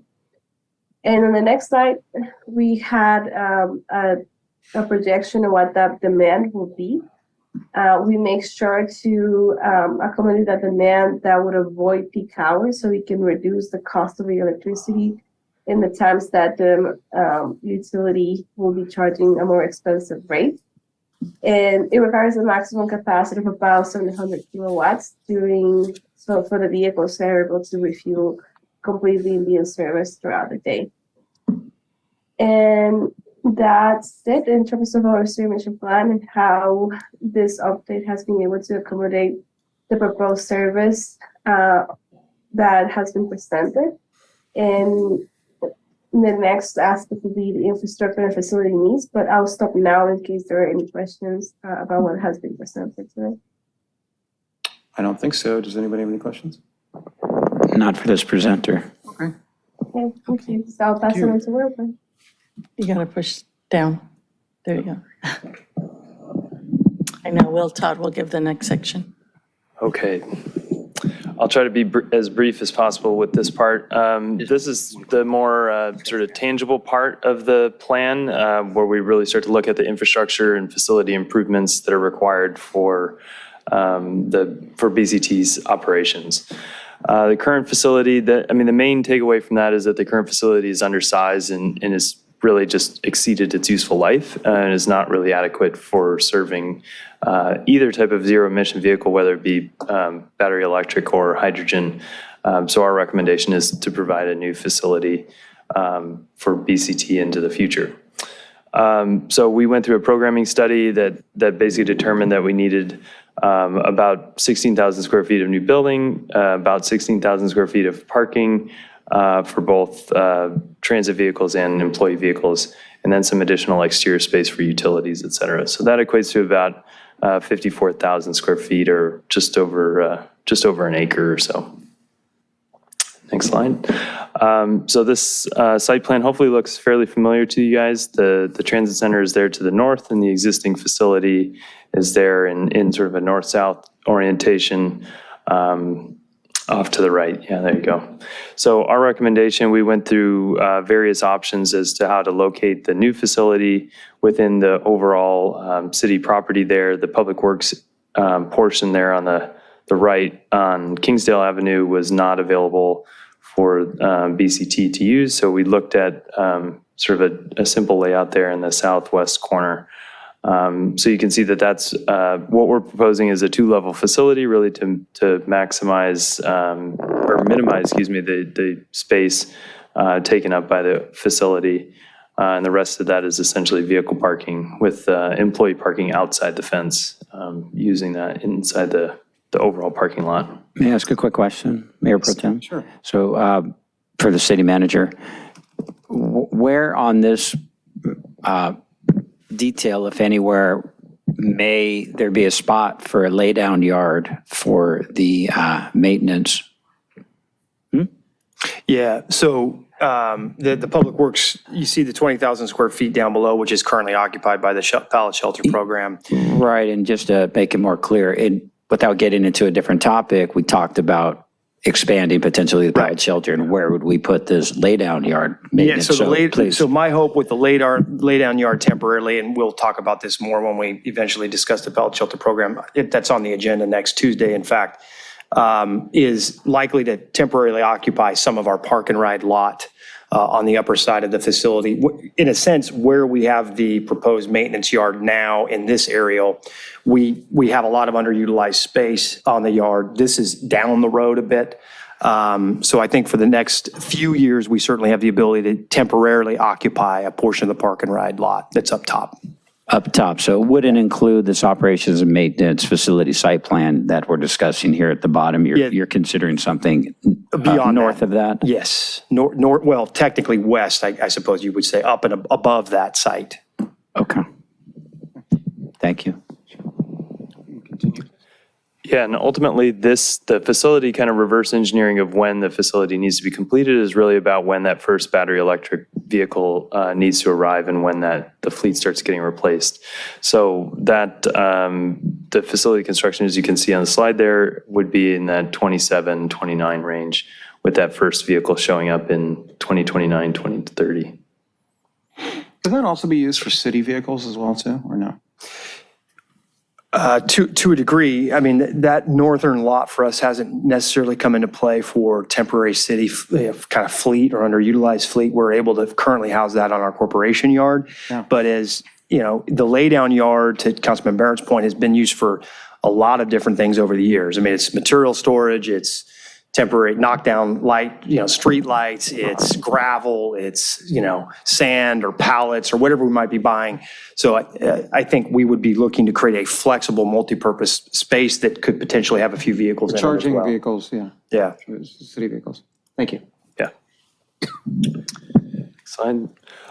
So many of you know what a bus looks like. There's nothing really too magical about having to plug a bus in to a charger. It's really, in this situation, it's quite simple with the layout and the number of vehicles. It's really just pedestal mounted chargers. There's an example there in the upper right and in the image on the upper left. Fortunately, there's no overhead charging infrastructure or anything like that required. It's quite simple. And then the two graphics at the bottom there are really just illustrating the two options through SCE's Charge Ready program, which is a great way to get the utility to basically pay for a huge amount of the expense of this infrastructure and provide rebates for the actual chargers, assuming that program continues into the future. Would those call the overhead charging in the last presentation? So that's not part of this then? No, that's not required. We're proposing to have solar panels over the buses, over the parking, but that wouldn't necessarily be for mounting of charging equipment. Okay, thank you. It could, but it doesn't have to be. Okay. Hang on, let's let him finish and then we'll get through all the questions. Sure. I'm done. Are we Yeah. still on the charging? No, you can go to the schedule one. So just a really simplified schedule here, really, again, working backwards from getting the first bus. In 2030, facility construction obviously has to start a couple years before that. And then we'd have to start with the CEQA and NEPA clearances starting, presumably sometime in next year or whenever that can be triggered to get started. That process is going to take at least a year to go through CEQA and NEPA, so that is going to take a fair amount of time. And then obviously the design and permitting process for the project being a sizable building, that'll take a fair amount of time.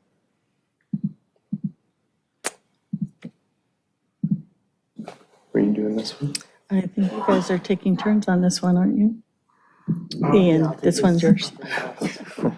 So this is just a brief outline of the costs associated with the service plan and operating costs over the next 5 years. over the next 5 years to provide more frequent service and a new Manhattan Beach bus boulevard. Manhattan Beach Boulevard link, 23% increase in revenue hours with a price increase of 32%. This includes inflation estimates as well as noted above the increased cost to deliver service and the new RFP that will need to be issued beginning July 2026. On the left, you can see the infrastructure costs for building a new facility. I won't read all these off, obviously, but this does account for escalation into the future based on that scheduled timeframe that we had on the previous slides, as well as all of the soft costs, design, engineering, environmental, et cetera, that totals up there at the bottom. And I think the table at the right is fairly self-explanatory. That's really just simply the cost of replacing these vehicles over time as each of these vehicles, whether it be a bus or van, cutaway, needs to be replaced. And then the potential funding sources, some of them are existing fund sources. We have our local return funds that we use as our local match. We do receive 5307 federal funds. We get an annual allocation that we reserve until it's time to purchase new buses. That at 5307 money we can use to pay 80% of the bus, so we still need to look at local match funding. In addition, there are other federal grants that we could apply for. There's a low or no emission vehicle program, bus facilities. There's a CMAQ funds, congestion management and air quality funding, and other things that may come up in the future. There's also a lot of state programs that offers funding sources. There's the HVIP program, which is a hydrogen zero emission bus voucher incentive, as well as transit and intercity rail capital program. Those are also grant application funds.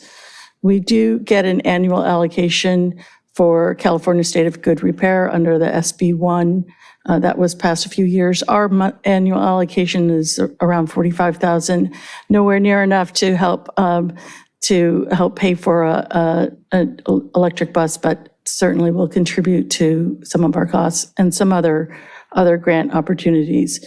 These are all very competitive grants. There's no guarantee that we would be awarded funds from them, but certainly all of these are grants that we would pursue in order to fund the bus replacement as well as any charging equipment that's necessary.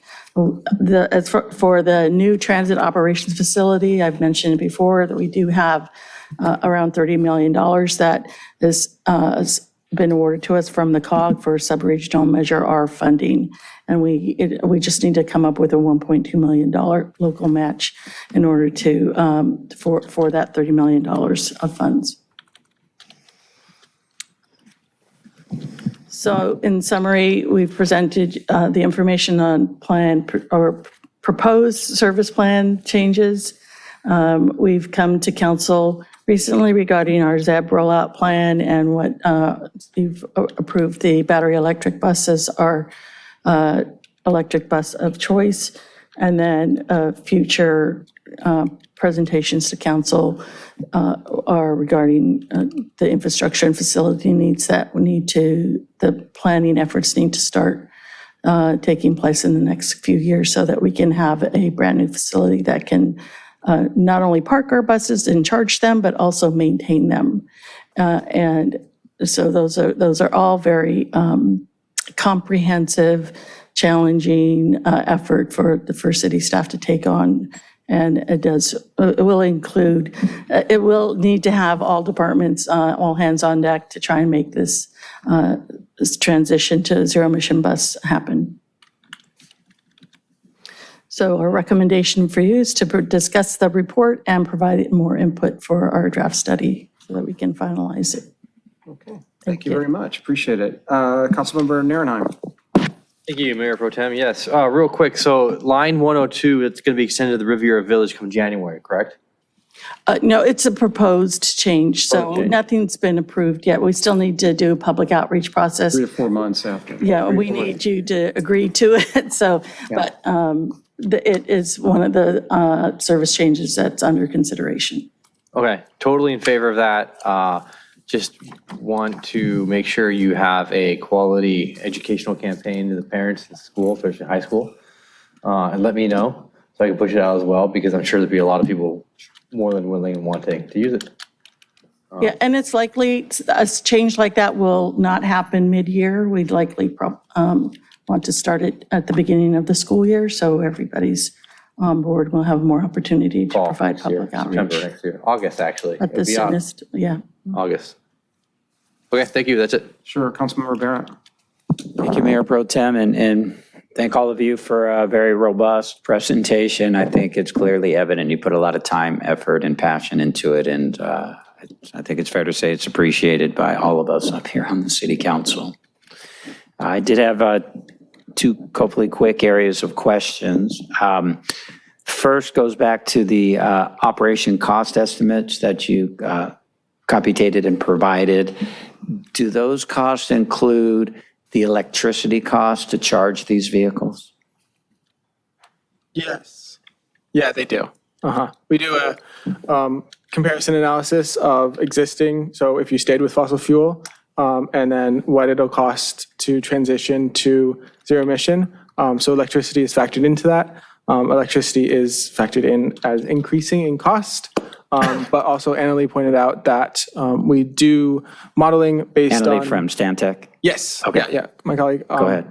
We do modeling based on when charging is going to be most cost efficient as well. So part of how we charge our buses is that, they go in and park at night, and we make sure that the software makes sure that buses are being charged when it's cheapest. And thank you. And was there a specific line item calling out that cost for electricity versus gas as far as what we would have to anticipate in an increased cost? In the full report, yeah. Yeah, it's more Not detailed. in the PowerPoint? Not in the PowerPoint, no. Okay. Do you recall offhand what that number is? I do not recall that. No problem. Do you know if it's in the agenda packet, the report? It's one of the appendices. Yes, one of the appendices. Okay. And I just do want to mention, we're looking at more than 5 years away for those cost estimates. It's all going to be dependent on what the charging, electric charging rate's going to be in 6 years. Okay. I know that there's an effort by some of the transit agencies, or most of the transit agencies, to try and get the utility companies to have standardized charging rates for transit agencies. So some of those things will likely take place in the next few years. But it's still, a lot of agencies are having issues with electric bills and charging, so. Issues as far as what, the cost? Yeah, the cost. And it's a high cost? Yeah. They're big buses? Yeah. A lot of battery?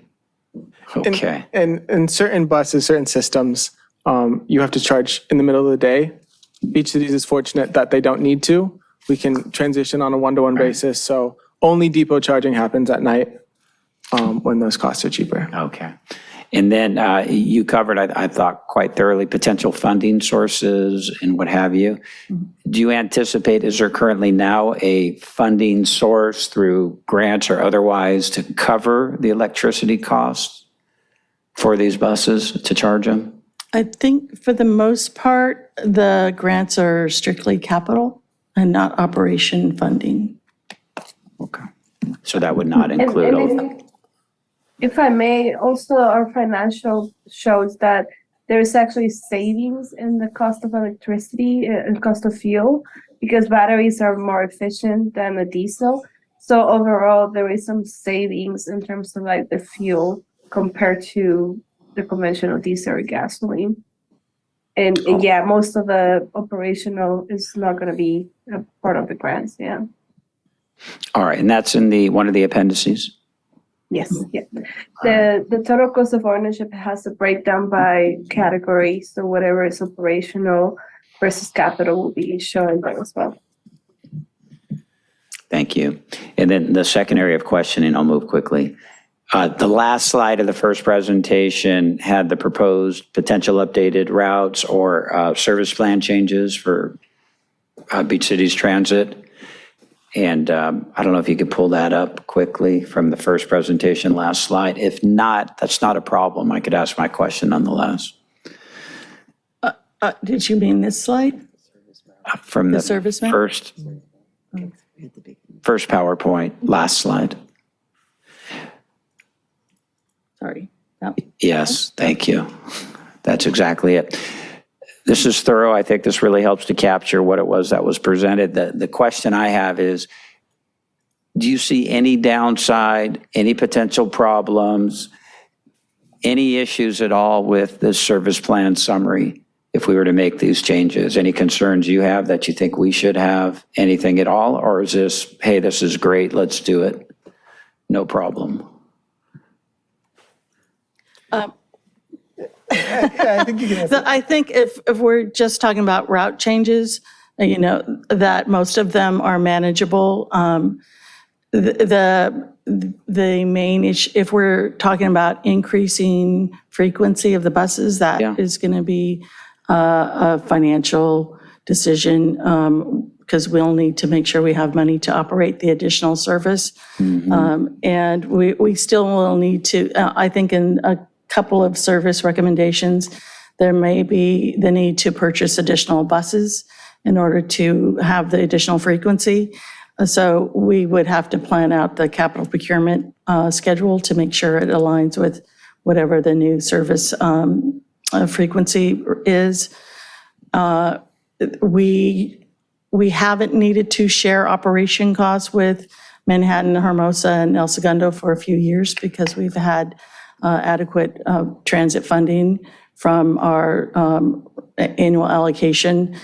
However, if depending on how much we expand the service, there may be a shortfall, and we may need to go back to the cities to ask for financial support to increase services as well. And if the expansion of one or more of these services did result in a budget shortfall for which funds weren't available from these other sources, would there be an opportunity to come back to the city council and say, hey, this isn't going to work out? Would we be able to reverse it, or would we be locked in per some reason where, hey, we've got to come out of pocket, we can't make any change? Would we have any flexibility at that point? And maybe that's for the city manager or for yourself.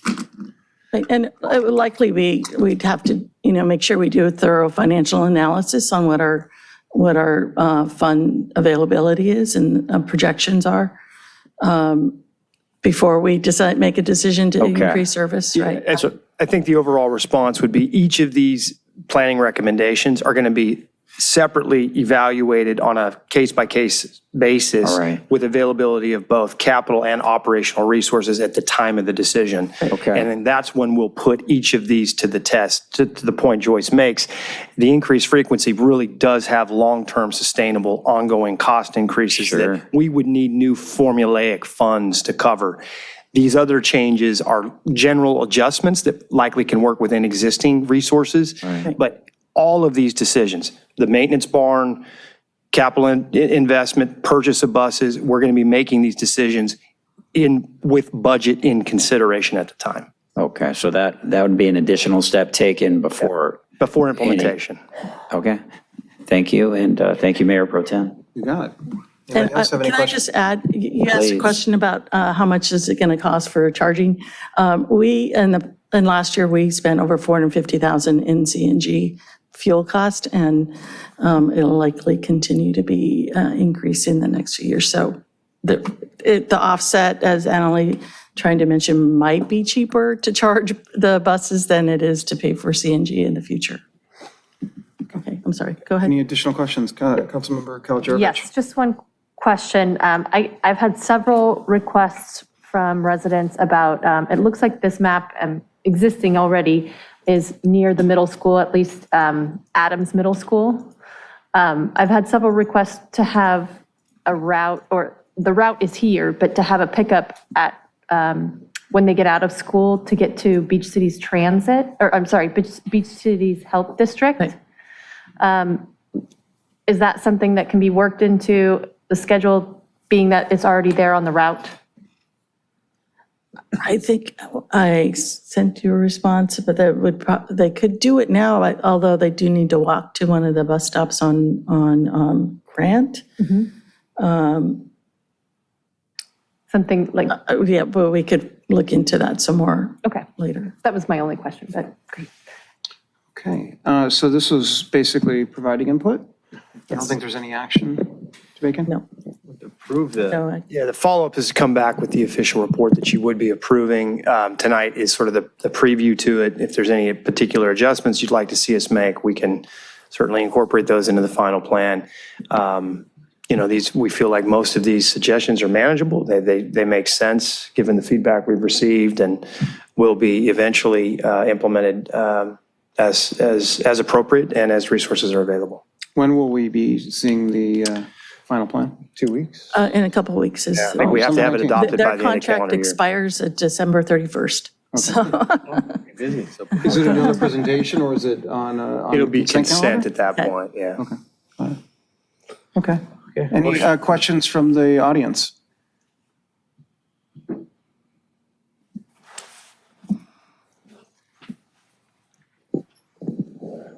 Really, Redondo Beach, not so much as, but as somebody who's had a little bit of transit experience and also has ridden Beach City's transit. Matter of fact, last time I rode it was Sunday because I locked my keys in my car and I had to get home to get the spare key. It says, keyless fobs, when you lock them in the trunk, you're stuck.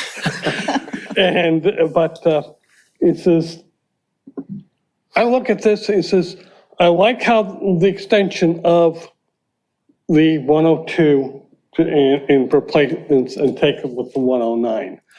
Frequency, well, frequency is at best, I know from my own experience, it's a lose-lose situation for everybody at best. If it's done right, it's just, but if it's done wrong, it's really bad. And yes, but I'm also looking, where else could we, is there any other possibility of another? Because in some ways, the south part, I mean, if you're on Prospect, you've got a long haul down the hill. And I see that. But it says, granted, it says the 102 does go down range and then goes down. It says eventually goes to the Sea Line station there on Marine Avenue, and for the most part, it says that is something that I think really they want the extension 102 is something I can definitely support. And because it makes sense. It says, and it would give a more access, I think, for the south part of Redondo to go to the pier with that way. Yeah, especially for mostly high school kids, as somebody who's been living here longer than, I mean, I remember the Los Angeles Metropolitan Transit Agency covered 4 counties. You know, yes, but that's me. And it says, and it's something I'm willing to help if need be. Thank you. Anybody else have any comments, questions? Zoom? Liam Welsh. Hi, Liam Walsh from North Redondo Council District 5 here. Yeah, I just wanted to voice my support for the proposed alignments and also the additional route to Manhattan Beach Pier. I think that personally, I've only ridden Beach Cities Transit like a few times, usually due to like the pretty like long frequent or long distance between buses. It doesn't end up being like a super viable option, which I think is why like really excited to see the increased frequency being proposed here. I think to like I would like to see the city really aggressively fund Beach Cities Transit to help lower those frequencies even more to like 20, 15 minutes even during peak hours. That could really make it like help boost ridership and make it something that you don't need to really plan your day around too much. Personally, like the times I have taken it, I've had to, orchestrate very carefully, because if you miss it, then you lose like an hour almost.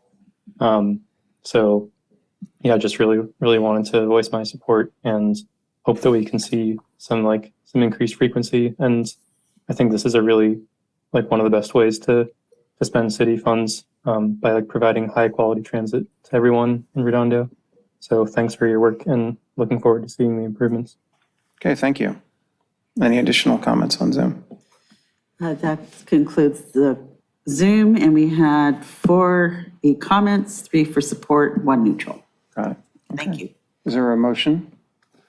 Make a motion to receive and file the report and direct staff to move forward further. Okay, is there a second?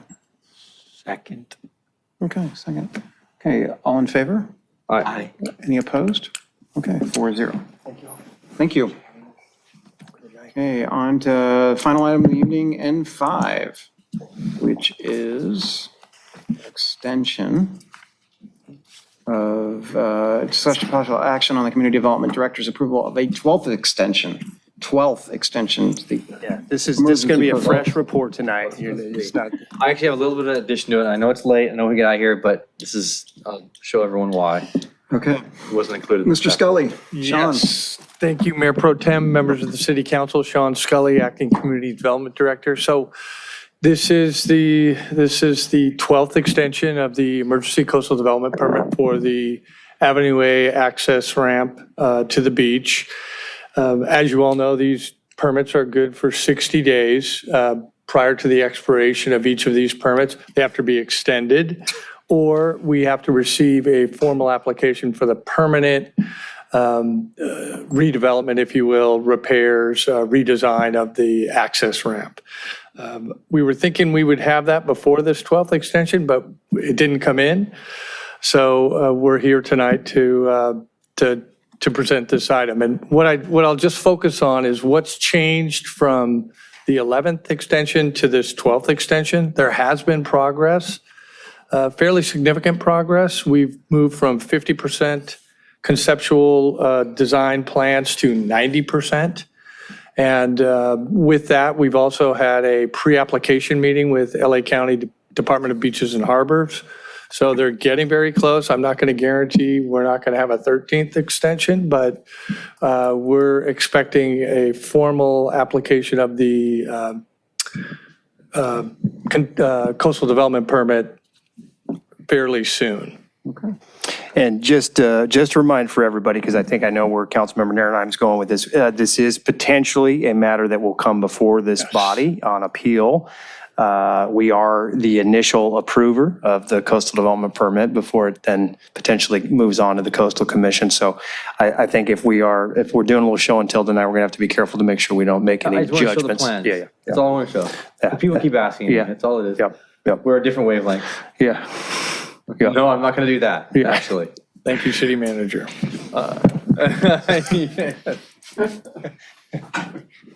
If we can go. Everyone's already on it. Guys, the hour's getting late. Is there a presentation?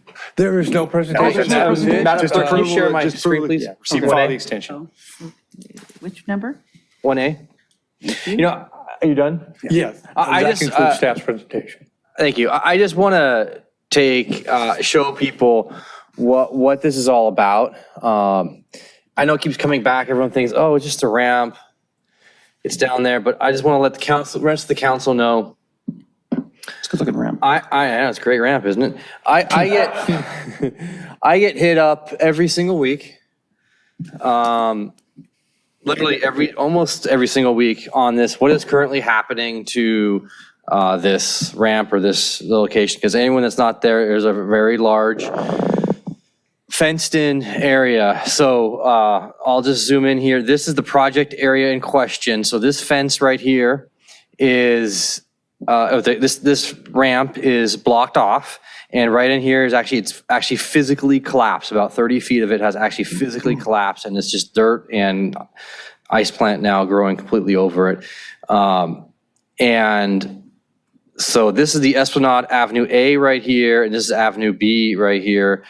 This is where the Nob Hill facility is at. And these are the 50% plans that was shown to me, shown to us October 11th, I believe it was, beginning of October. Yes, correct. Right, so we're 90% of the way, but the design is gonna stay exactly the same. So this is the design as to what it's going to look like afterwards. So the start is over here on the left-hand side towards Avenue B. And it's going to zigzag over towards Avenue A. There'll be a landing pad, zigzag back towards Avenue B, another landing pad, and then zigzag over to the right where there's another landing pad. And what's important about that is that there's going to be 2 stairwells on either side, one on the north side, one on the south side. And for reference purposes, so everyone understands, the old ramp is roughly starting over here where this is right here, where Avenue A is. And the old ramp roughly is ending over here where the ramp is over here. So when you say it won't change, it means it won't change from this design, but it will change from the original design. It's going to change from the original design. Well, this is the primary 50% design. The rest of the 40%, whatever they're going to be doing, There's going to be other things. other minor things, Yeah, probably more engineering specifics, changing. Yeah, there'll be details, engineering details. Right. This is the layout that they're going to be vegetation using. plans.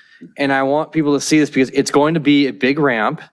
And these are the specific areas right here. You'll see here on these landing areas for the stairs that go diagonally, and at the landing areas where the ramp meets the stairs. And then they go, of course, they have right here, I'll just show you the plant palette. This is probably the best view to show everyone right here. So this is the best view. Yeah, this is the best view. You can see the zigzag design. And then down here, they have the plant palette that they're choosing. I'm sure there's gonna be someone having a question on that. And so that's the basic thing. And I think, roughly speaking, $5 million, I think I heard, maybe 5 or 6 million, maybe 4 million. I haven't gotten, I haven't gotten a cost estimate from them. It's going to be a few $1 million, and that's the basic design that they're looking at for this, and this is why it's taking such a long time, and I'm getting a lot of questions to be able to point to this here. I've posted this already, and a lot of people keep asking me, so this is the update. That's 50% of the way there. The rest of it's going to be like that, and I believe the time schedule is going out to bid this spring with contract award, or this winter, contract bid this spring, and then starting construction in the fall, late summer, early fall, with an unknown amount of time for construction. Well, and I think the permitting, it's going to depend on how quick the permitting process goes, because if they're successful to move forward without appeal to either this body or coastal, it could move according to that schedule. But if there are delays in the appellant process, that probably gets significantly revised. Okay, thanks for sharing. That's good. Yeah, thank you for sharing. I was visiting there on Sunday and took a good look at this. So, yeah, long time in the making, but certainly looks good. This is the original ramp, I believe, from the 1950s, I want to say, or 1950s, something, 1950s or 60s. So it's been a long time coming, and this is big thanks to Mayor Brand and others to getting. We're excited about the repair. Just refrain from any opining on the quality of the design. Got it. Got it. Anybody have any comments in the public?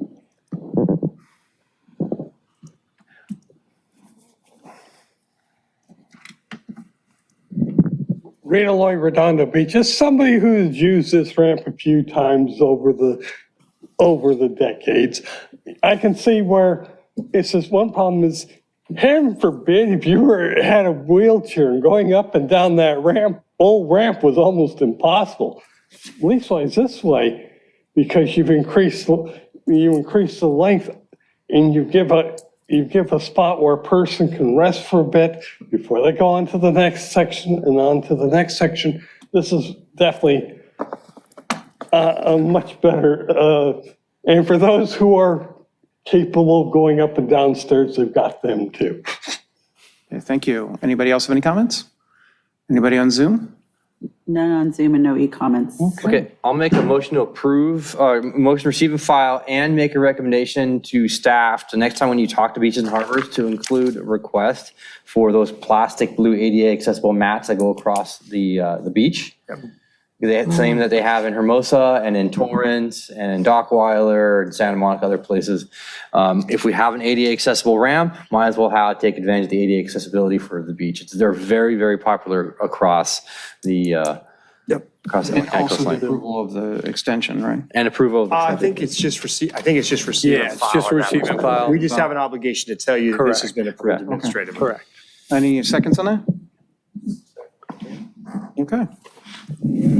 That was a questionable second, but I'll take it. Any other comments? Okay, all in favor? Aye. Any opposed? Okay, thank you, Sean. All right. Okay, city manager items. Yeah, real quick, just, it's already been said, I want to publicly commend the police department's response to the incidents at the high school over the last 2 days.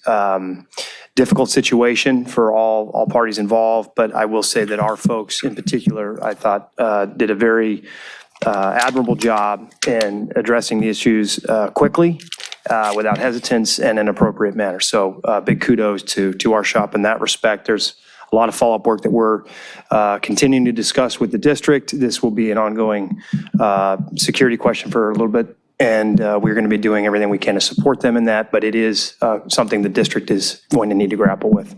Amen. Secondarily, we did receive word. This will be our second APWA award. We have been chosen to receive the 2023 Project of the Year from the Southern California chapter of the American Public Works Association for our intermodal transit center up at off of Kingsdale. So the project that took several years to execute has received an award from APWA. The last APWA award we received was for the bike path on Harbor Drive. Oh, fantastic. That's great. Great honor. Yeah. So Congratulations there's, to Public Works there'll be and everybody involved. More to come. I'll share whatever plaque and material we receive. I'll let you all know if you're interested in attending. There'll be a few different, I think, APWA events that will recognize the city if you're interested. No pressure. Most of the time, I think they're luncheon events. So we'll let you know when those come. Thank you. Mayor and council referrals, mayor and council items, referrals to staff. Councilmember Nierenheim. Yeah, a couple of things, check up on things. I made some motions a couple months ago for a couple of items I want to follow up on if they're not back yet. Riviera Village, updating the ordinance so that no notary on ground level floors, which prevents. Yeah, the community development item. Let me check on that. Notary issue, yep. Okay. Are we getting short-term rentals coming back anytime soon? It's on the list of strategic plan items that it will come back. I think we're probably a couple months away from that conversation. Okay.